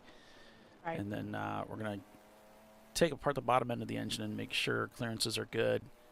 We had some leak down, quite a bit of leak down on one of the cylinders, so that needs to be investigated. Hopefully no big deal, maybe rings, maybe not, don't know yet. And then reassemble.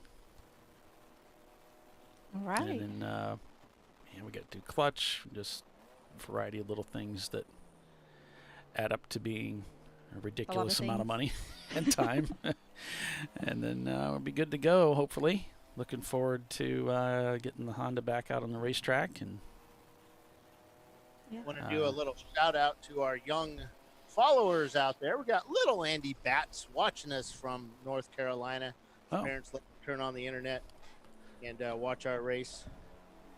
So yeah, I hope you're having fun, Andy, watching the race. Yeah, welcome to watching the race, Andy. Hope you enjoy. We don't have all the camera views and some of the fancy stuff that the major networks have, but we do pretty good with what we've got to work with. Which is limited. Yeah. Oh, there's a little bit of roughness. Is he off into the grass? Did he make it? He made it. He did that outside pass and kind of took the car way out wide. He's getting his money's worth, Bill. He's using all the track. Use all the facility. Why not? Every bit of the real estate. Folks up in the tower here, we're watching the storms all around us. Looks like the one that was headed for us dissipated. Asked them about the lightning issues, and it's 10 miles.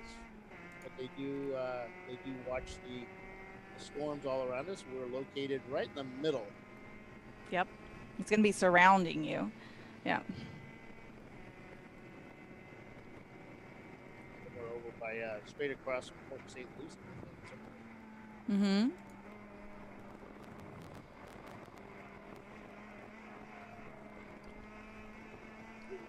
Work that wheel, man, because that car is bouncing through the air. You can turn that wheel, nothing happens because you're not actually touching the ground. You're actually still airborne.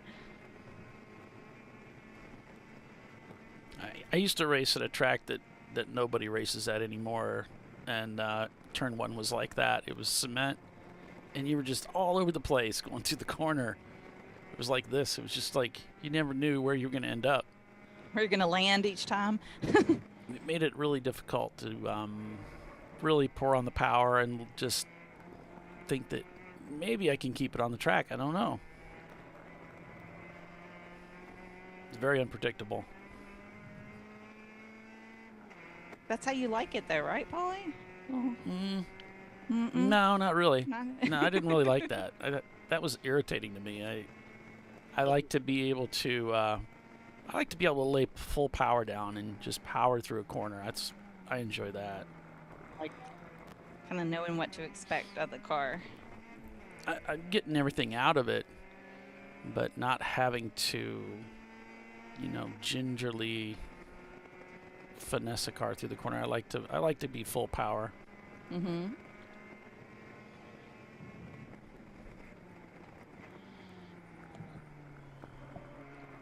You would have hated the Honda when we first put it together then. It had 2 speeds, full throttle and nothing at all. It would just buck like a Bronco if it weren't at full throttle.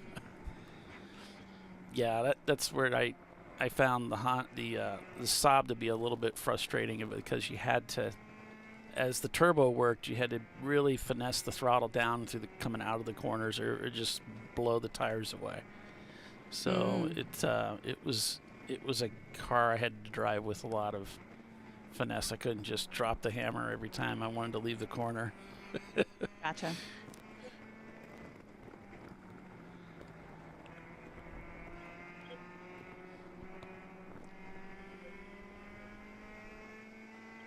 This little Miata is just getting it around the track. He's got the fast gloves on. I mean, he's got it all going in the right direction. Yeah, Yeah, he's turning 240s, 242s. Got some 39s in there. I mean, getting it done, doing everything he can with it. You know, I don't think there's much left in this car. I think they're getting everything out of it that's there. It seems like they're pushing pretty hard. Obviously, they know the track really well, and they're really comfortable out there. They've driven out here with us a number of times, and they're always fast. Yep. I mean, they've driven themselves to third place already, so doing well. They've really hiked this car up through the field. They've passed. They've been down and back, and so they're doing really well today. Rotary Rocketeers, 34 cars up into first place. They've passed, so they are on top of things as far as that's concerned. They're turning the faster lap times out there today. Kobe Racing shown in the pits right now. Hungry Geckos as well. Looks like Never Start. Still behind the wall working on that car. So is the sled Brew Crew. Okay. Yeah. And the Sled Bull Racing machine. Stranger Racing as well. We know they were under the hood working on that car. Bill, our pit reporter, is down there. What? I'm up here. It was a recap, Bill. Oh, sorry.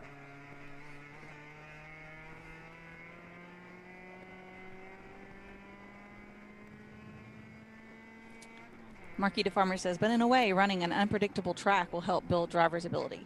I mean, I agree. I mean, when you have to deal with a car that's been used up by your previous driver, or it's having some kind of issue, I mean, trying to figure out what it's doing and what it's not doing and what you can do with it, and finish the race with it is, I think that's a skill set, definitely. So 985 is being black flagged. I don't know why. Maybe dumping fuel, I think. That's Bent Over Racing. Oh, man. They're currently running in, I think it's 8th -1, so 7th place.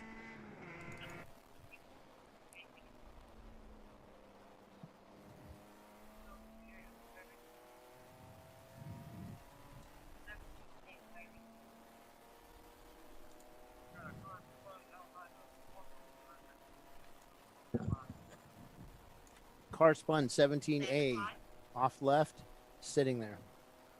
8-6. That's Brew Crew. Yep. We're going in there now. Let's see, we see the yellow there. And the bent over guys being smart about it, but I think they're coming in anyway. Yeah, there's Brew Crew off to the outside, just at the exit of 17, like one of the worst places you could die. Right. 985 in black flag. What was the first number? 98. Yeah. I can't hear you. They need to get that number because they're not showing it. We initially black flagged you because you were dumping fuel. Okay?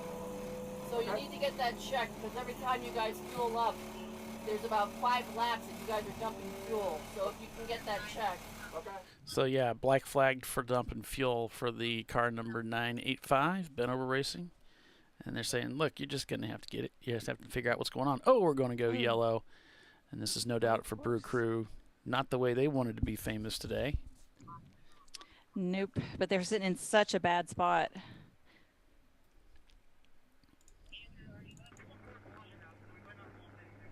Not a real safe place for them or the safety crew to go get them. So makes sense.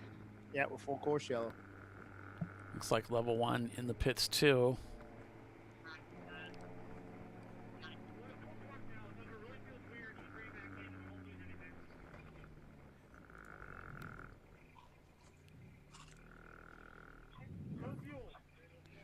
They're having some kind of issues here. They brought that car in to look at something. He's going to take it back out. He said if it feels weird, we'll bring it back in. So they're, man, these cars just get beat up so bad. normally where you wouldn't have a problem, the car would be fine. This track will shake you to death. It's like being on a shaker rig for 7 hours. If there's anything loose, it will figure itself out. You I were wonder too if the gonna find it. tires are not acting like they expected them to because of the heat, and they're as a driver, you're just trying to figure out why it's not handling like it should. Right, like it gets real greasy. Feel and hear things that you wouldn't normally hear on this track. Makes sense. Makes Sometimes sense. he went wide. Yeah, he went wide off into the corner, and maybe did a two-wheel off type stuff. And yeah, and Kimberly's saying that the Avenue Garage team's waiting on a part, so that's what's going on with them. Well, hopefully they've already found the part they're waiting on and just trying to get back to the track so they can be, try it out and be ready for tomorrow too. we'll have a lot of sunshine here, but we do have clouds building. Taller and taller, thicker and thicker. Ray Vega. So cars I'm showing in the pits right now: Level 1 Racing, Bent Over Racing, ISC Racing, and Hungry Geckos.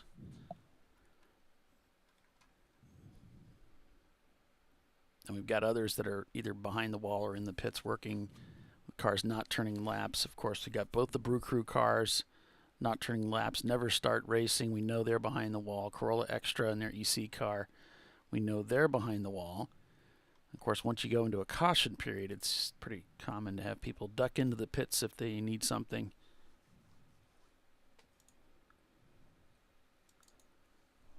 Yeah, it sucks for Level 1 that they were spilling fuel and they had to come in and get that fixed and serve a penalty. But that'll help them that we went full course caution if they can quickly get it fixed.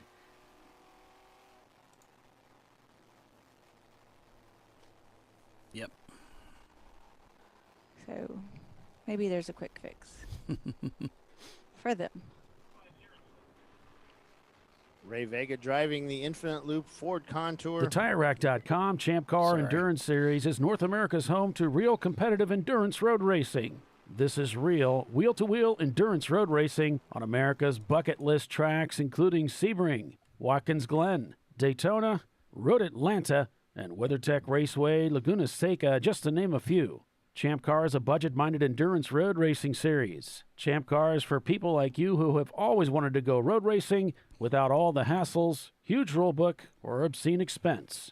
All you need is a valid driver's license, some safety gear, and a race car, which you can rent from Arrive and Drive teams or build your own car. Champ Car is the simplest path in North America's largest endurance road racing series.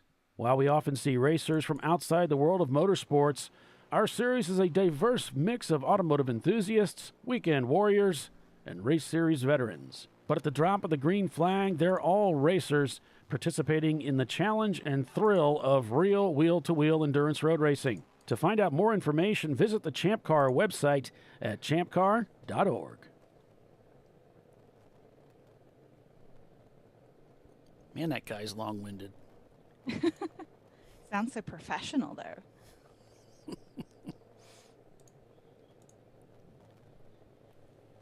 Working lap 88, Rotary Rocketeers leads the field. Around this, how long is it, Tiffany? 3 mile? 3.6. 3.6 mile road circuit. Yeah, 17 turns and over 3.5 miles of track. Glorious racing. Yes, glorious track. Mm-hmm.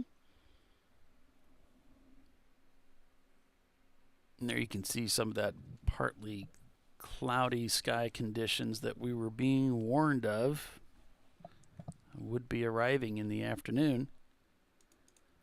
Scattered showers, possible thunderstorms are on tap. 50% chance.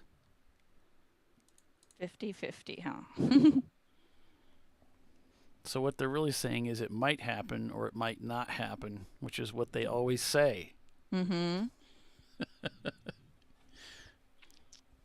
I wish all jobs were that easy. It's 50% chance it's going to work, 50% it doesn't. Doesn't really matter. Yeah, see, that would never work in my industry. It's no one wants to hear you, their IT professional, or it might work, but it might not. No, nobody wants to hear that.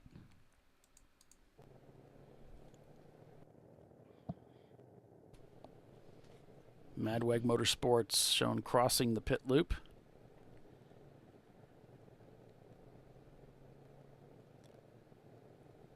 BR Racing. This is their first time racing with us. Wow. Oh, that's cool. I love first-time teams. You know, just kind of see how things. I like to talk to them and see, what they thought of it. Was it, what they thought it would be? Was it different, better, worse, about the same? My first race, I thought it was the coolest thing that had ever happened, but it's just me. BR Racing is another Mazda RX-7, an 87 RX-7. They're scored in 17th place overall. Now, they've got a few EC cars up ahead, so those will be pulled out. So they're in the top 15 in their B-Class RX-7. And they're getting broke in hard, aren't they? I mean, this is brutal. Yeah. Benover Racing is heading back out. And this was the team that was brought in for dumping fuel. They were black flagged in. And there's the Baby Shark car up ahead, heading back out. So they will stop.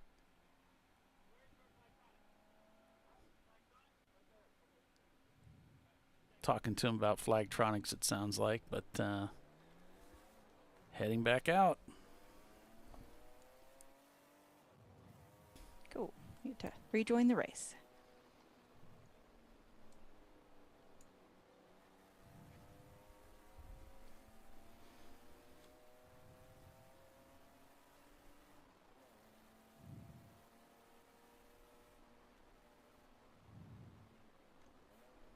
Any idea what race you'll be at live with yourself there, Polly? My person will be at Road America. Okay. My person may also be at Mid-Ohio. Oh. Maybe Sebring at the end of the year. I don't know for sure on that. Yeah, we're trying to work that one out for sure, too. And maybe Mid-Ohio, too.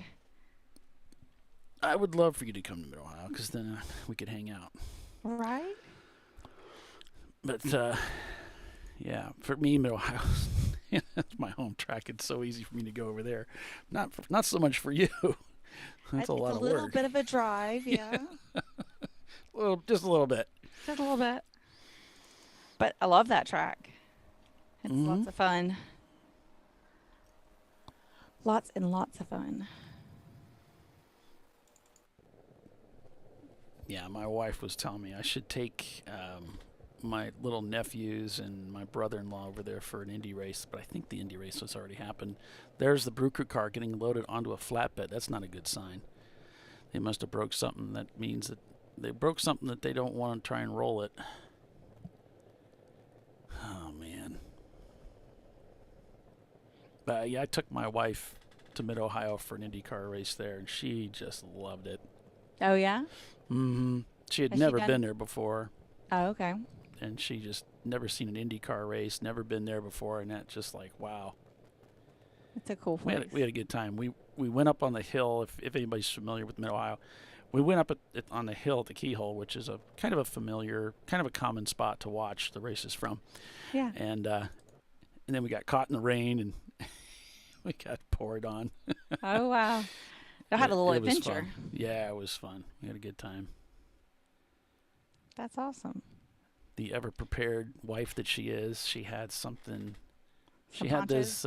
It's kind of like it's not a poncho, but it's sort of a combination of a blanket that you can throw down, but then you can also use it to shield yourself from the weather. So that helped us out a lot. But it rained for quite a while. All right. Emergency vehicle heading down the front straightaway. they will likely pull in here, hopefully to the right. Yeah, sort of.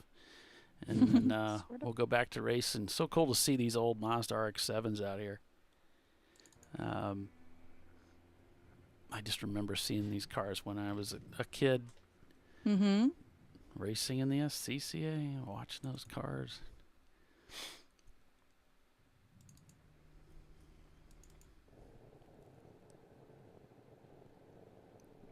So now that they've got the Brew Crew car loaded up, we should be going back to green soon. Yeah. Somebody straightened out our camera. I'm assuming it was Bill, but like, man, I didn't think, I guess maybe because we were under caution, he was allowed to go over there.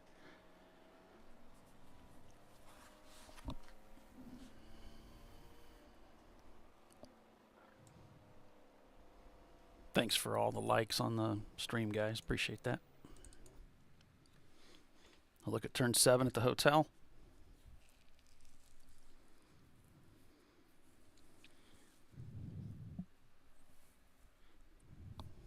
Now showing the top 22 cars all out there on the racetrack right now. Treasure Coast is out there. So is Open Throttle. Sebring Racing Rentals.com is back out there. Sharky 2 is out there. Got both the Brew Crew cars behind the wall. Let's see, Stranger Racing not turning laps. They're probably still behind the wall. Momo Champ back there. Let's see, Avenue Garage is waiting on a part for their Mini Cooper back in 43rd. Sled Bull behind the wall working on that machine. They're still at it. So a lot of these teams, they're not giving up. I think Six Bangers might be done because they have that engine failure, but you never know. You know, some teams do bring spare engines. Or they find a local junkyard or something and snag an engine and put it in there and race tomorrow. Oh, you have a vehicle right there at turn 7, an EV. Yeah. So something's up there at the corner. They were saying there was oil spread all down there. Uh-oh. Teams are reporting. Okay. Mm. So does turn 1 look better? Oh, it does. Thanks for doing that, Bill. It's great. Not a breath. I'm thinking, man. I'm like, man, he went all the way down there. Ran down there. Yeah, right. You drove. Stop lying. I ran.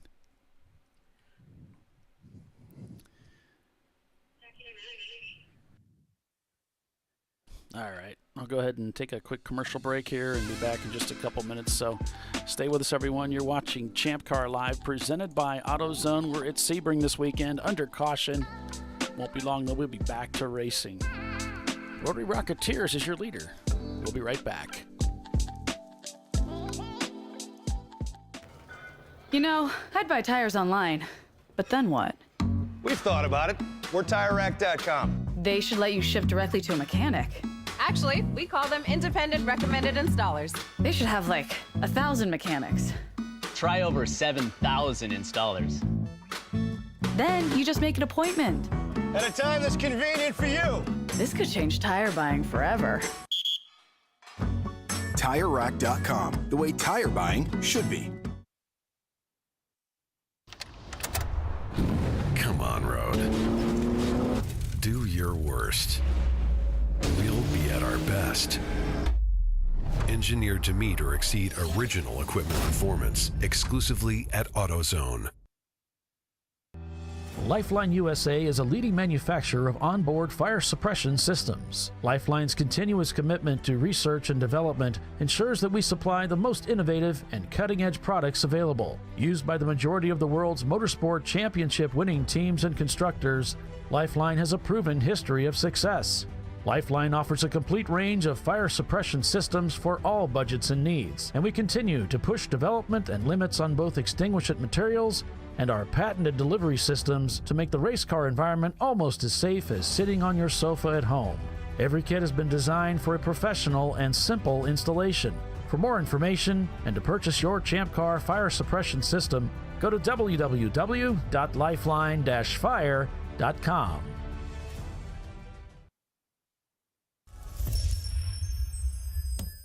Frozen rotors from Diversified Cryogenics deliver increased performance and a higher level of safety while significantly reducing braking system costs. So to tell you a little bit about the durability of this product. So we have seen an incredible extension of the life of our brake rotors using frozen rotors. We've gone from brake rotors every other weekend to 6 weekends on one set of brake rotors, and I think they can go farther. The durability has been amazing. And it's been a fantastic season, and man, a lot of that is due to the way our car can brake on those frozen rotors. For more information, go to frozenrotors.com. Located in Northeast Ohio with 40 years of combined experience, Money Shift Racing knows how to deliver performance and safety, offering everything you need to get your vehicle and drivers ready for race day. From safety equipment to full engine assembly and repair, in-house fabrication, 3D design, and rapid prototyping. Money Shift Racing. Performance done right. Discovery Parts is a veteran-owned racing and safety equipment company. While we're located inside Atlanta Motorsports Park in Dawsonville, Georgia, Discovery Parts can also be found at the tracks, supporting a number of Champ Car Series events.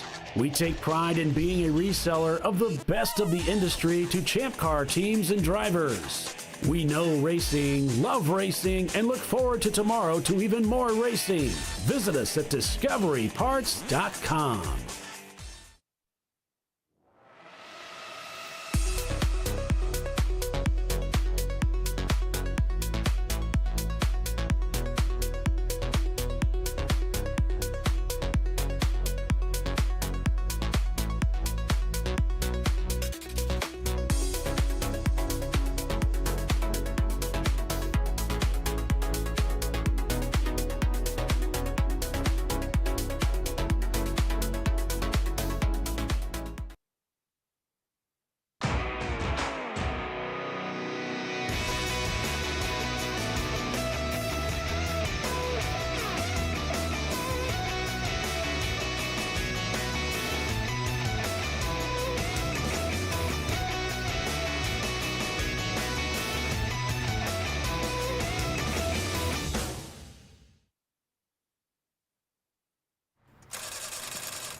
No. Seriously?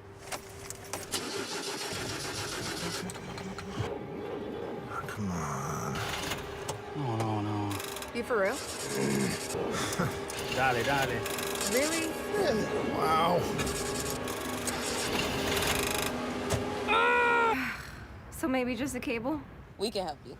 Welcome to America's #1 battery destination, AutoZone, your battery solution.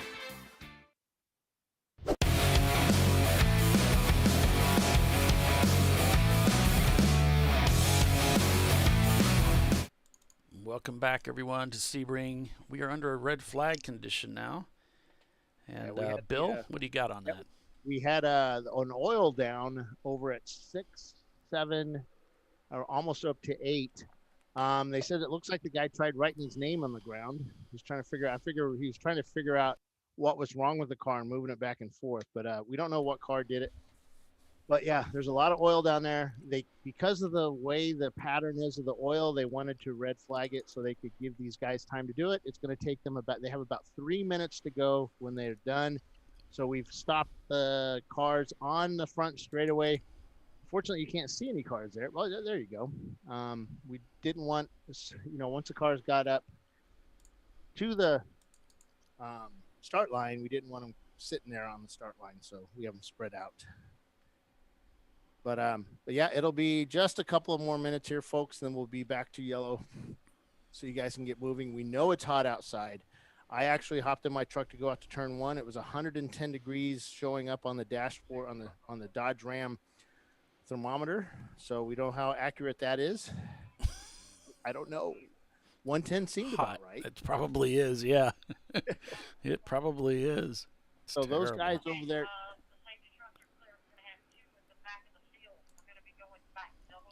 Okay, safety trucks are clear. I tell you what, guys, these guys hauled butt at double yellow. So we are back to yellow. So they clean this track up pretty darn quick. Now we're just worried that all these cars will be able to get started. I think that's one of those times you don't shut your car off because you don't want it heat soaking.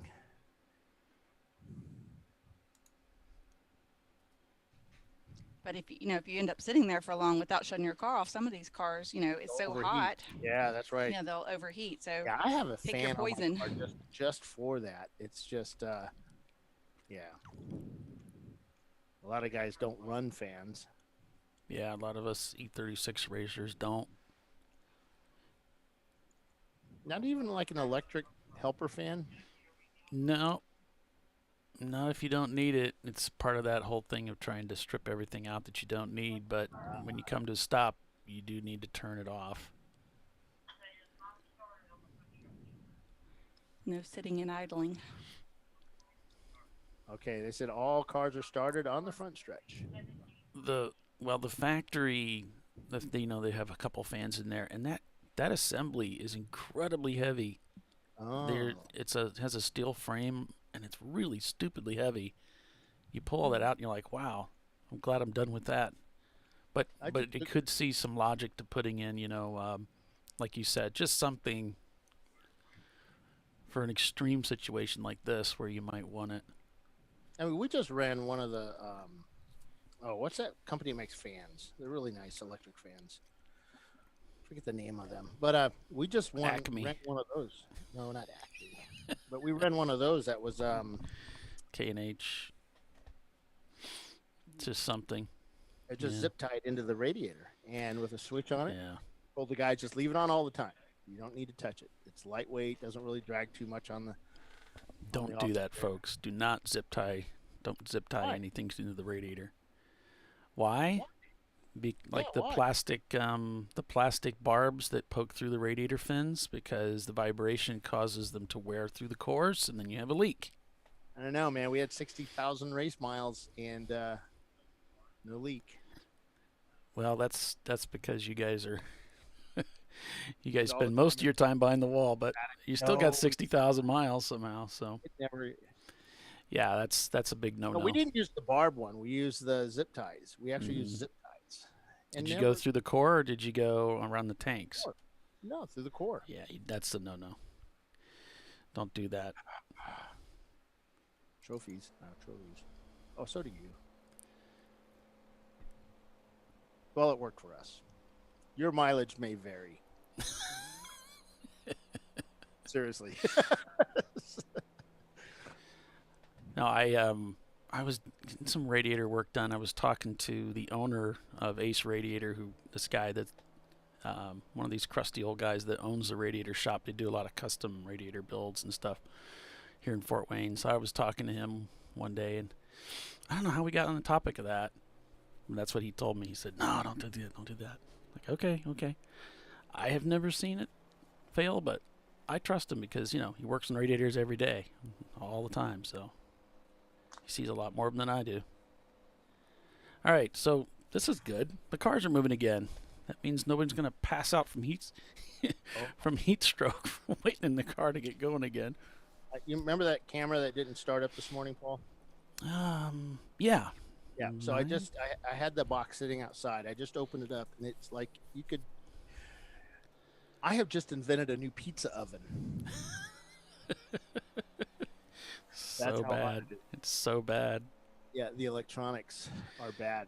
Oh man. We have a visitor up here. Let's mic him up. He's like holding his head up like no, and then he goes, okay. Let me know once you get that on, and then I'll switch you on here. Got Ray Frank, board director for ChampCar. Oh, awesome. He's up here, and Ray, how's it going down there today? It's going hot. It looks pretty hot out there, man. She's hot. Well, I mean, it's southern Florida in July. It's supposed to be. Mm-hmm. We've had a couple of drivers have issues getting out of the car and having a little heat. Yeah, stuff heat on issues. Them, even with the cool suits, but everybody seems to be fine. I mean, nothing bad going on. Just good.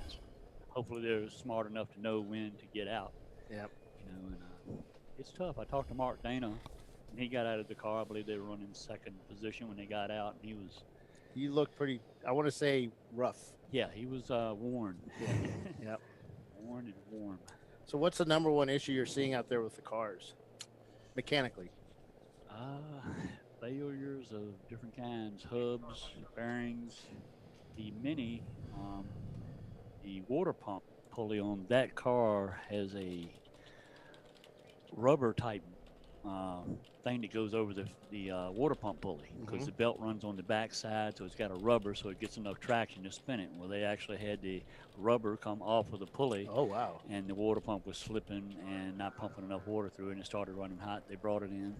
They say it didn't do any damage. They got the parts on the way. Yep, back to green flag. And they'll be back this afternoon and ready for tomorrow. Cool. Good. We like to see cars like that. They look seriously damaged, but end up not being too bad.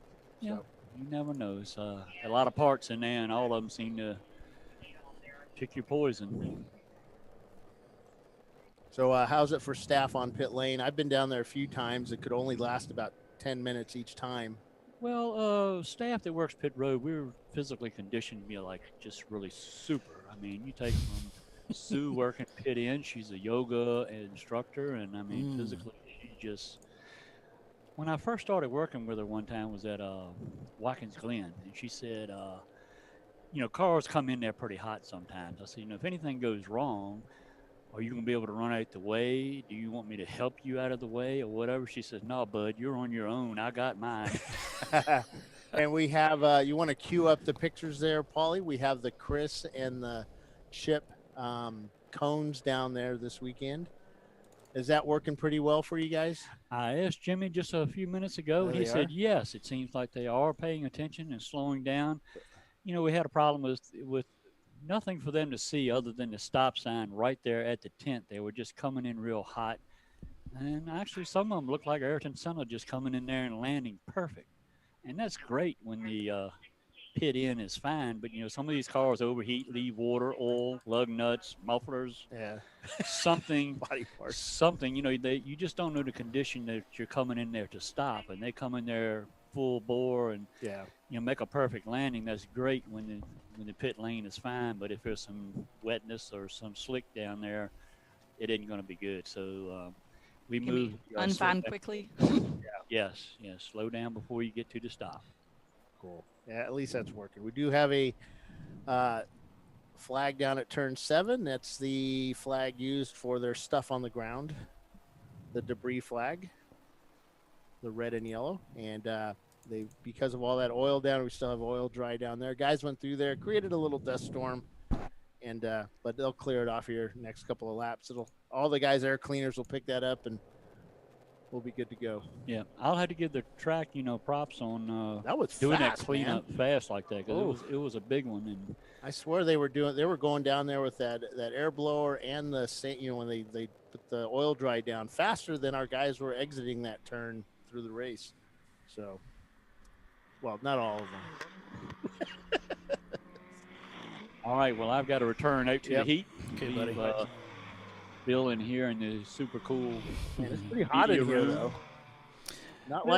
It's not like as cold as the timing and scoring room. You've got a fan like 18 inches from your head, and it's like coming right out of the AC duct right on top of it. Well, come on. We get spoiled up here, man. Yeah. We had the M&Ms earlier, but somebody ate those. Well, it wasn't me, and you know how I like an M&M. Y'all have a good day. Maybe I'll check in a little later. All right. Thanks, Ray Frank. Thanks, Ray. See you, Tiffany, Polly. Thanks, buddy. Back to you in the That studio. Was, Ray Frank, obviously, our technical director in Champ Car. You could tell by his accent who that was. He says like out, like like a Canadian or something. Yeah. Well, he's not Canadian. We know that. No. Like Cajun or something. He said they're making fun of the way you say out. I'm not making fun. I'm just making comments. Tiffany wasn't making fun of you, finger quotes. It's not. She has special language skills. He grew up in Petersburg, Virginia. Ah. Yeah. Hey, we don't have to put subtitles on him, so like, we're good. Like with Jimmy, we do. Uh-huh. It's always funny going out to California with Jimmy, and he starts talking to these guys, and you can see them just their eyes gloss over, and you They see them do looking not. like, Bill, would you like, stop what? with that? Hey, He's yes, fine. Yes, they do. No, I know he's fine, but He does not. I've been to those places with you guys. That does not happen to him. he does. Just look at you like, hey. That guy is so tough. We were at, we were at Daytona, and a lot of times before the track, you get up early, you go to you just eat the breakfast there at the you might eat breakfast there at the hotel. So we all have breakfast. They had some sausages there that just weren't right, and he ate some of that, and he said, I knew something didn't taste quite right when it went down. So he's up chucking when we get to the track. So from the time we get done eating to the time we get to the track, and he's unloading stuff from the chambulance, and he just kind of leans over, chucks it back up at the track in the grass, and keeps walking with all this armful of stuff. Keeps on going. Later on, I'm like, hey, are you all right? It's like, oh yeah, I feel fine now. I just whatever I ate just didn't. That wasn't something was wrong with that sausage. You had to kept get rid on of the working. offender. Kept on working. And Never missed a beat. Nope. We got a big news. 988 is going to be black flagged. They ran into the car 27 at turn 7 a couple hours ago, and we just saw some evidence of that, and they're going to black flag them and bring them in for that. That's our second place car, Valerian Steel. That's the guys we interviewed. It's like, we got hit. Now they're getting flagged for running into somebody, huh? That was like 2 hours ago, so that might have been the same incident. It could. Yeah. Well, they said they got hit from behind. Yeah. The way he saw it was he got hit, probably that car in front of him. Right. We joke about this, but it's a serious business to these guys, and they take it pretty seriously out there. If they saw us laughing, they'd want to come upstairs and pound me in the face. You say that But like don't that's do not that. that common. Yeah. It's not that common. We'll let them sort it out. We don't know what happened. No, I meant the people that want to pound Bill in the face. Oh, that, yeah. That Yeah, good line, buddy. God bless them. Right. I fight back. You do like the girl slap thing where you windmill? Only do it one time till I blow out my shoulder. And you're like, oh, it's not worth it. Fall down on the ground in pain. Don't hurt me. Or like, the one where he's like, just play dead. People have a natural desire not to hurt something that's dead. Remember, I'm almost a senior citizen, so. Oh, don't step in it, yeah. Bent over, coming around the outside there. Black flagging Valerian Steel, but they're not acknowledging it. Oh, they're saying he's in the pits now.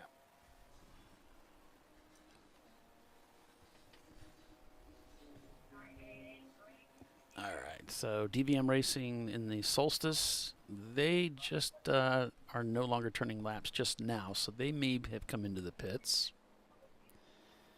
Hot Wheels Racing, shown crossing the pit loop. That's a clever name, the Hot Wheels. Hot Wheels. Hot Wheels. It's the more dignified. Flying It's the Ghost. fancy ones.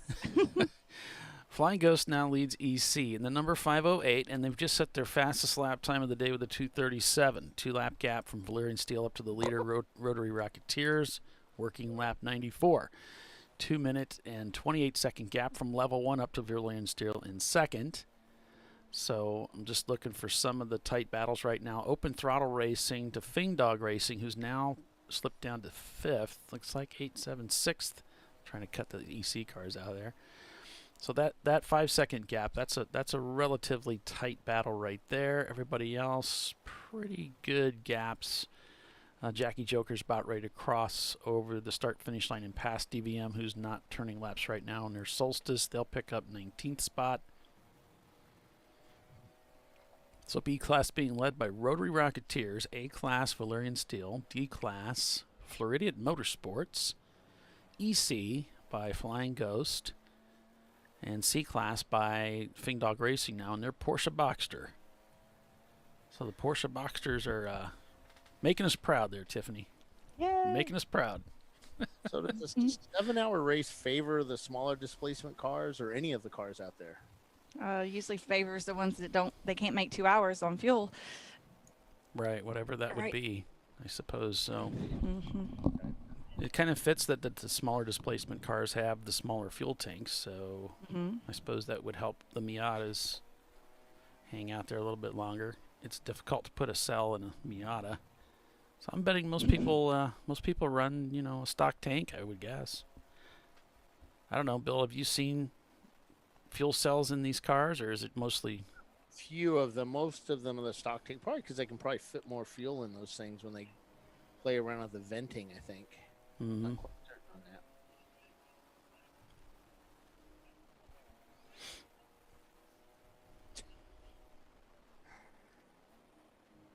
So the guy that got black flagged was not happy that he got black flagged for something another driver did.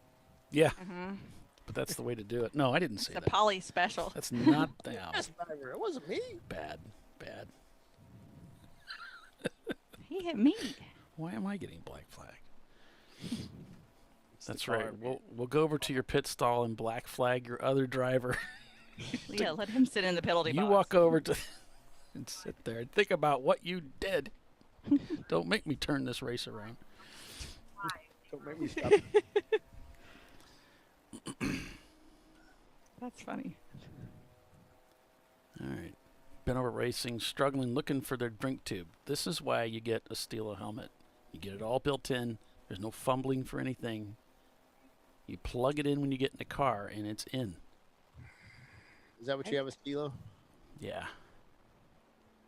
Pay the extra bucks, get it done right.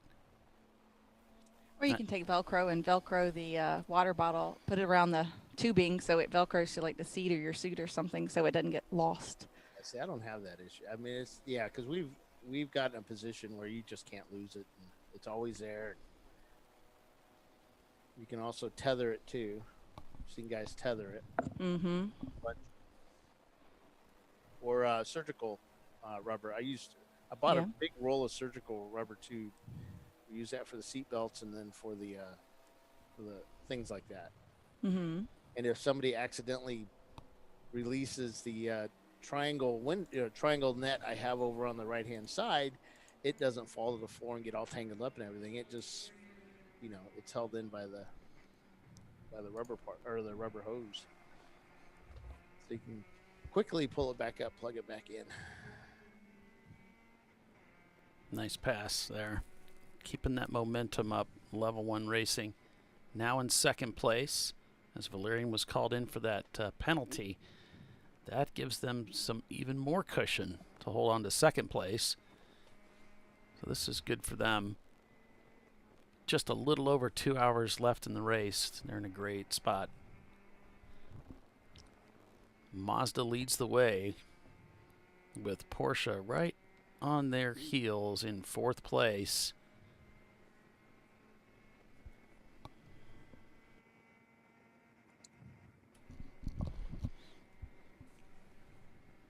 Yeah, I think once we've gotten everybody taking their last stop, we'll really see how it's going to shake out since so many different teams are on different pit strategies.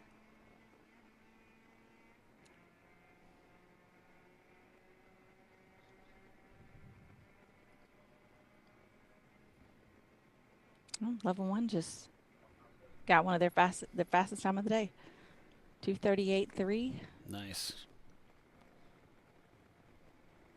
Top Garage Racing no longer turning laps there in 12th. And they're 2,323i. Another nice pass there.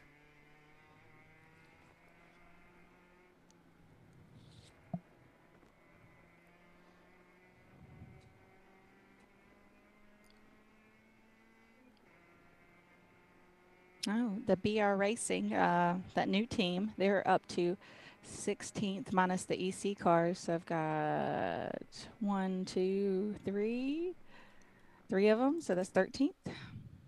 Wow, that's impressive for first race. I don't even think we finished our first race.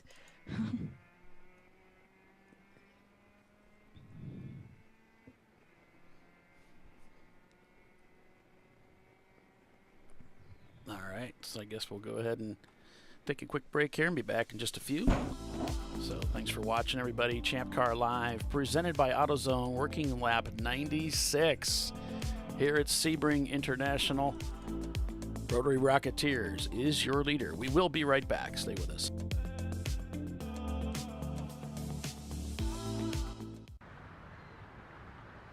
I probably need new tires. You do. What if they sold tires online? We do. We're TireRack.com. They could offer lots of tires We have so many tires. and help you find the right tire. It's called the Tire Decision Guide. Oh, and they could ship them to a nearby mechanic. We shipped over 7,000 independent recommended installers. This is an amazing idea. Sorry. TireRack.com, the way tire buying should be.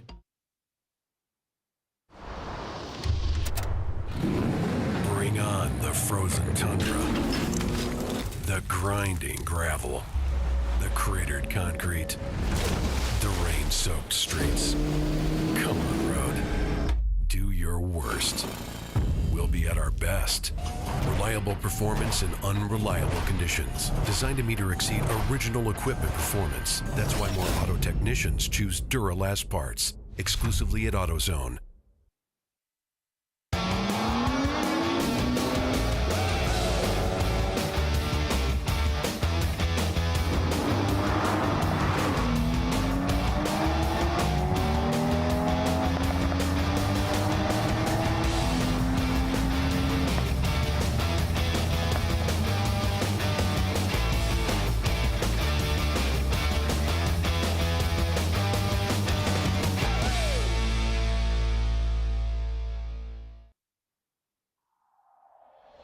Discovery Parts is a veteran-owned racing and safety equipment company. While we're located inside Atlanta Motorsports Park in Dawsonville, Georgia, Discovery Parts can also be found at the tracks, supporting a number of Champ Car Series events. We take pride in being a reseller of the best of the industry to Champ Car teams and drivers. We know racing, love racing, and look forward to tomorrow to even more racing. Visit us at discoveryparts.com. Come on, road. Do your worst. We'll be at our best. Stress tested to meet or exceed original equipment performance. Exclusively at AutoZone.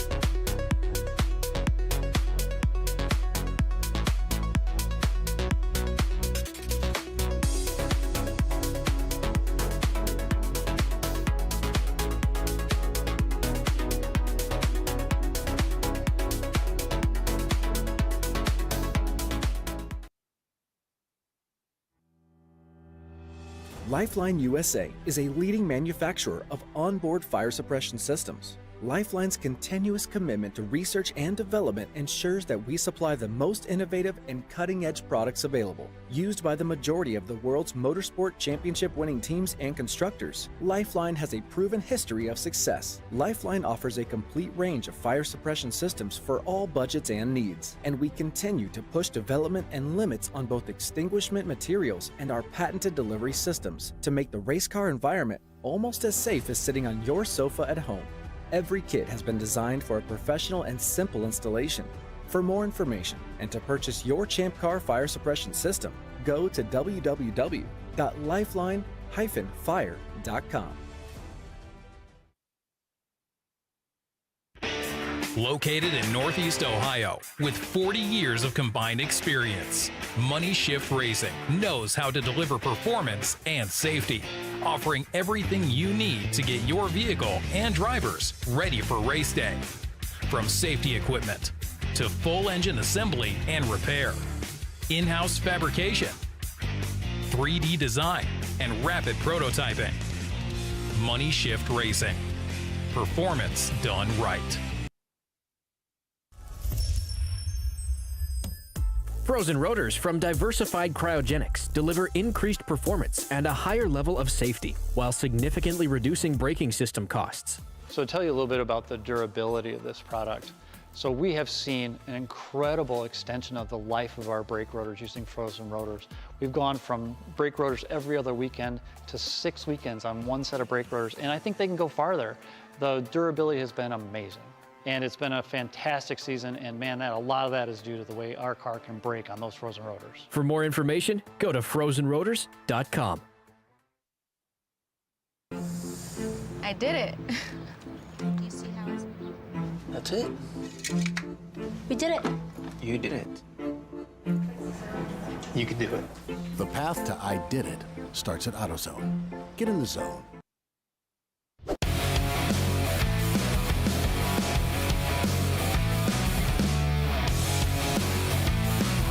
Welcome back, everyone. ChampCar.Live, back at Sebring Green Flag Racing again. After coming off of a brief red flag to clean up an oil spill around the turn 7 area, around 8, and maybe a little bit past that too. They got that taken care of and got us back out onto the racetrack. Yeah. Rotary That went up Rocketeers quick. leading. So we started off early this morning with Brew Crew stopping on the front straightaway, one of their 2 cars. And they got that car picked up. The Six Bangers had some oil down the track when they lost their engine around 10 o'clock. We've had a number of leadership changes from Valerian Steel, Rotary Rocketeers, Stranger Racing, Level 1 Racing now trying to get themselves up into the lead, as it's been all Rotary Rocketeers for since about 12:30. Level 1 in second place right now, back about 2 laps. Floridian Motorsports now up into 3rd place. And looks like this is the highest they've been all day. They've moved up 12 spots to get themselves into this position. Followed by Valerian Steel, who's come back out after that black flag to serve a penalty for contact in 4th place. Madwag Motorsports behind them in 5th place. So open throttle now shown in the pits in the Kermit car as Treasure Coast gets by them for 9th place. This is a good maneuver, a good position for Treasure Coast now, moving inside the top 10. Bent over, not doing too badly for themselves here in 11th.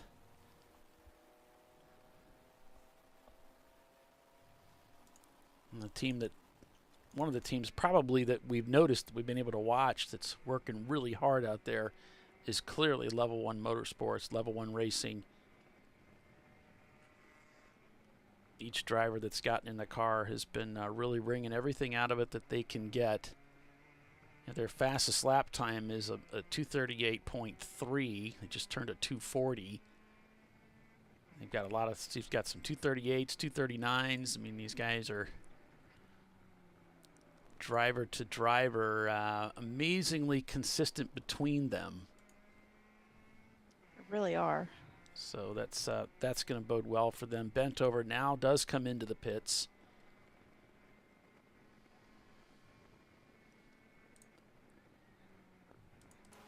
Meanwhile, Infinity Loop Racing in their Contour. It's Infinite Loop, I know. In 17th place, their C-Class car. C-Class cars actually having a little bit of difficulty getting their cars up to the front. The lead C-Class car is in 6th place here in the Porsche Boxster, with Marathon Motorsports behind them about 48 seconds. The next C-Class car is Bent Over, who just ducked into the pits. So then you're down to 14th before you get to Top Garage Racing in their BMW. That's different than what we normally see. We're getting a call at 575, which is I have the wrong glasses on. True cut true. True They cut true. they're smoking down the back straight.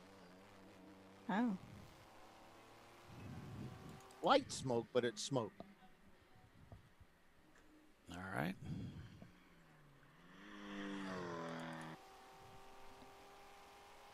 That Ray Vega, he's still driving. Isn't He this might a be different over. dude? Oh. We had the We had a different Vega? yeah, it Bob was, before. Oh, okay. It was like PFAFF. I think it was like a. Yeah. So we're trying to figure out how to pronounce it.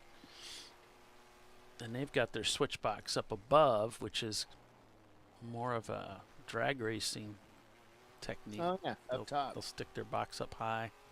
The only thing I don't like about that being up there is if the car gets upside down, that's just going to pop down into your driver. That's the one part I don't like having that up there.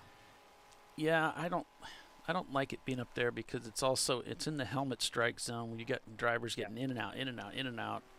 I just don't think it's the way to go in an endurance racing car, but there's some guys that like them up there.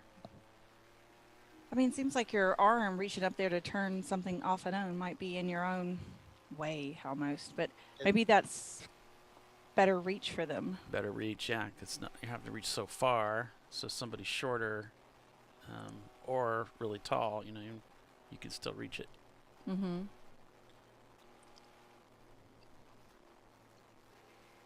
All right, so Ben over in the pits. Looks like they're doing a driver change, working on that cool shirt system. And Never Start, still working on that Z car. They haven't given up yet.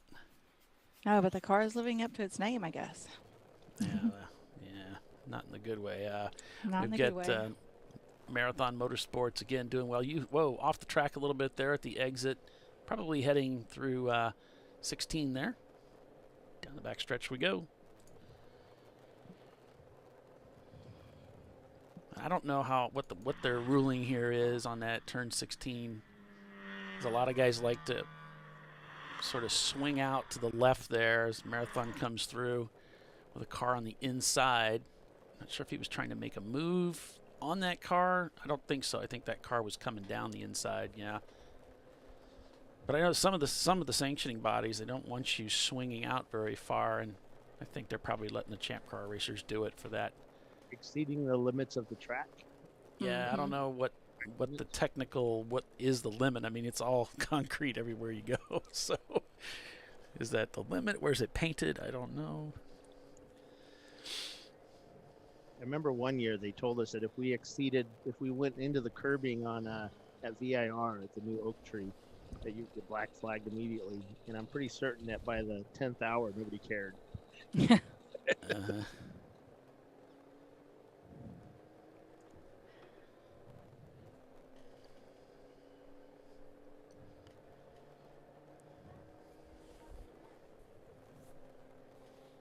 Is that them talking on the radio? Is that what I'm hearing? You might be hearing my wife talking in the background. Oh, okay. She yelling at you again? No. Her sister's over. They're just talking. Did she have a nice birthday? She did. Awesome. Man, they blew up our Facebook account with people's well-wishers. It was really cool. We went to her favorite. Yeah, I took her out to her favorite restaurant. Oh, a lot of smoke up ahead. Whoa, we're fogging for mosquitoes that just aren't there. Maybe just brakes again, hopefully, or tire smoke there from Baby Shark. Baby Shark probably an automatic with I don't know if they got ABS or not. Want to send out a happy birthday to Chelsea Vickery, one of Champ Car's distinguished event directors.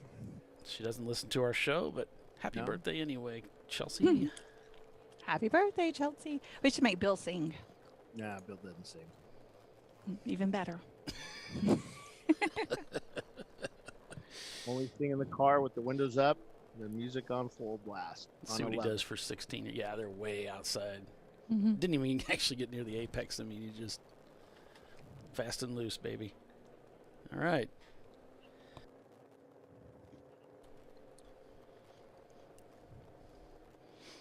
Checking the mirrors very carefully there. Is heading down that very long almond straight, the backstretch here at Sebring. Here we go into 17. Let's see what kind of wheel action we get coming in here. Just taking it very easy on the gas. Very gentle with all the way out to the wall.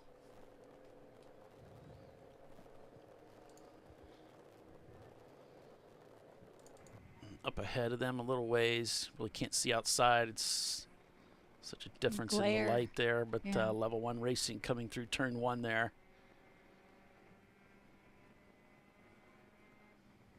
And this was something I noticed. The difference between racing a Miata versus a BMW was just how much it's so much more physical between the two. The BMW much easier. You think? Oh yeah. You like that? Okay. I think definitely big difference. The smaller steering wheel. You've got these thick tires. And it's such a stiff chassis by comparison. I think the Miatas were always more physical. But the now the Love driving a E36, Miata. huh? I love driving Miatas. Yeah.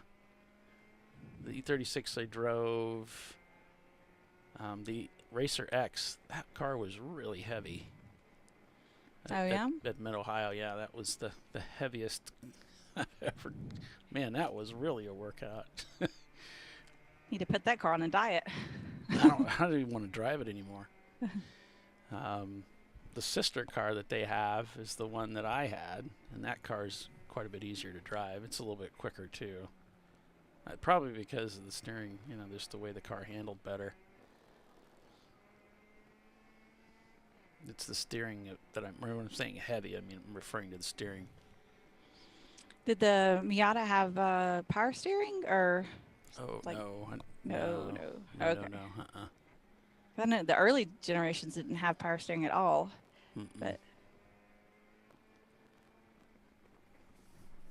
I don't know. Driving a car without power steering for 2 hours in the heat is exhausting, I think, no matter what it is.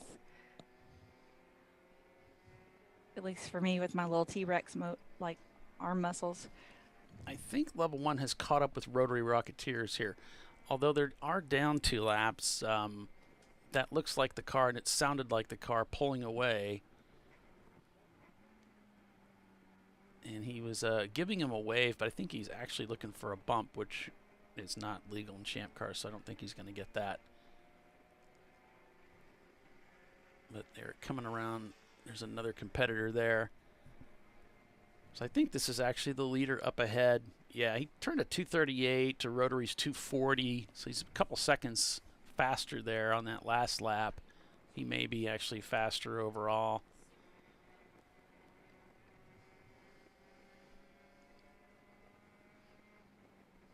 You can hear Rotary on the rev limiter up ahead going into the corner.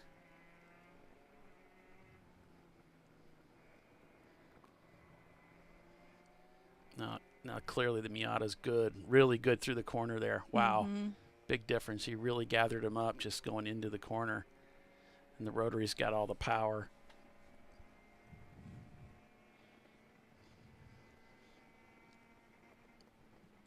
Level 1 on the rev limiter there, heading into 7. Let's see what he can do through here. He's got a slower car up ahead. This is where the Miata's going to start to really do well as he gets into the twisty parts and away from these straight sections. Right. He's really getting stretched out. Mm-hmm. He's on the power nice and early there.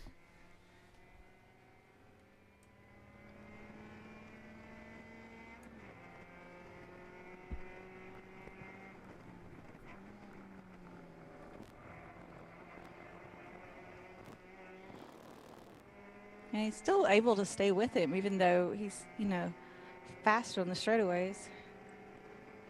Rotary, or you mean level 1? Yeah. Level 1's he's the faster car.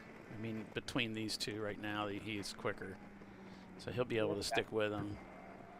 Yeah, Rotary Rocket has that 2-lap lead, so. Yeah, He's just trying to get by. This would get that lap, 1 lap by here, but he's so late now in the lap. Rotary's going to get away here on Almond Straight. So he's going to need to, if he can get by him early in the lap and hold him off into the twisties, then he can stretch away a little bit. He really pulls away on those high-speed straights. Yeah. This is where he really needs to do something. He needs to find a way to get by where he's actually weak so he can hold him off and pull away where he's strong. Right. He passes him at his strongest point. That's not going to do much good because he's going to get passed back right away.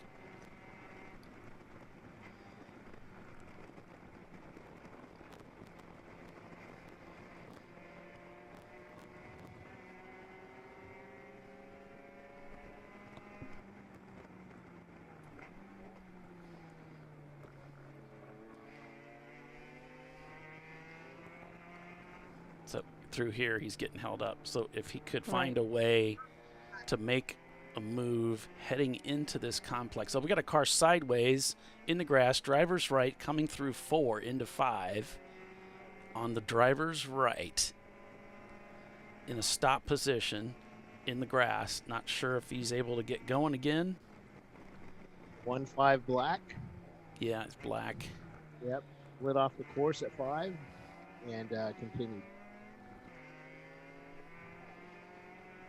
I don't have a 1-5. 1-9. I have 1-5-3. Slip 1-5 black. Mm. I'm looking on my list with Flagtronics. I don't see it either. Yeah, 1-5-3 I saw. Yeah, that's the solstice. Those are 7-15. Color there, 7-15.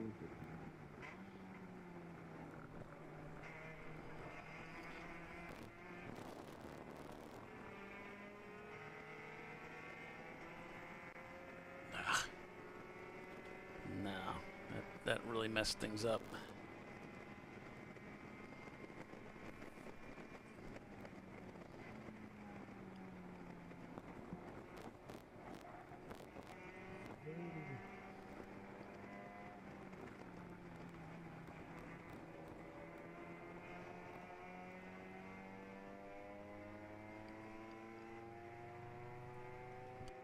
So the traffic helped him out a little bit, but he's right back. Yeah, he's right back where he was in the last lap, with right on his tail coming into the straightaway, which is never going to work.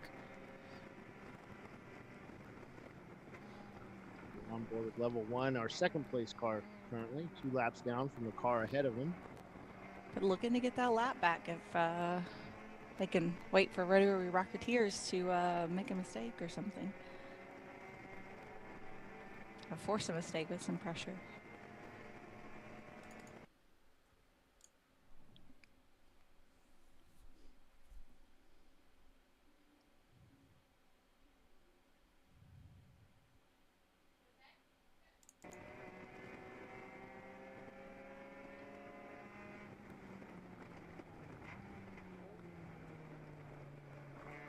Down the inside, if you can get in there, buddy. No. Oh. That's the place to do it. Set him up, but he can't set him up. If he could have slipped down that inside and then broke his momentum at the exit, that would have helped him get down to 7. I think that's where I would probably look for it. See if I could get something done right there. Between like 1 and 6. Between 2 and 4. Oh, okay. Try to break his momentum heading out of 5 so that I could get down to 7 without him catching me and getting by me. Cover the inside and then slow him out of 7 really if I have to. There's just not a lot of room on track to make those moves. You can, but it's just difficult when you've got 2 cars trying to take the same line. Yeah. Well, if it's easy, everybody do it, Bill. Yeah. Keep the pressure on him down there. That'd be a good move down there. No, but you can force him into making a mistake. Yeah.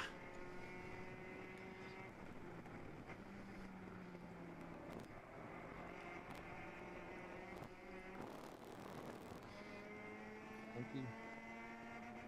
Uh-oh. Something came loose there that screwed him up. He had to throw away. Up there in the rev limiter for about 20 feet, 30 feet. Yeah. Here we go. He's going maybe 20, 30 yards.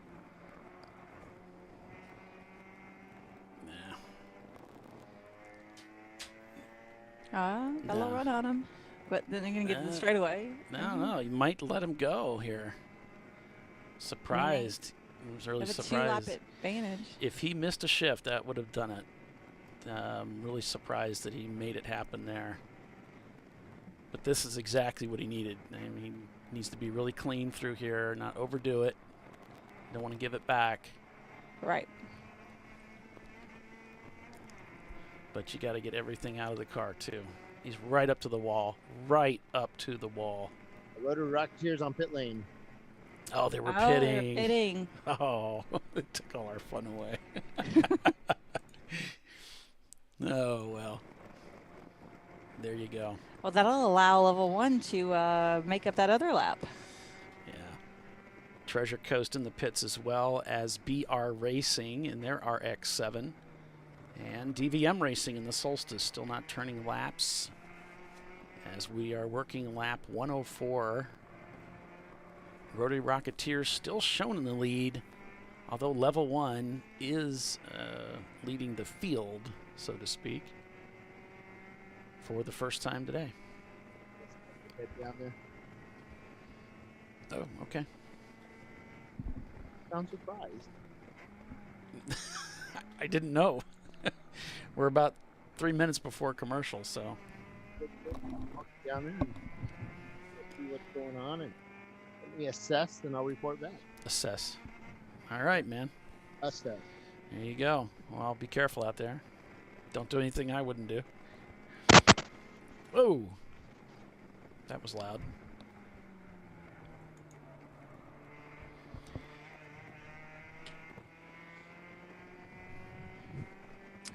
So level 1 stopped on lap 84 when we were under caution. So I'm thinking they won't have to stop for quite some time, but they'll still have to do one before the end.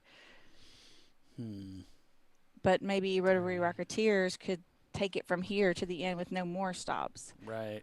So they might be right back here again. Mm-hmm. Depending on how clean these pit stops go, they might be right back here again.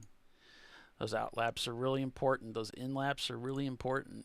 It's surprising how you can lose 30 seconds on your in and out lap just by being kind of lazy.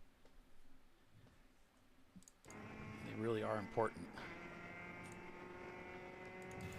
All right, never starts. Got the car running, and the driver's suited up. So it looks like they're trying to work their way back around to the hotel pits so they can get out onto the racetrack. So good for them. Infinity Loop still out there doing their thing. Clark Motorsports in 9th, also shown now not turning laps. So they most likely have come into the pits. Sebring Racing Rentals showing they've crossed the pit loop in 24th.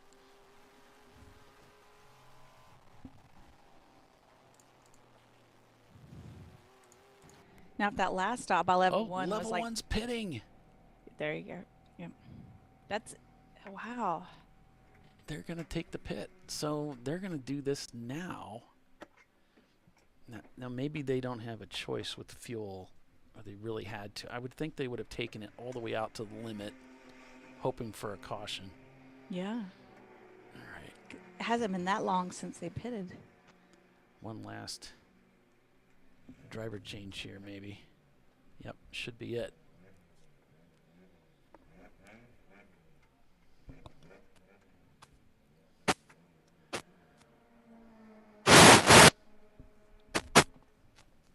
Hey, Bill.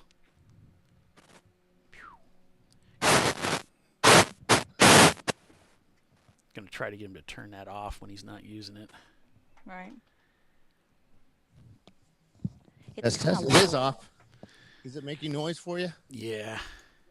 I wonder why. Okay. we'll work on that another time. All right, we're going to go ahead and break. Do you want me to go ahead and break for commercial, Bill, or did you want to do something now?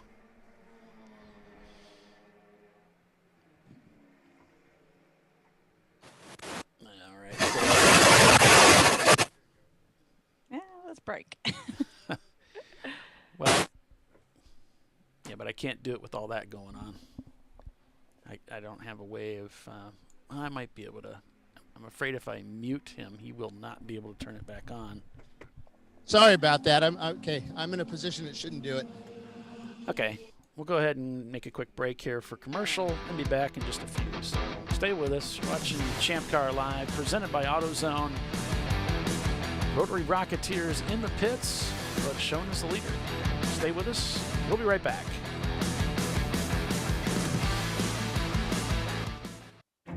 An important decision is afoot. This man is about to buy tires on TireRack.com. Tire Rack is the leading online retailer of tires in North America and a repository of advice and expert reviews. And it's done! All that's left is to arrange for safe, easy installation at one of our independent recommended installers. Well, I guess he did that too. TireRack.com, the way tire buying should be. Come on, Road. Do your worst. We'll be at our best. Engineered to meet or exceed original equipment performance exclusively at AutoZone.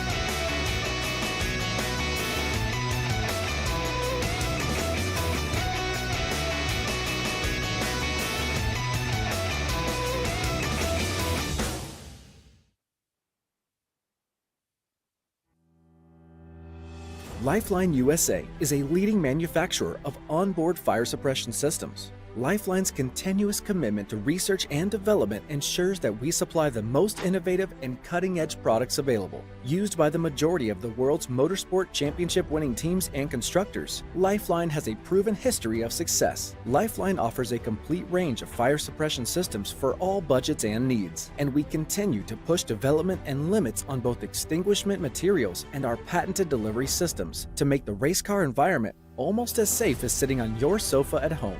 Every kit has been designed for a professional and simple installation. For more information and to purchase your Champ Car fire suppression system, go to www.lifeline-fire.com.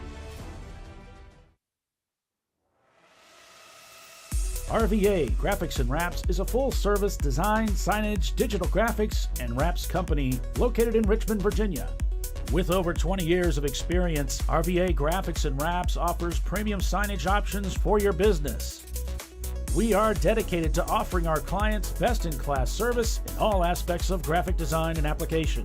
For more information, visit us on the web at rvagfx.com.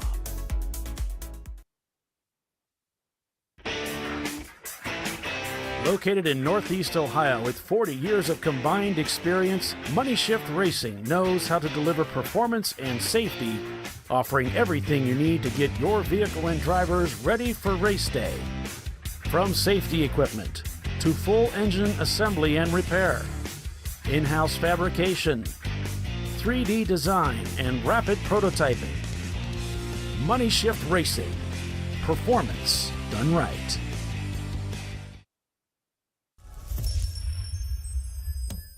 Frozen rotors from Diversified Cryogenics deliver increased performance and a higher level of safety, while significantly reducing braking system costs. So to tell you a little bit about the durability of this product. So we have seen an incredible extension of the life of our brake rotors using frozen rotors. We've gone from brake rotors every other weekend to 6 weekends on one set of brake rotors, and I think they can go farther. The durability has been amazing. And it's been a fantastic season, and man, a lot of that is due to the way our car can brake on those frozen rotors. For more information, go to frozenrotors.com. Nice. Yeah, I heard about this. So I would actually go with the full synthetic. Ceramic pads for the Duralast rotors. I did it. You see how it's...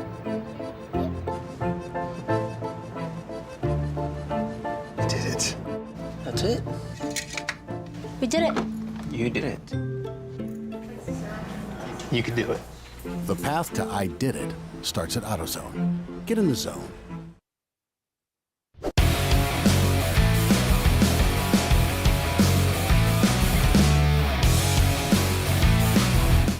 Welcome back, everybody, to Champ Car Live, presented by AutoZone. It's the TireRack.com Champ Car Endurance Series double race weekend at Sebring International Raceway. The Sebring Sevens. I'm Paul Veltum with Bill Strong and Tiffany Alexander calling the race for you as we're on board with level 1 as they're working their way, hopefully, towards a win for them. I'm sure that's what they're thinking, but not so sure. They just came out of the pits in 5th place. They got some cars up ahead that are probably going to have to pit as well, and so we'll see how things shake out here a little bit later on for the front of the field. Looks like David Twatty from TLM is getting ready to get in the car. He's all suited up. All their crew is all suited up, getting ready for the stop. The guy holding the stop sign that says "Don't hit stuff" and reset fuel. He's standing here by the at the end of the pit lane to signal this guy where to go. And we're waiting for him to come by. He just went by pit or down the front straightaway here, right up against the wall, kind of signaling to his crew that he's coming in. Man, I am smelling some massive gear fluid as the Miata drives by every lap. A little bit of smoke coming out of the back. Kind of smells like diff fluid. Differential fluid. So yeah, it's not good. Usually not a good thing. And I think, oh yeah, here he is. He's coming down pit lane right now. Oh, I see. It's the blue Miata. Let me get the number on him. So that's 575. Lots of smoke. The whole back of the car is kind of covered in a black mist. Yeah, that's the same car you called a little bit earlier, Bill, for smoking. The Trusa2 Racing team. And now we got TLM coming down pit lane. Pulls the car into his pit lane. Guys over the wall. Drip pan under the car. Fire guy standing by. Fuel guy bending that hose, sticking it in the hole, lifting the can up. Drivers trying to get out. They're unbuckling him from one side, putting the water in. David's running around to the other side, or walking around. And opening the door, drops the window net. He's actually having trouble with that window net. That's not good. Yeah. And drivers getting out.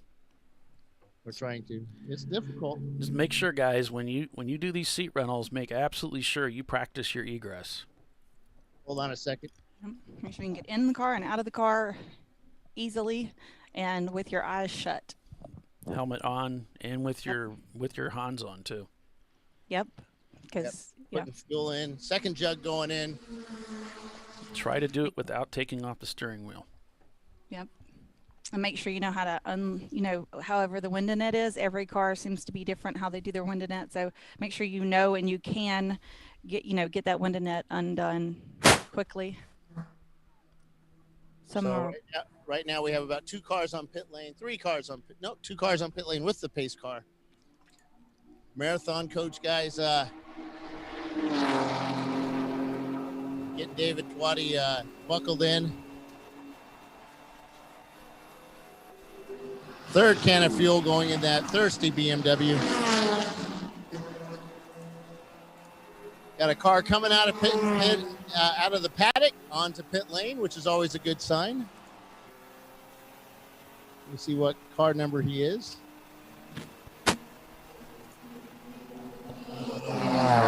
Looks like an old Mustang. Let's see. I think it's a Mustang. Missing a light out of one side.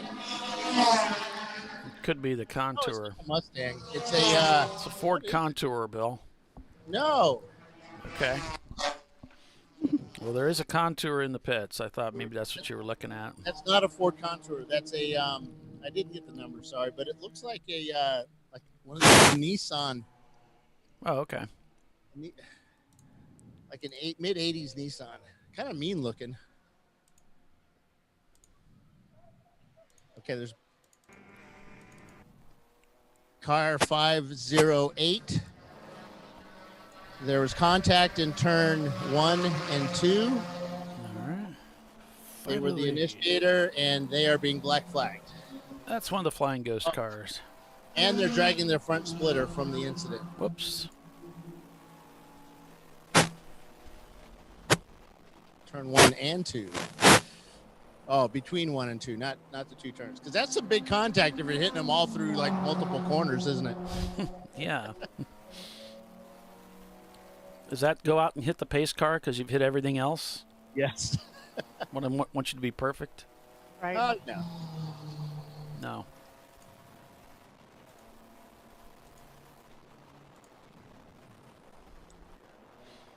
That's always funny. Why? Go hit the pace car. Why? You've hit everything else out there. All the track cameras just went down at the same time, so I'm not sure what's going on out there. If we didn't pay our bill or what. Car cameras are up, though. For the most part. 109 laps is the lap we're working on. Rotary Rocketeers maintains the lead over Valerian Steel, followed by Floridian Motorsports, Level 1 Racing behind them. We are expecting some pit stops to come up. We know Rotary Rocketeers and Floridian just came out of the pit. Whoops, not Floridian, excuse me. Level 1 just came out of the pits. So Floridian's going to be due for a pit stop. Valerian Steel, it's kind of up in the air. You know, they just pitted at lap 92 for that black flag. And I'm wondering if they didn't go ahead and take fuel then. Not sure if that would have worked for them or not. 108, maybe, yeah. The marathon car just pulled out of pit lane. David pulled away like he was an old lady. What happened there? He broke too many axles in the past, so he's not allowed to do that anymore. Oh, okay. Somebody's got to keep So him how's in the car check. doing? So far, so good. Just watching the water temperature, as all BMWs, and feeling good. Oh, is it getting a little high? I'm sorry? Is the water temp's getting a little higher? Just keep an eye on it. No, we've been maintaining it all day. It's awesome. Doing great. Yeah, David All right. is a Still wizard. Down here with Chris at TLM. She's running the crew today. David Swati in the car. Not told not to peel out anymore because he's broken axles. Yeah, David's a wizard at these E36s. He knows he's the guy that people go to find out things about them. So How you guys doing out there now? he's awesome. Not as good as we were hoping, but we're getting there. We're still out there. We're still turning laps. So you make up for that black flag. That's what we're trying. Well, Ken is now in the car working hard. This is the next one. So car feels good. So we just needs to work a little harder. Look a little harder, yes. Stay away from black flags and stuff like that. All right. Well, you know, that I like the response the other driver gave. Was the other driver? Why me? No. It's just been a roller coaster all this race. We get up, down, there, out, back. So it's been racing. Johnny Rispero speed, so it's they'll get back. They'll work back. They always do. Yeah, said that's part of the fun. Let's figure out what's going on with the 75. God, Jimmy's talking like a million decibels into my ear. All right, let's head down to Brew Crew. Yep, they had their first car went out early, and then Arjun was really happy with the number 86 car, and then it broke down on the front straightaway. Both cars broke down on the front straightaway today. Yeah, nobody was there, so. Let's see, we got the 251 on pit lane right now. Here comes the Flying Ghost BMW. Marathon trying to get by Baby Shark. There it goes. Yeah, can't get the number on that. 508. Yeah, the 508 is on pit lane. UC car. A-Class 251. Putting fuel in, putting a driver in. That's Madwag Motorsports. Hold on a second.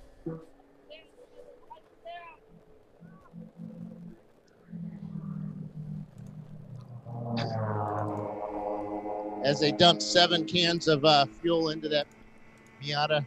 Sure. I'm kidding.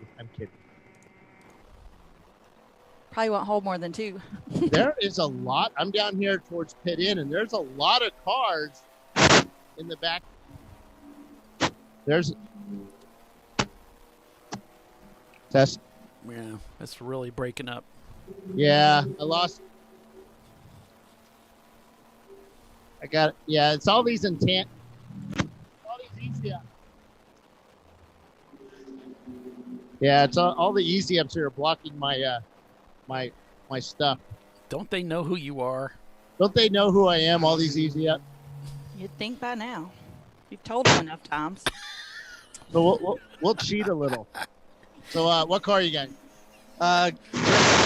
Under Mazda. Oh, geez, Bill. Ugh. Here. Over here.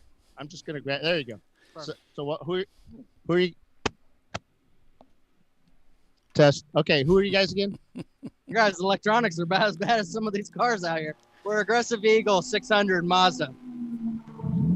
Yeah, it's not. Now, we actually heard that. Yeah. How's it going out there for you guys?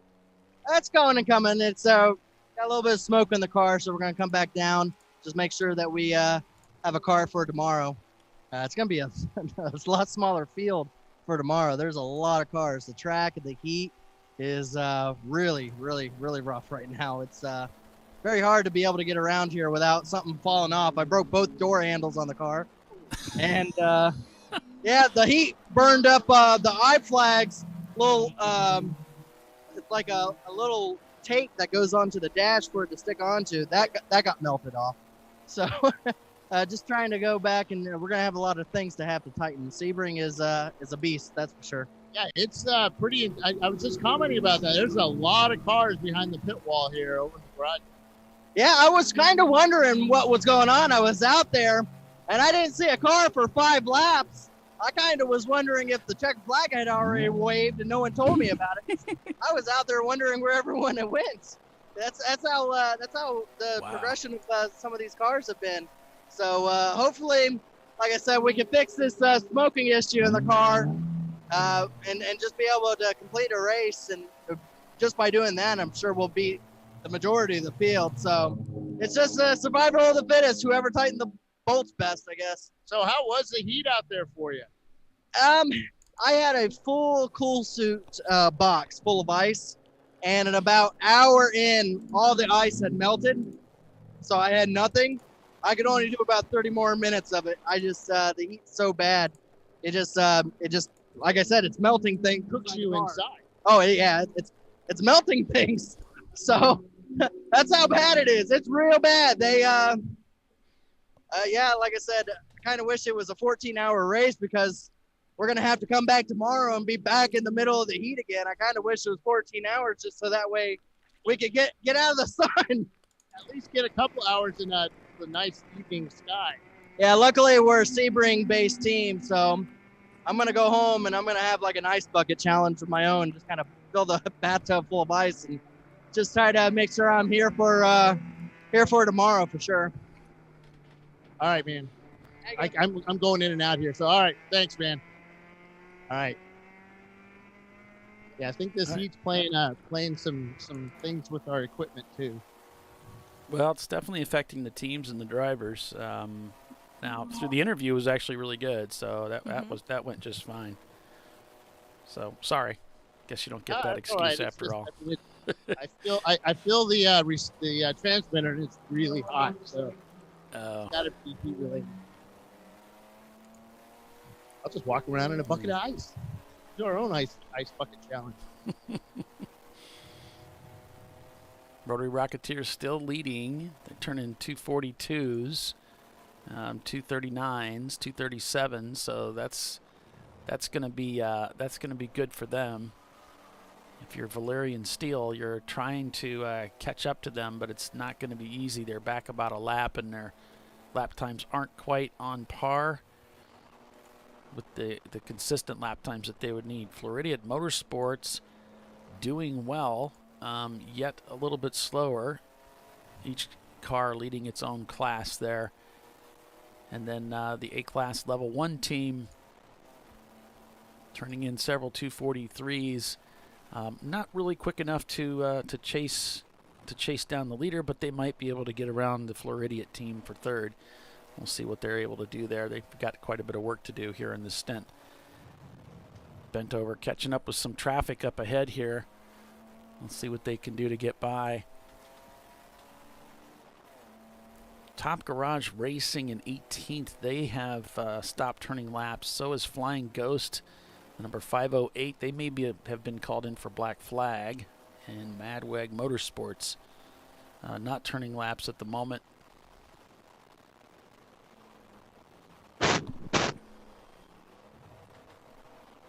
On board with the Benover Racing team as they head into 17 here.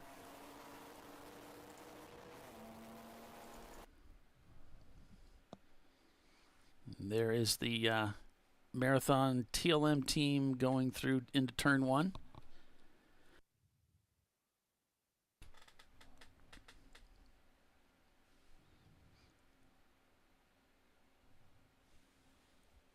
If you'd like to find out how you can get involved in Champ Car, either volunteering or as a competitor, you can find out the information you need at ChampCar.org. Head out to the website, and you'll find plenty of information out there. But as we always say, the best way to learn and understand how this whole thing works and how to be a part of it is to volunteer. Absolutely. Meet a lot of really cool people, learn a lot about the series, and learn a lot about the rules. And you don't have to learn it the hard way. You can just be out there and be a trained volunteer. It's a good time, actually. So any day at a racetrack is better than a day not at the racetrack, right? Yeah. And we really shouldn't call it volunteering, because you're not really volunteering. Because you get paid. Oh yeah, you can get paid or race credits. I think either one. You get fed, you get paid, So it's a good deal.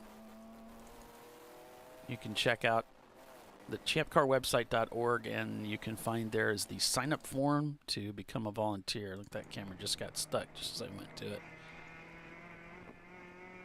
it. Most of our track cameras are getting hung up or winking out, so that's why we're spending most of our time inside the cars. All right.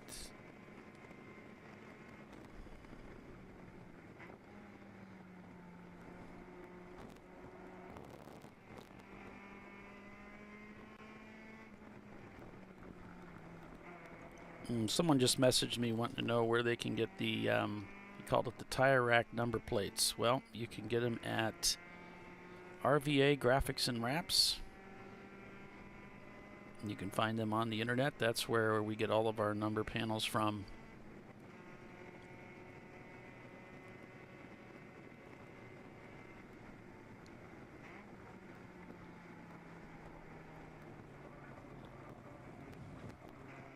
Marquita Farmer said earlier, anyone remember holding tinfoil in one hand with the TV antenna in the other so Dad could watch certain TV channels, right? Hold it right there. A little bit to the left. Remember when kids were the remote control? Go up there and change the channel.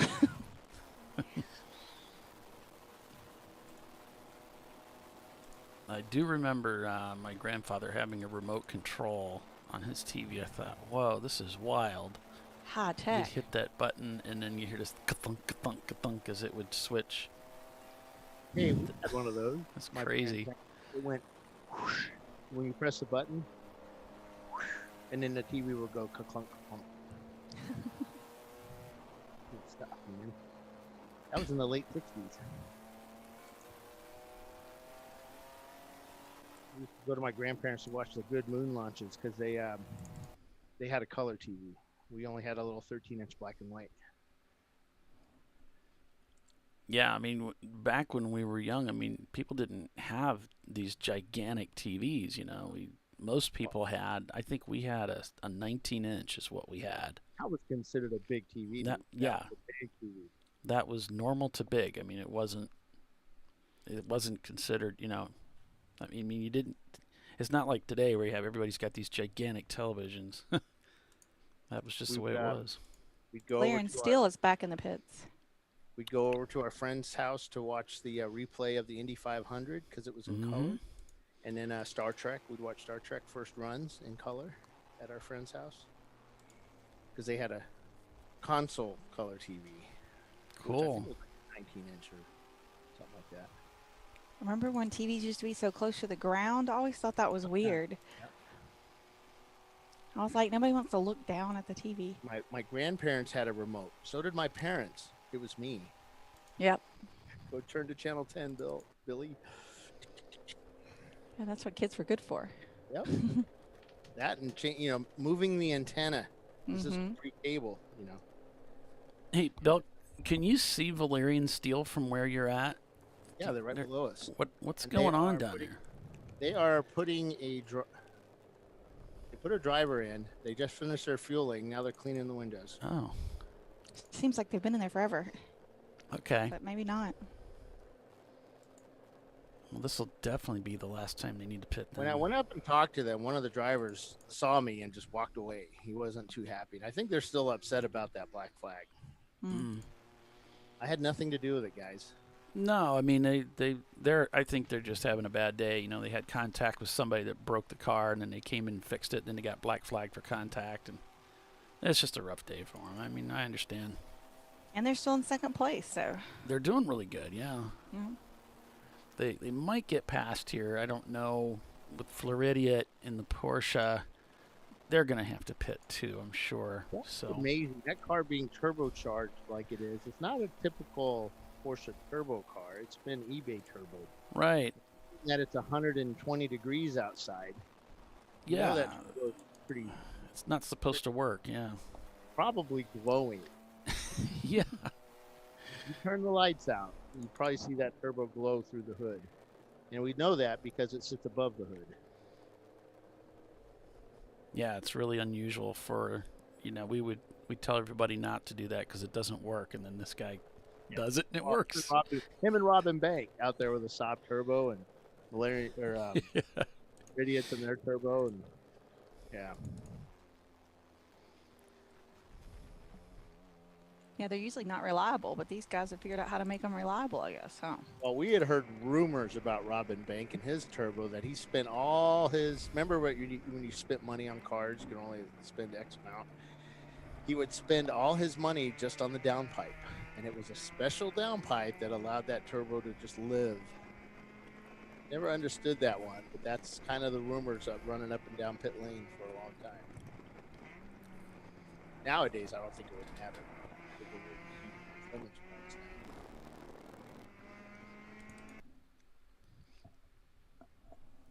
But those Saab turbos are pretty bulletproof. Where is everybody? Yeah, they are tough. They're behind the wall. Yes.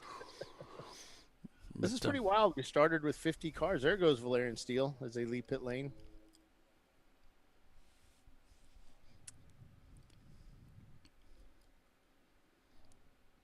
Yeah, it's pretty wild how many cars are down there. We started out with, 60 cars were entered, and I think 6 didn't start the race. So, yeah. So somewhere around 54. 5 is waving yellow.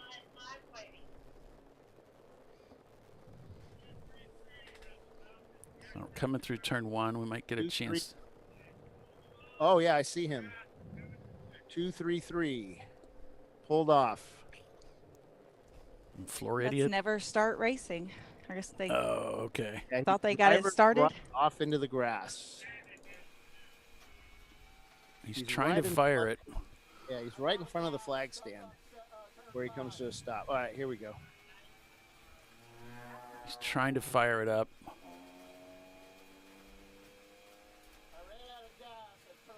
Oh, he ran out of gas. No. I can make it one more lap. Man, they just went out there. They just went out. Oh. He's still sitting there.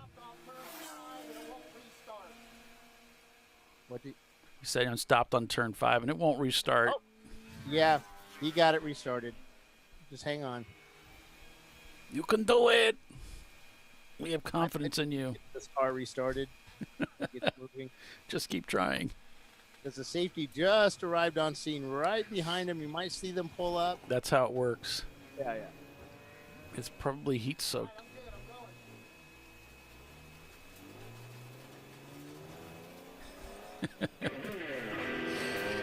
You just never know. 3 o'clock here at Sebring. Lots of racing left on tap here, folks. Stay with us. You're watching Champ Car Live, presented by AutoZone. Rotary Rocketeers is your leader, and we will be right back.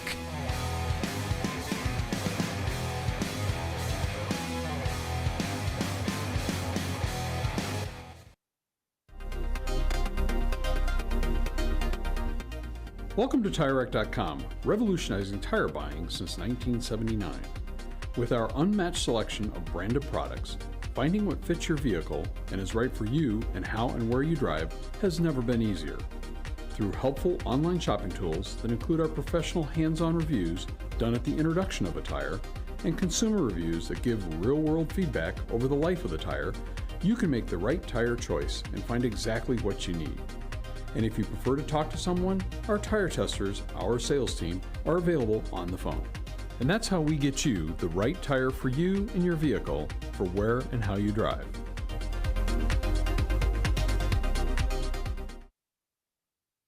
At AutoZone, you get what you need when you need it. Got a today job? Pick it up free same day at your local AutoZone. More of a tomorrow project? Order as late as 10 p.m. with free next day delivery. Getting the job done just got easier.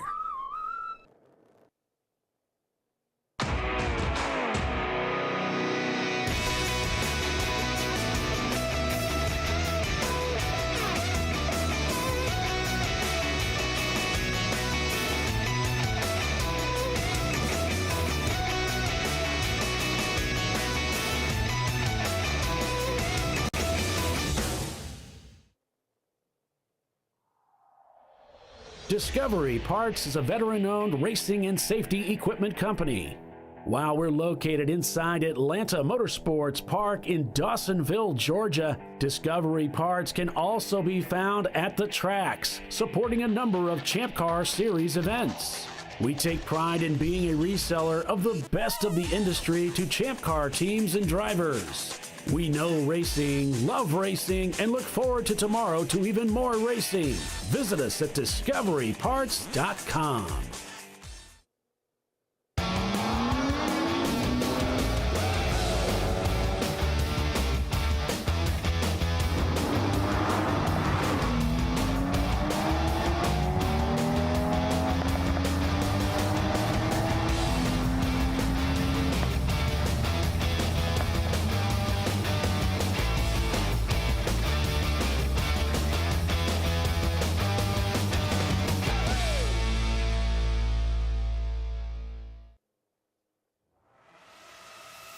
RVA Graphics and Wraps is a full-service design, signage, digital graphics, and wraps company located in Richmond, Virginia.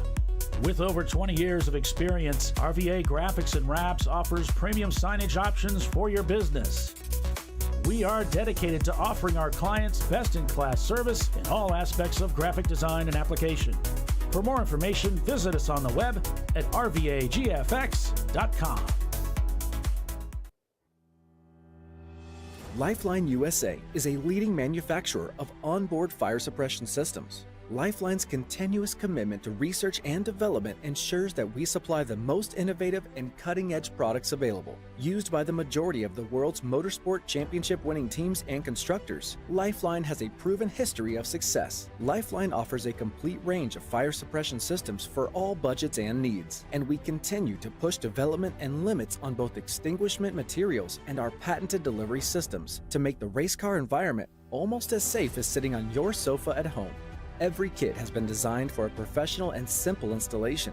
For more information and to purchase your Champ Car fire suppression system, go to www.lifeline-fire.com. Located in Northeast Ohio, with 40 years of combined experience, Money Shift Racing knows how to deliver performance and safety, offering everything you need to get your vehicle and drivers ready for race day.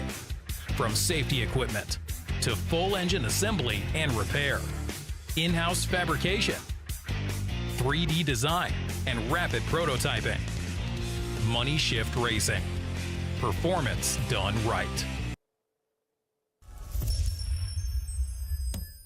Frozen rotors from Diversified Cryogenics deliver increased performance and a higher level of safety while significantly reducing braking system costs. So to tell you a little bit about the durability of this product. So we have seen an incredible extension of the life of our brake rotors using frozen rotors. We've gone from brake rotors every other weekend to 6 weekends on one set of brake rotors, and I think they can go farther. The durability has been amazing. And it's been a fantastic season, and man, a lot of that is due to the way our car can brake on those frozen rotors. For more information, go to frozenrotors.com.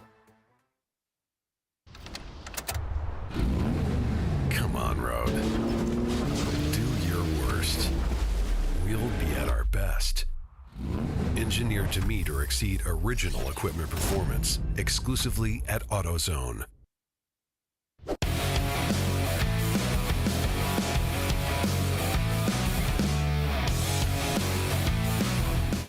All right, welcome back to ChampCar.Live, presented by AutoZone.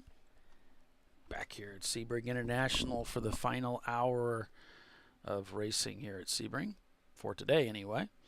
Then we'll be back at it again tomorrow. For 7 more hours. This is not a typical format for us. We usually do an 8+7 is probably one of our more common ones. So 7+7.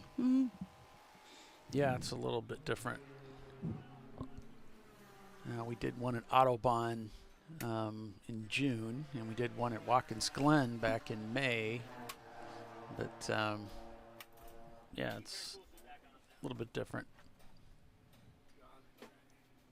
It's probably so hot out there, everybody's glad it's on 8+7. They're ready to get out of their driver's suits. Give me some air conditioning. Yeah, I mean, when you got somebody like Sam saying, okay, this is a little much even for me. Yeah. And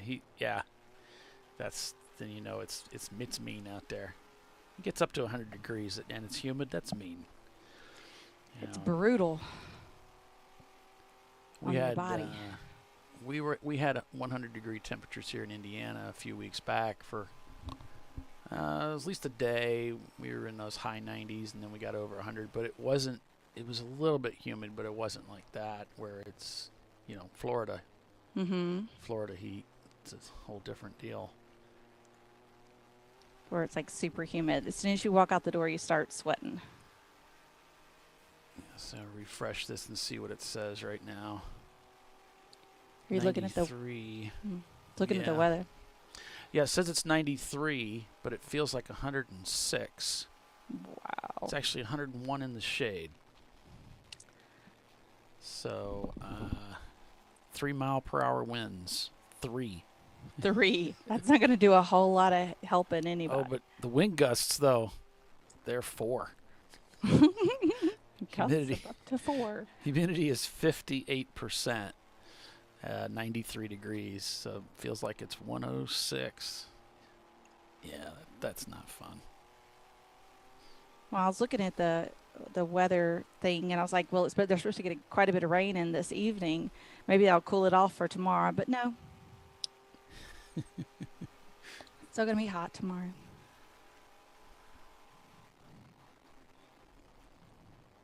Equally toasty.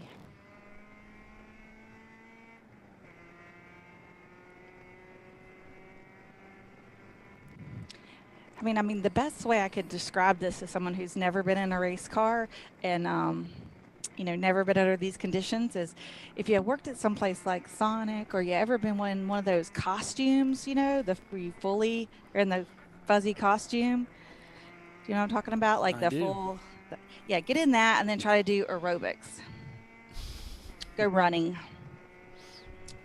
That's kind of what these guys are doing. All of that while being inside of a hot car. Mm-hmm. So you don't get any break from the air.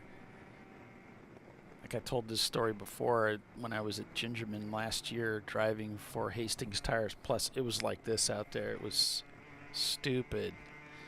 And my cool shirt quit working almost as soon as I got in the car, and my drink bottle wasn't working either.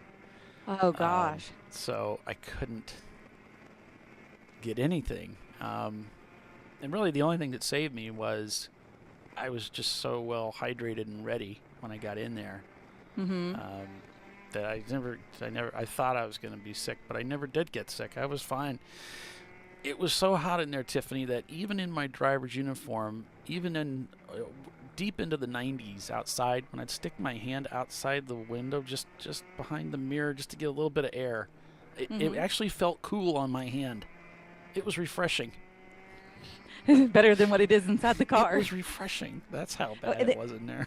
And then once you sweat enough that every article of clothing that you were wearing is completely drenched, then it kind of starts doing that little, I don't care cooling anymore. effect. I don't care anymore.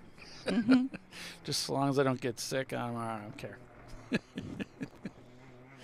you feel like a little breeze, once it's soaked. Then you have to peel your driver's suit off after you get out. I mean, like literally peel. It's like stuck to you.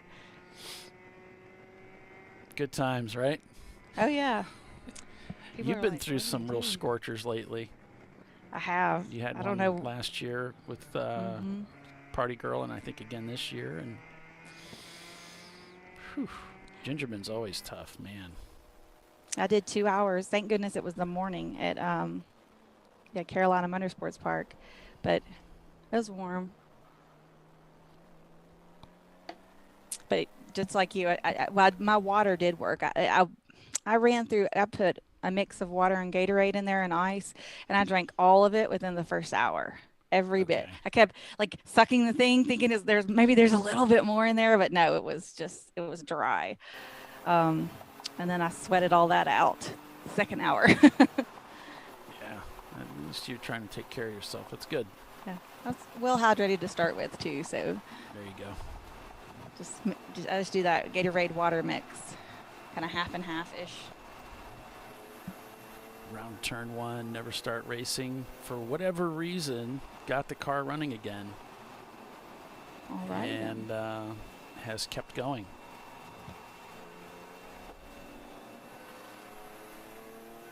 Counting down the minutes. Less than an hour remains in the race today. Working lap 121, Rotary Rocketeers just turned a 240, shown 3 laps up from level 1. Really not, they're actually 2 laps. They're the level 1 just crossed the start-finish line with a 242. They are really out of reach. Something's going to have to happen to Rotary Rocketeers to bring them within striking distance of the rest of the field. Valerian Steel back about a lap from level 1, so there's a pretty good spread between the top 4. And they're all gapped out about a lap. B-Class leads overall, followed by A-Class leading level 1 racing. In 4th overall, it's the lead D-Class car, Floridian Motorsports, in their Porsche. There's the time as they cross the start-finish line, 1 minute, 44 seconds behind 3rd place. EC leader being led by the number 508 of Flying Ghost. And your lead C-Class car, sitting in 5th place, is Marathon Motorsports. So we go on board with them. Get a little bit of audio. Fire. Got a fire and a car out there. Oh. Fire?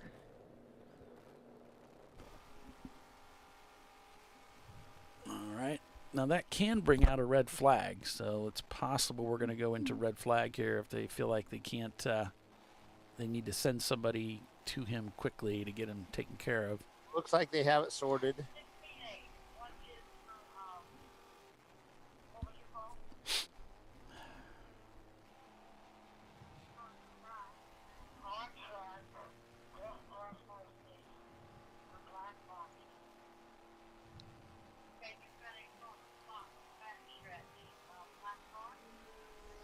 On the back stretch, a black car. I wonder if it's Valerian. Well, we also have a red and silver Miata stop between 6 and 7. Gotcha. But all right, so the safety team took care of it. They were on site really quick. So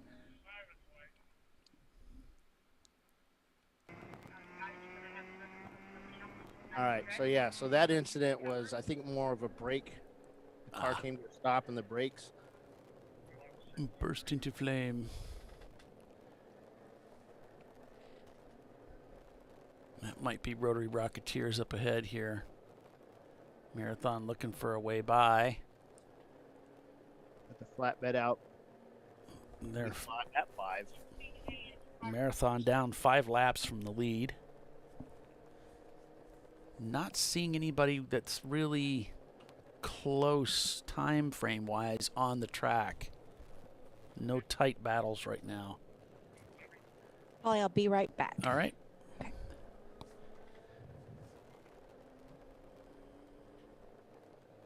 Marathon does get the pass done, though.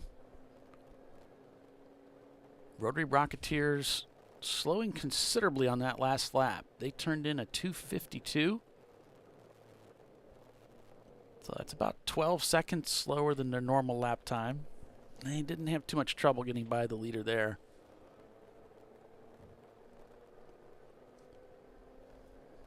Hang loose, brother. Have some fun today.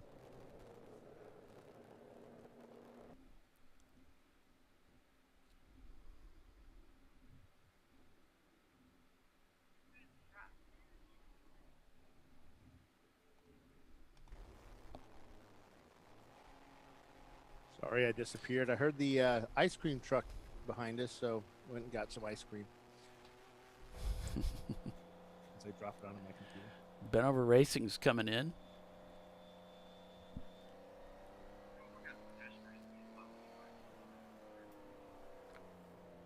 We saw, Bill, we saw Rotary Rocketeers moving rather slowly out there. Not super slow, but about 12 seconds off the pace.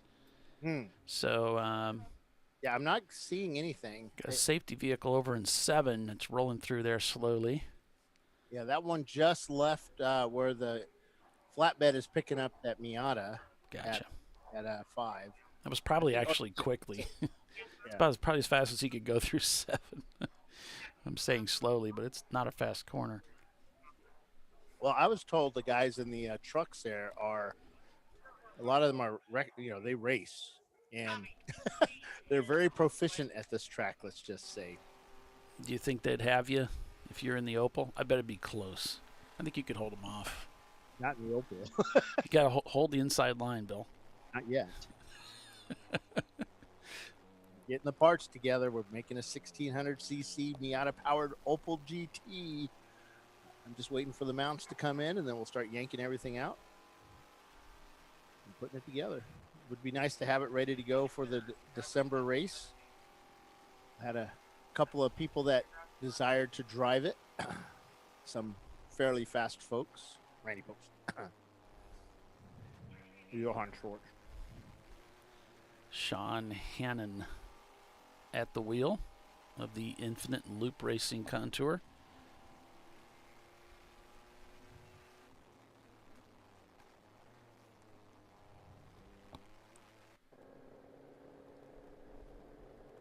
Here's Marathon.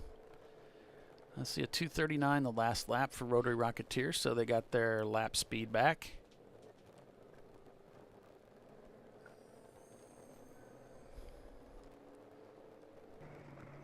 What were our lap times last year? It probably wasn't as hot last year, too. Do you think the heat's affecting lap times? Well, let's see. Lap times last year, 2:28. GBU hit that 2:28. They were the only ones getting under 2:30. Level 1, their fastest lap time was a 2:38. And right now, they're under that. Let me see. Level 1. No, 2:38. So they're about even. That's the same. Yeah, Rotary Rocketeers' best lap last year on Saturday was a 2:35. And they're leading the race with a 2:33. So they've improved a little bit. Well, 2 seconds is a lot. Who are we kidding? That is a lot. I mean, it could be driver dependent, too. I mean, as teams do more and more laps, you can increase a few seconds per lap.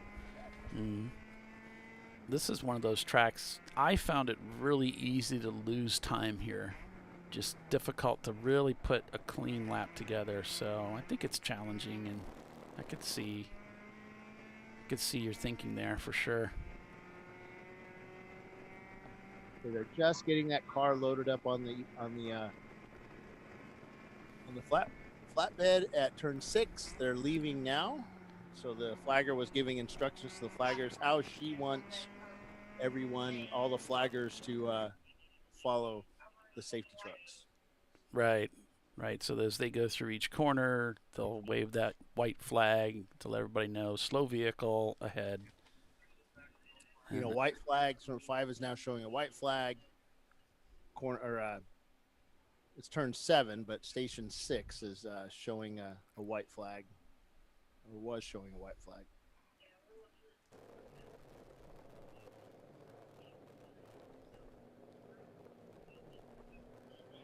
As TLM takes the right-hander instead and heads through 7. Benover Racing looks like they're heading back out as they're rolling down pit road at that 20-mile-per-hour maximum speed limit in the pits. Fingdog Racing and their Porsche Boxster not turning laps, shown in 11th place. Everybody ahead of them are out there. ISC Racing Services also in the pits. Treasure Coast in the pits. And Top Garage Racing shown not turning laps. Those are the only ones down in the top 25 that aren't out there racing.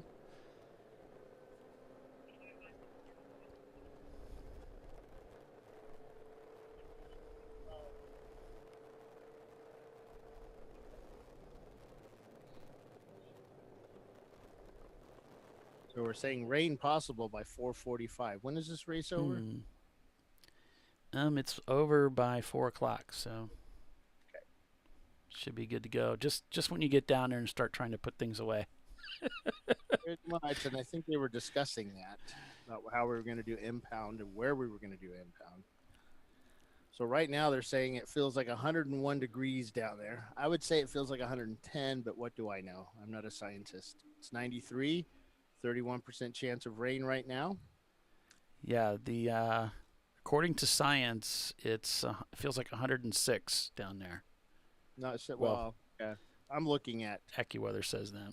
Oh, I'm looking at weather.com. Miserable is what it just miserable. It's so awful.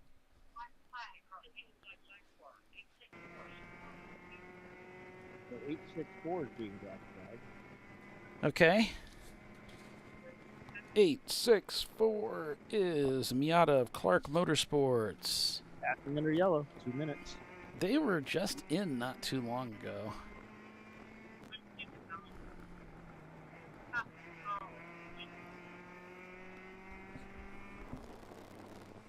So Clark Motorsports will be coming in to serve a black flag penalty for passing under caution.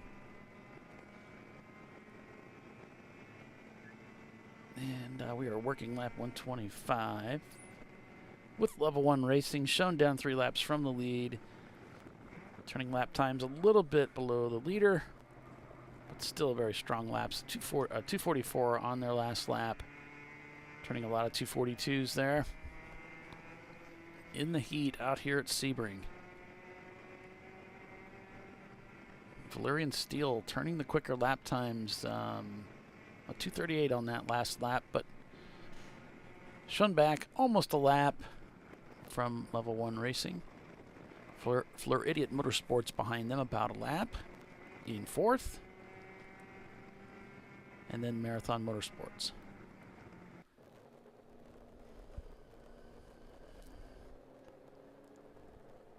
Coming up next, we've got a race at Nelson Ledges Road Course. It's the 24-hour, the first of 2 24-hour races this year, the 16th and the 17th of July.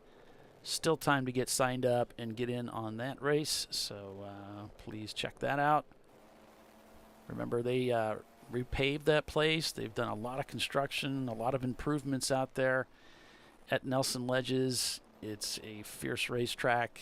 It is a beloved racetrack. It's fast, it's fun, it's crazy, and it's the place to go if you want to do a 24 this year with ChampCar. So make sure you look at that. Then we'll be doing a 24 at VIR a few weeks later in Virginia, our annual traditional 24-hour race at Virginia International Raceway. Also an amazing racetrack, an amazing event. And that's August 13th and 14th. VR. Yes, ma'am. I'm going to drive in it, supposedly. This girl's going, so. I'm going. Kind of excited. I'm excited for you. That'll be great. I hope you have a lot of fun out there. It's common to end up at some point being in the heat, being in the rain. It's common for them to have a little bit of fog, especially at Nelson Ledges at night. And VR gets fog in the night VR, too. yeah. So, and as you like to say, it gets country dark out there. It does get country dark.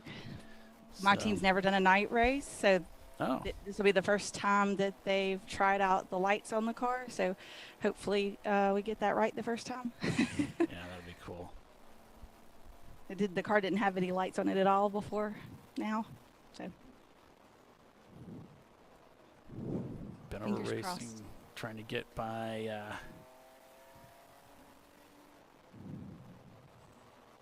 the Baby Shark car. Yeah, fingers crossed, because it's always challenging to get those lights working right. get them aimed right and all of it. But the team owner at VR is his home track, so he knows that place like the back of his Oh, hand. good.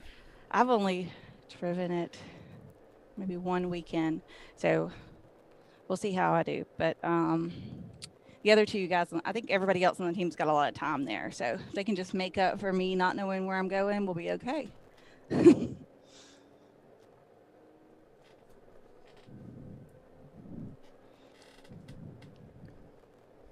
I was hoping to get back up there and get some more time on the track, but just you gotta get pulled in a million different directions all the time. Well, yeah, I mean, you got to take care of your team there. Kimberly here's wishing you luck, Tiffany.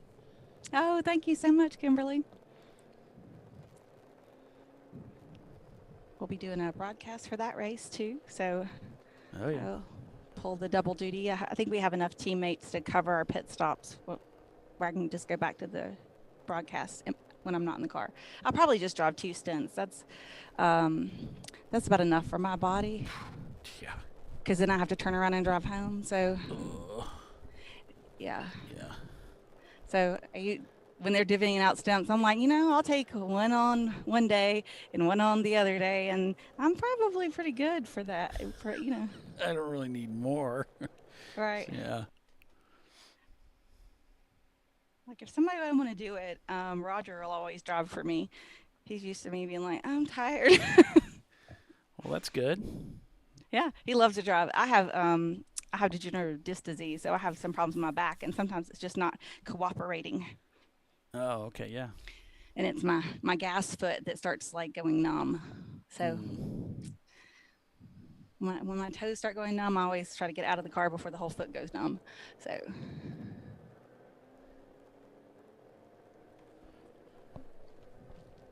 So Clark Motorsports does come into the pits to visit the Black Flag box there to serve that penalty from 9th place as Backwoods Racing in their EC car comes across the start-finish line in their Mustang to start another lap out here at Sebring. Did you already mention that BR Racing, they broke the gearbox? I don't know. I did not. Okay. So that was our new team. So they were doing really well. So that's just how this stuff works. RX-7. But great to see you. Yeah. I mean, really, some of those cars like that one, I mean, it's a vintage race car. It really is. You're asking a lot. And driveline is the same problem that Evan had. My friend Evan Horner and his buddy campaigned an RX-7 for about 2 years and just gave up. The driveline, like the transmission, the differential, everything was splitting, separating, disintegrating. It was just this platform. Too much for the car. They just gave up on the platform for the endurance racing. They said this isn't going to work. But there are some guys that make those older RX-7s work. I don't know how they do it. But that's more power to them, man. Yeah. Do what you do. So hopefully we'll be seeing the BR Racing guys again soon. So Yeah. Oh yeah, I'm sure they'll be back. This was wow. maybe they get it fixed and bring it back Tough. tomorrow.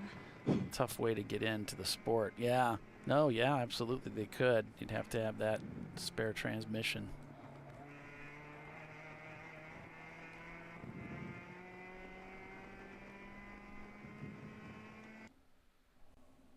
I don't know if there's any local junkyards and that sort of thing around Sebring. I've not chased parts there as frequently as I have other cities. There's some cities where I know exactly where every auto parts store, junkyard, everything, where we've been racing and looking for stuff. Well, the thing about salvage yards is, you know, they are mostly what they deal in is fairly.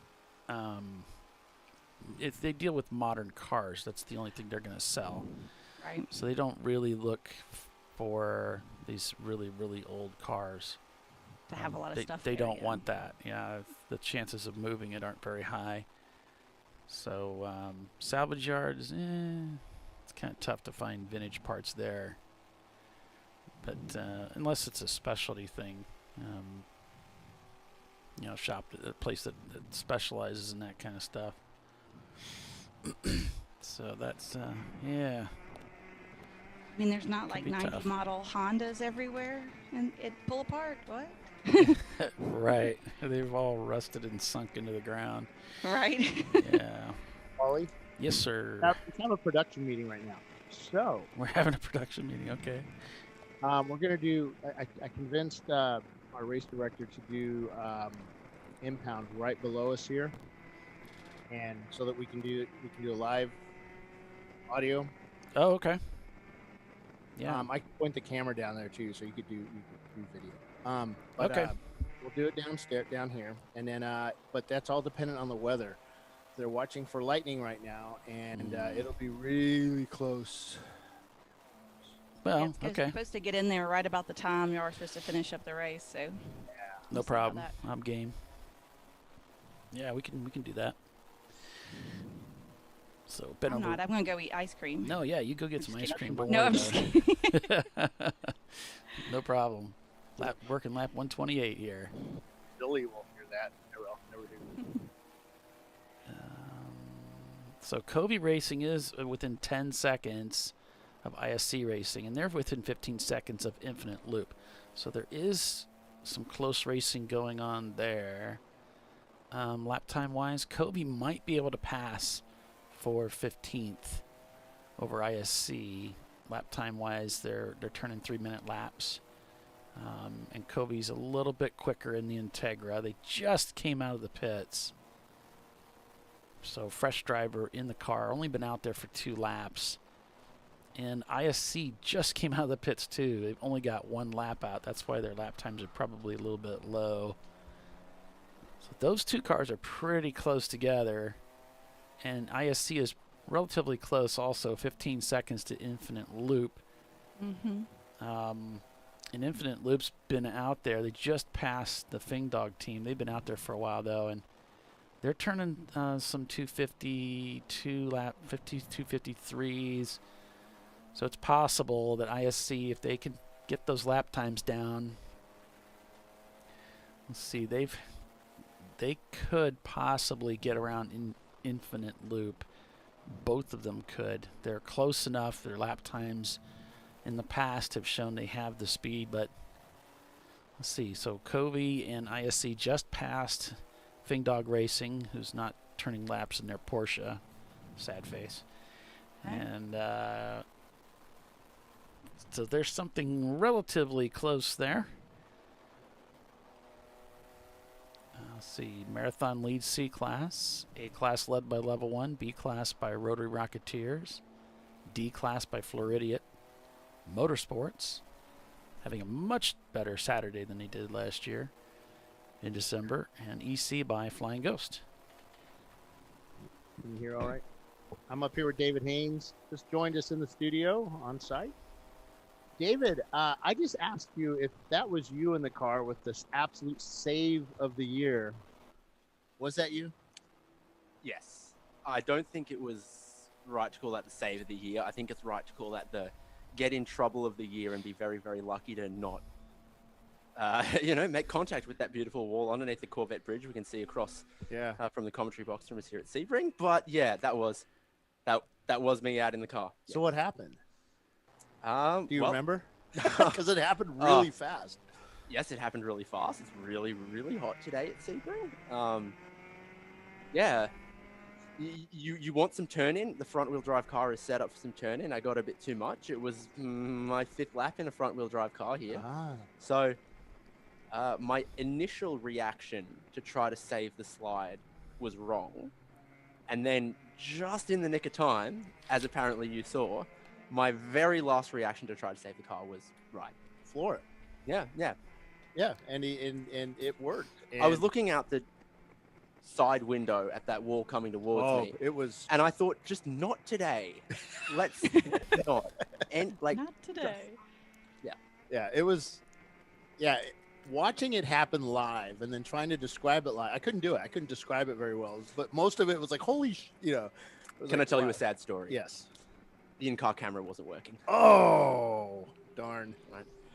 But you have it in your So head. as far as the team owner knows, he I was does 6 nothing. I was Yeah, 6 foot 6 from the feet. wall. Only 3 people texted him after watching your broadcast. And he knew, of course. Yeah, because Bill said it like 9 times, David. Oh, my God. It was so epic. It was dude. millimeters that- close. yeah. He just happened to be watching It when it all was. went down. Yeah, it was millimeters. You could not see space in between the wall. Uh-oh. One good thing about the camera on board the car not working, though, is that when I passed 2 cars around the outside of Sunset Bend, Why is this breaking? it was really exciting passing those 3 cars because I passed 4 cars on the outside of Sunset Bend. And when I got by...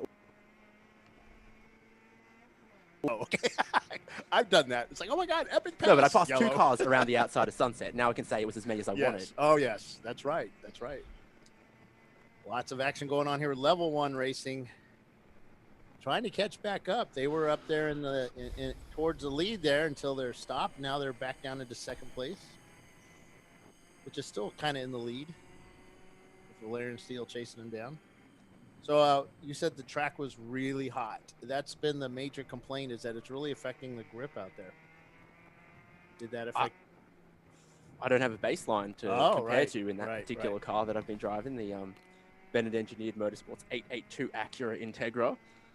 But yeah, it certainly felt pretty slippery, very hot in the car. Was that the first front-wheel drive you've driven on track? Yes, sir. Yep. So did you try driving in iRacing a front-wheel drive car? I've done a bunch. Yeah, several. How do they compare iRacing versus a real thing? On iRacing, I've always found the front-wheel drive cars, particularly one of the most popular ones, is the new generation of TCR cars that are available. Of course, they're well known all around the world and produce great racing. But I always sort of found them on the sim to be a bit, you come out of the corner exit and you start trying to open the throttle and you can't because it just wants to understeer. Whereas this, it was a lot more exciting. It was a lot more exciting today. I am bitterly disappointed that camera wasn't working because there was a couple times you're just like, the only way to save this is to use your right foot. Yeah. And that is scary and great. Yeah. I drove a rear-wheel drive autocrossing decades ago when I autocrossed, and then I transitioned over to a 175 horsepower front-wheel drive, which was an insane amount of horsepower back in the mid-'80s. And that was a huge difference in driving. You don't know how many times I spun out because I just went into the corner completely wrong until somebody explained to me how you drive a front-wheel drive car. So I would lift, and you'd never lift. No. So if in doubt, flat out. Yep. It may not improve anything, but it does end the suspense. Does look good. Yeah. Oh, that's right. Do you race the front-wheel drive car, Paul, other than the Saab? Because the Saab's front-wheel drive, right? Yeah, and I raced Honda as well. Yeah, I got a lot of time in a front-wheel drive car. It's fun. Such a huge difference for me on what I was driving last weekend at CMP, where the rear-wheel drive Miata has a big wing on it, and the rear end stability is like, I don't think this is going to stick. Oh, it's stuck. Yeah. Whereas so far, well, everything I got to drive today, because unfortunately that car is done, was like, this is going to stick. Oh no, it's not. Yeah. And then So what happened to the car? I would say you could fit a Subway sandwich through the size of the hole in the block. And it's not an intake hole. Right at the bottom, It's the exit all of the hole for the delicious oil. fluids came out, unfortunately.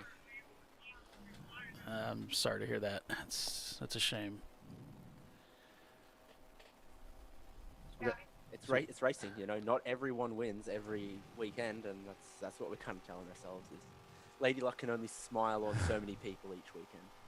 Yeah, just a select few sometimes, and then she turns around and smacks you sometimes too. Weekends like this remind me that, you know, if racing was too easy, too many people would be doing it. Yeah.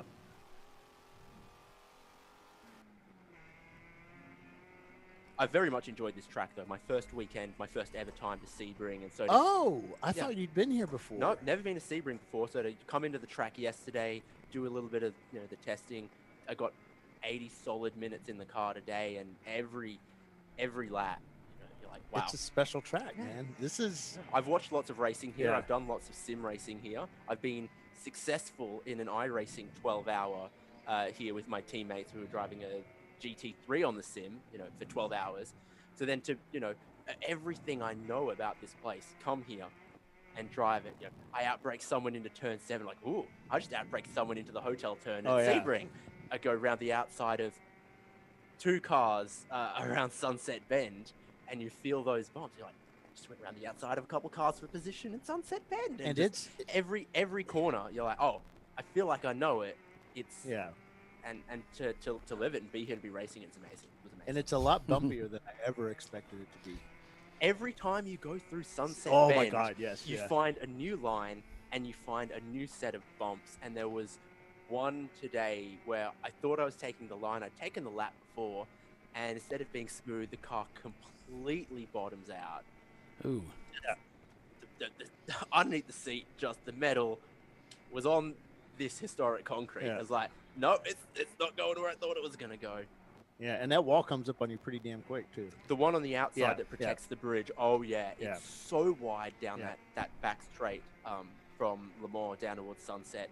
And then there's so much real estate on the entry. And you get to underneath the bridge, and you're on the bumps, and you've come in at 120 miles an hour. Yep. Yeah. And then turn 1 was always the one that got me because it's just so big, and then it's not. And it surprisingly squeezes down so quick. And you really don't have anywhere to go. And when you're in a pack of cars, it's like, who's going to give in first? Yeah, I was in one of the safety car restarts about an hour and a half into the race. And so I didn't have any 3 wide or anything into turn 1, but certainly some cars can come up on you with a lot of speed there. And it's so wide until it's not. Yeah. Like a lot of these places around this track. All right, we got 15 minutes, 17 minutes to go. Yep, we're getting there. Okay, we got a smoker going back down the back straight. Trying to get a number on it. Well, maybe Marathon. They're moving really slowly, heading into 17 here, and they're just creeping around. And I'm not sure if he's going to make it. It's not going to be due to a lack of effort. Come on. He's like, come on, come on, come on. Somebody from Florida is trying to call me. I don't know who that would be, but I'm kind of busy right now. Yeah, it's not me. I don't think my phone number is going to come up as Florida for me. I didn't think it would be you since I've got you on the broadcast. Yeah, If you have something, you say, I can't stop. Boy, you waved on. You're supposed to stop no matter what. Mm-hmm. And then get pushed or whatever. He blew pit in. Now, again, this is something, and this is why it's so important. If you're new to Champ Car, you've got to go through the training, and you've got to go through the new to Champ Car video. It's really important that you go through all of that, and all of your drivers know that stuff inside and out. And I was present for this morning's regular. And they know not to be over the wall when you're coming in. Very clear on this morning's driver's briefing as well that I was present for.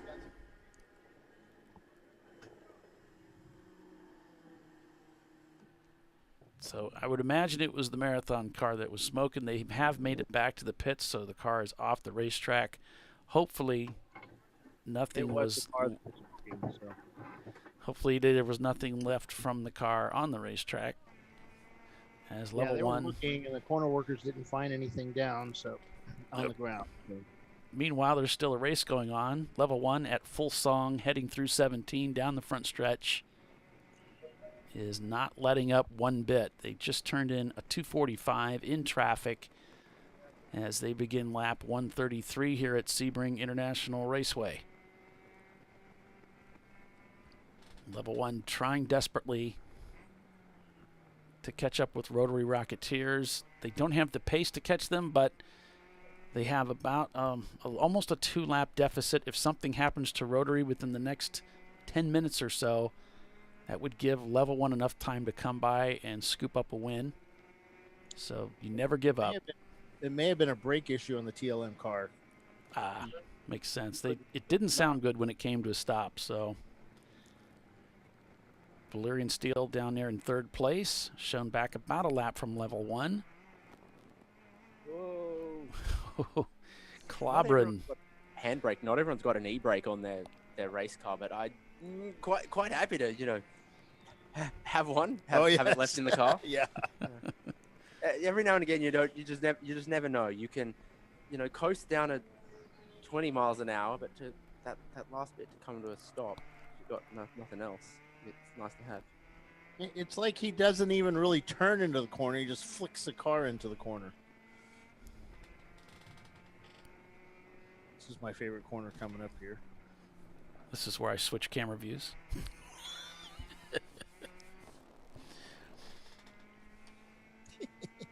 What if I said it was my favorite corner? Then I'd stay in there. That'd be different if it was you. Open throttle racing in 22nd, trying to chase down the Sebring Racing Rentals car to make a pass for 22nd. It would actually put them in the top 20 with the 3 EC cars up ahead. 4 seconds, under 4 seconds is the gap. The lap times are close enough. They might be able to do it, but maybe not. It's going to be tough. That's one of the few close battles we have on track today here. Most of the teams gapped by about a minute or more. 11 seconds the gap from Jackie's Jokers in their Sentra to ISC Racing in 16th. Kind of cool. Got an airport right next to us. A plane just landed. I've been racing on this track, and right beside me, here comes a plane. Yeah, there's the Mini Cooper back out on the track after they were doing some parts chasing earlier to get that car back on the track. I think I walked past that Mini. Yeah, they had some issues earlier, and they ended up finally getting it fixed. So Whoa! They're shaking. But he gained position on the Mini. Did you see that? Yeah. I'm not letting off That just the shows gas. you. That shows you how much you're over braking when you. Yeah. You overcook it, you lose it, you save it, and you made this. Now you really blew it. Okay, now you lost momentum. So.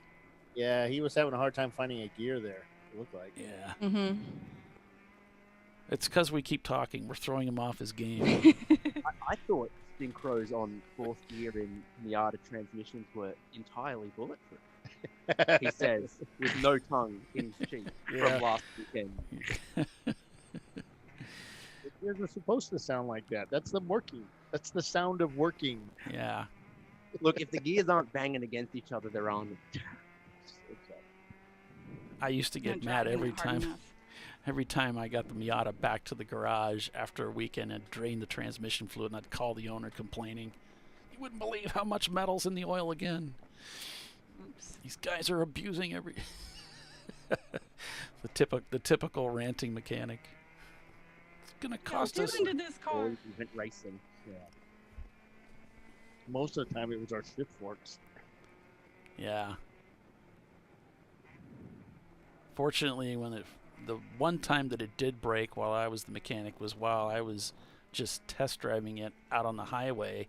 So it wasn't during a race. It's like, okay, phew, one of the roll pins broke finally from all the abuse that the other guys had been doing. Fortunately, it broke on the highway instead of in the middle of the race. My Dodge did that one time. My Shelby, it shot a roll pin up through the case. You could see it just sticking through the case. That's weird. That's not supposed to be there. Looks cool though. Final 10 minutes of the race here at Sebring for today, but not the end of racing this weekend. Champ Car back at it again tomorrow. Green flag at 9 a.m. to start another 7-hour contest here in Sebring, Florida. How are you doing that without talking? I've got buttons. Looking at your picture and you're not moving your lips. Is it frozen? Yeah. Oh, yes, it is. I'm just sitting there smiling, aren't I? Yeah. I think our connection gets a little bit flaky after 6 or 7 hours. It gets a little bit messed up. But the share is still good, so. Yeah. So, We'll take it. Yep. Closing minutes of the race here at Sebring International with Rotary Rocketeers putting on quite a show today. They've gradually worked their way up through the field. 34 cars they've passed to get themselves into first place. Some things worked out for them luck-wise. Some things they just bootstrapped and worked their way up here. Last year they managed a 3rd place on Sunday. They finished outside of the top 5 on Saturday. This could be a sweet song for them to sing when they get out of the car here in about 8 minutes if they can hold on for the next 4 laps or so to take the win here at Sebring International Raceway.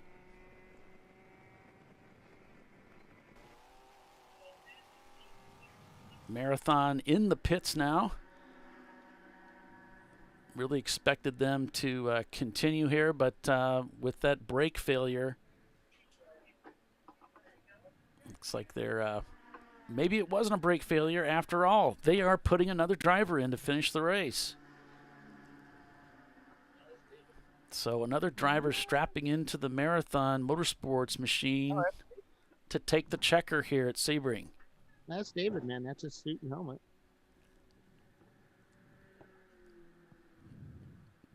So whatever the ailment was, they're debating because he blew through pit in. you know, it looks like an official is just telling them you'll be okay at pit out. I'm not sure if that was an official or a teammate, but it looked like an official. Because they didn't pick up a timer or anything. So if that's the case, then they've worked it out.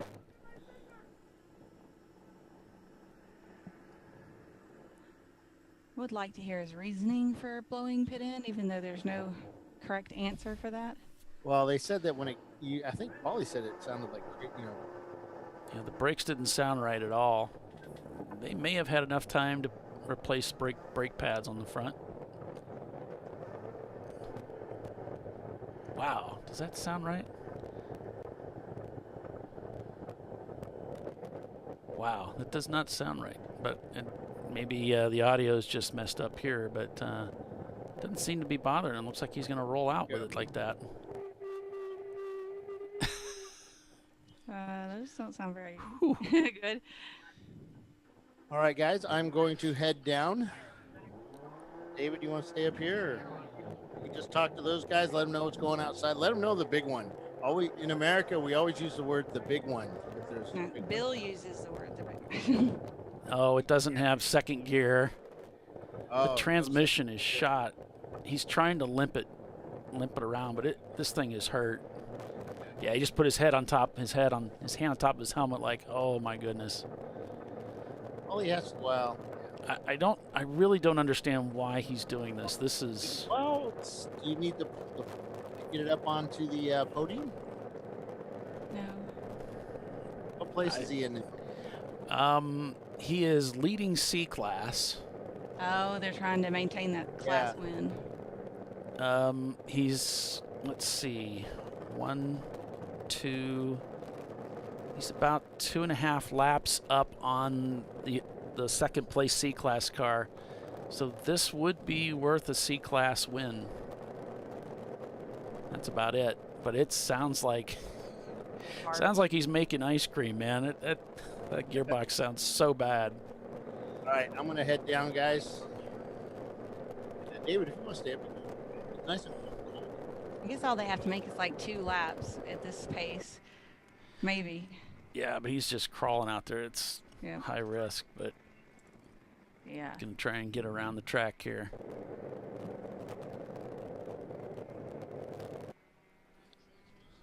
Yeah, you definitely don't want to get in anybody's way, and especially not in an area that might have lower, a vantage point. All right, closing 5 minutes of the race. Working lap 136 out here at Sebring International Raceway. Thanks for joining us, everybody, here on the show. Please hit the subscribe, ring the bell if you want to be alerted to any of the other future broadcasts that we have. Again, we'll be back at it tomorrow morning, green flag, 9 o'clock, for another 7 hours of racing at this iconic racetrack. Level 1 crosses the start-finish line, clicking off a 2:42, shown down about 1 lap from Rotary Rocketeers, who just turned a 3:13. They have slowed. The last 3 laps have been in excess of 3 minutes each. Think they're on fuel conserve mode, or? Yeah, it could be. So, level 1 now shown 2 laps down. So it's a lap and some change to Rotary Rocketeers. I'm sure Rotary Rocketeers has got everything timed out here. If they've got the fuel, they probably have just enough time now, with just a couple minutes left in the race, to make it. They may have wrapped this thing up.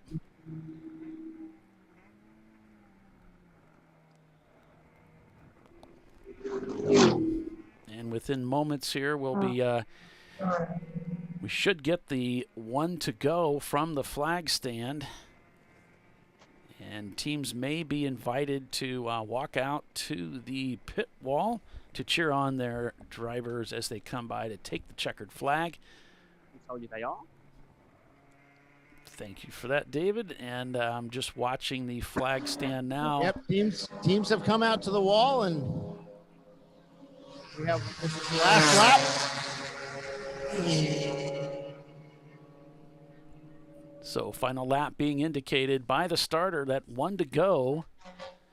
And what they're doing now is they are keeping track of all the cars as they come by, but they're actually tracking, I should say, the lead car.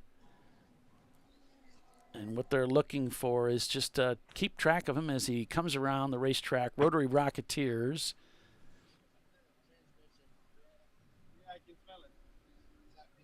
In that red, I'm just checking. Got a car that's smoking coming down the front straightaway. Sorry about that. A little distracted. Yeah, that was the TLM car, and they, yeah, it is transmission. You can smell it.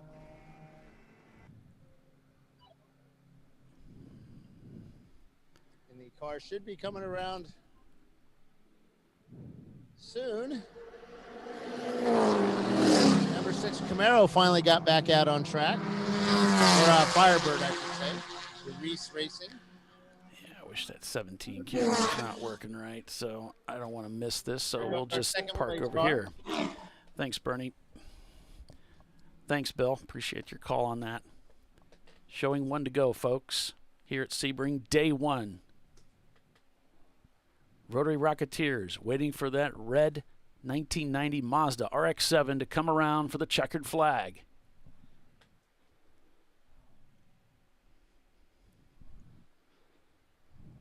Will he make it, or will he run out of gas?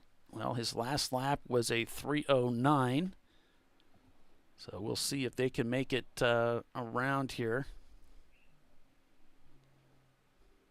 And my camera for 17's just lost all interest in this. So can't watch it from over there. Still giving the 1 to go. Here comes Rotary Rocketeers around turn 17 to take the checkered flag. And there it is. The checkered flag flies for Rotary Rocketeers, taking the win out here at Sebring International Raceway in their B-Class RX-7 to take the win overall and win B-Class. As Level 1 Racing works their way around the racetrack, they should be able to capture second place and win A-Class. D-Class should be going to Floridian Motorsports as they finish fourth. Valerian Steel in between for third place overall. EC should be awarded to Flying Ghost in fifth place overall. They will be pushed into the EC class finishes, so that's going to move Clark Motorsports up into fifth place in their Mazda Miata. And if Marathon can complete this lap, they will capture C class and 8th overall. And so far, he's sailing along here pretty good.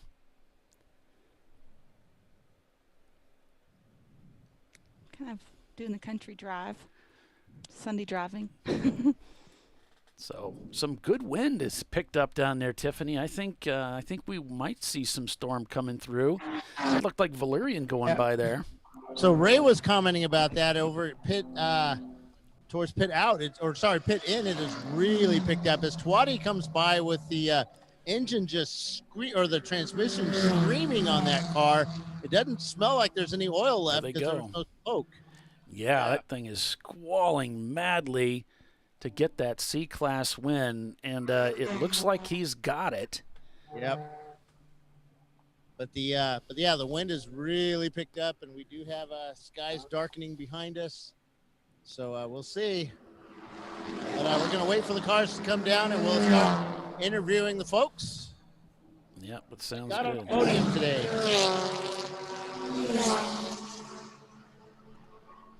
So we'll give you a rundown here, folks, showing overall. And again, you can follow up over on racemonitor.com, race-monitor.com for standings. For a short time, you can look at racehero.io. You'll have standings there as well, showing Rotary Rocketeers taking the win over Level 1 Racing in second, followed by Valerian Steel. Floridian Motorsports crosses the start-finish line to take D-Class and fourth place. Then it's Clark Motorsports, Madweg Motorsports, Open Throttle Racing, Marathon Motorsports, Treasure Coast Miata, Bent Over Racing, Infinite Loop Racing, Covey Racing, Jackie's Jokers, followed by Kaywood Racing. Then it's ISC Racing Services, DVM Racing, followed by PFing. The P is silent. It's just Fing. Fing Racing in their Porsche Boxster. Excuse me. Behind them, it was the Sebring Racing Rentals.com. Assuming everything stays static, it's Open Throttle Racing behind them, followed by the number 965 of Treasure Coast Miata. Sharky 2 is behind them. Wankel Works and EJ Racing in their Miata. Then it's Top Garage Racing. And then finally, Atlas Welding in 30th. And there are a few cars that turned a few laps down below them. So A-Class going to Level 1 Racing, B-Class to Rotary Rocketeers, C-Class going to Marathon Racing, D-Class to Floridian Motorsports, and EC will be awarded a trophy, and that will go to Flying Ghost Hawk Performance in the number 508 BMW. So those are the standings that I have here, of course, unofficially, as a Marathon gradually working their way around this track in a very injured BMW, trying to get that car back to the start, back into the pits. You hope they're able to top up the blinker fluid for tomorrow's race. Whew. Yeah, we were talking about that. This is... There's so many people commented, and I believe you commented as well, David. There aren't that many cars out there that managed to finish the race. So I think there was another driver that we interviewed, and he said, I think 5 laps went by, and I didn't see anybody. I was wondering if everybody else was still racing. Well, we started with a good number. We had that early yellow, didn't we? And I was on the pit wall watching the restart from that, and it seemed like lots of cars going past then. But I even, the middle of the day towards the end of the stint that I got to run, sort of settled into this part where I had to double check the mirror. Like, hang on, there's no one behind me down this straight? Surely there's someone, in something, barreling towards me. But that's how it is. You can't have more finish than start. I don't think David can aim that camera down here because it's not in a position to do that. So I don't know how to operate it, but I'm looking at it. Yeah, you manually do that one, but I think it's too low. We're not in a good position. All right, down here with the driver of the Rotary Rocketeers. What's your name, man? Mike Lowe. Mike, pretty epic finish there. You guys took this RX-7 up to the win here. 7 hours at Sebring. You look pretty wore out, man. Yeah, I'm pretty wasted. I drove twice today, so yeah, this heat pretty hammered. And then we had a wheel bearing going bad at the end. Yeah, wheel bearing going bad. So I had to baby it the last like 4 or 5 laps on the left-hand turns. I mean, something's real bad on the right-hand side. Yeah, you can see rubber showing up on the fender. I could hear the wheels squealing in turn 1. I'm like, that ain't right. So it was changing the alignment while we were driving. But yeah, the car was freaking awesome today. Jeez. Yeah, it couldn't be better. So that heat that played a major effect on your stints. Looks like it. Yeah, at least we got a cool suit, so we're staying sane. But yeah, it's hard on the car in this heat. Everything's at its limit.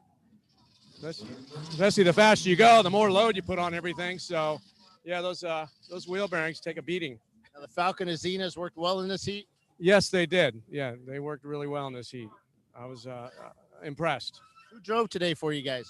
I did first stint, and then my son Jeremy did the second stint, and then Kevin, normally our fuel guy, did the third stint, and then I finished it up. We thought it was going to rain, so we figured somebody would lose a stint today, but no rain in Sebring for once.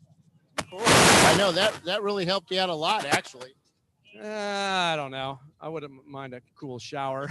Yeah, you're in the convertible wanting a shower. Yeah, well, it's not bad. But my son is a ex-pro drifter, so he's really good in the rain. We always put him in the rain. He's usually the fastest car on the track in the rain, so it's pretty cool. He set turned at 233 today, which was crazy fast. I'm like, wow, slow down. You're gonna hurt something. All right, guys, congratulations winning here. This 7 hours at Sebring. Let's go find the second place car. As they've had to go out and get Twatty's car because it was didn't make it. No, it didn't make it. 412, Bill, level 1. Okay, then we got Lightning 7 miles out. We got Lightning 7 miles out. Hey, so tell me, man, pretty awesome race.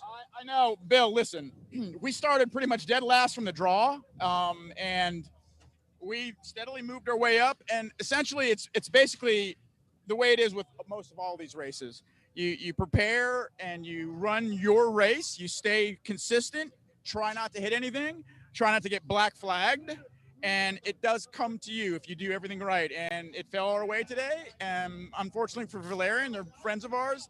They had a black flag for an incident, and it handed us back in a lap for that. And we ended up second overall and winning the class. So it's a beautiful thing. Thank you, Bill. All right, they might cut this short. They got about 5 minutes before Lightning is here, so they're making a decision now. Super duper quick. So they're making a decision. Ray is announcing over.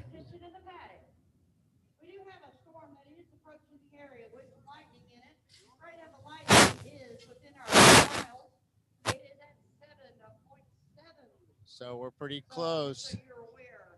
Awesome, man. So and so that was second place. Yeah, I was saying it was supposed to get there about the time that we were going to end the race. Oh, and TLM drove the car in. It finally made it in. Yep. Who was the third place? Valerian, 988. 251. What's the number on that one? 988. Oh, yeah, 988. There it is. All right, 988 Valerian Steel. Where are you guys at? It's official. And it's done. That was the quickest I've ever heard. Thank you. We all did. We had a few obstacles to overcome along the way, but when it came time, we put it all together and got it done out here today. There's like nothing in this car. There's like no weight missing. Is that why you guys are so fast? That may be a lot of preparation from our team from Rum Motorsports and Ken Montavani Racing. They do a good job on it all, and our Hankook tires really do a good job. But we got a real good driver lineup. We're very consistent all the way from start to finish. Front to back, silver, gold, and bronze drivers, and silver. So you guys can, with no issues tomorrow, you should be able to take control of this race. Well, we're certainly going to try it. We're going to get it back to the trailer, look and see what we can do to get it ready for tomorrow, and talk about what we could do better, have done better today, and make it and try to make it happen. So you got all these bronze and copper and whatever. When are you going to get some diamond drivers? One of these days. We'll try. I don't know what he's talking about. Do you guys know what he's talking about? Nope. Paul? Oh, the Diamondbacks? I don't even think they're listening. They're up there drinking. No, I was looking at something else. There's no drivers in FIA IMSA, Platinum drivers here in ChampCar. numbered by silver and stuff like that. So you're a silver driver. What's your name? Jeff McKee. And you're a silver driver? I don't know. What am I, Chris? I was just making stuff up. I think so. That's what we do. Well, Blake's a diamond driver. I mean, Oh, but fantastic. I'm happy to hear that. So you did good this weekend. did They let you out? They did. No training wheels on the car this weekend. No. Yesterday was great with the Panos. Thank you guys for letting us out. That was a lot of fun, but no training wheels this weekend. When are you going to run the Panos and Champ Car? Well, as soon as the board sees fit to let us run it, it'll be great. It didn't look all that fast. Oh, wait, Dana was driving it. Sorry. No, that was me in it at the time. Dana was really fast. Great job, Dana. Fantastic. Okay. We'll just leave it at that. Yeah, No, it's all right. Did he? Yeah, that's good. I didn't see it. I know. To see Jimmy in there too. He had the ballast in there. Well, that might have slowed him down a little bit. But yeah, so who put the dent on the front nose? Oh, and everybody walks away. So there's a dent on the car, and it's a pretty substantial dent. That's right. Yeah. Meteorite. All right, guys. I'm going to take it back to you. So we are clearing off pit lane because of lightning. I'm going to go back upstairs, and I will see you guys tomorrow. Okay. Thanks, Bill. Thanks for doing all that. And we want to congratulate as well Florida Motorsports on their D-Class win, taking 4th place. Flying Ghost for EC win, 5th overall. So congratulations to everybody that made it into Impound. So that's going to do it for us for today, folks. Thank you so much for joining us. David Haynes, thanks for joining us in the commentary booth and helping out with the cameraing as well. We put you to work today, buddy. Oh, it's good fun, I love when the viewfinder's got a 20-second delay, and I'm trying to find where Bill's at out the window. So yeah, looking forward to it tomorrow, team. Well, it'd be great to have you back. So, and you folks as well, thanks for tuning in and joining us today here on Champ Car Live. So for David Haynes, Tiffany Alexander, Bill Strong, I am Paul Veltum saying thanks for tuning in, everybody, and hopefully you'll join us again tomorrow for another race. Tomorrow starting at 9 o'clock Eastern Standard Time. Be sure and join us for then. Otherwise, so long, folks, and hopefully we'll see you then. Bye, everybody. Bye.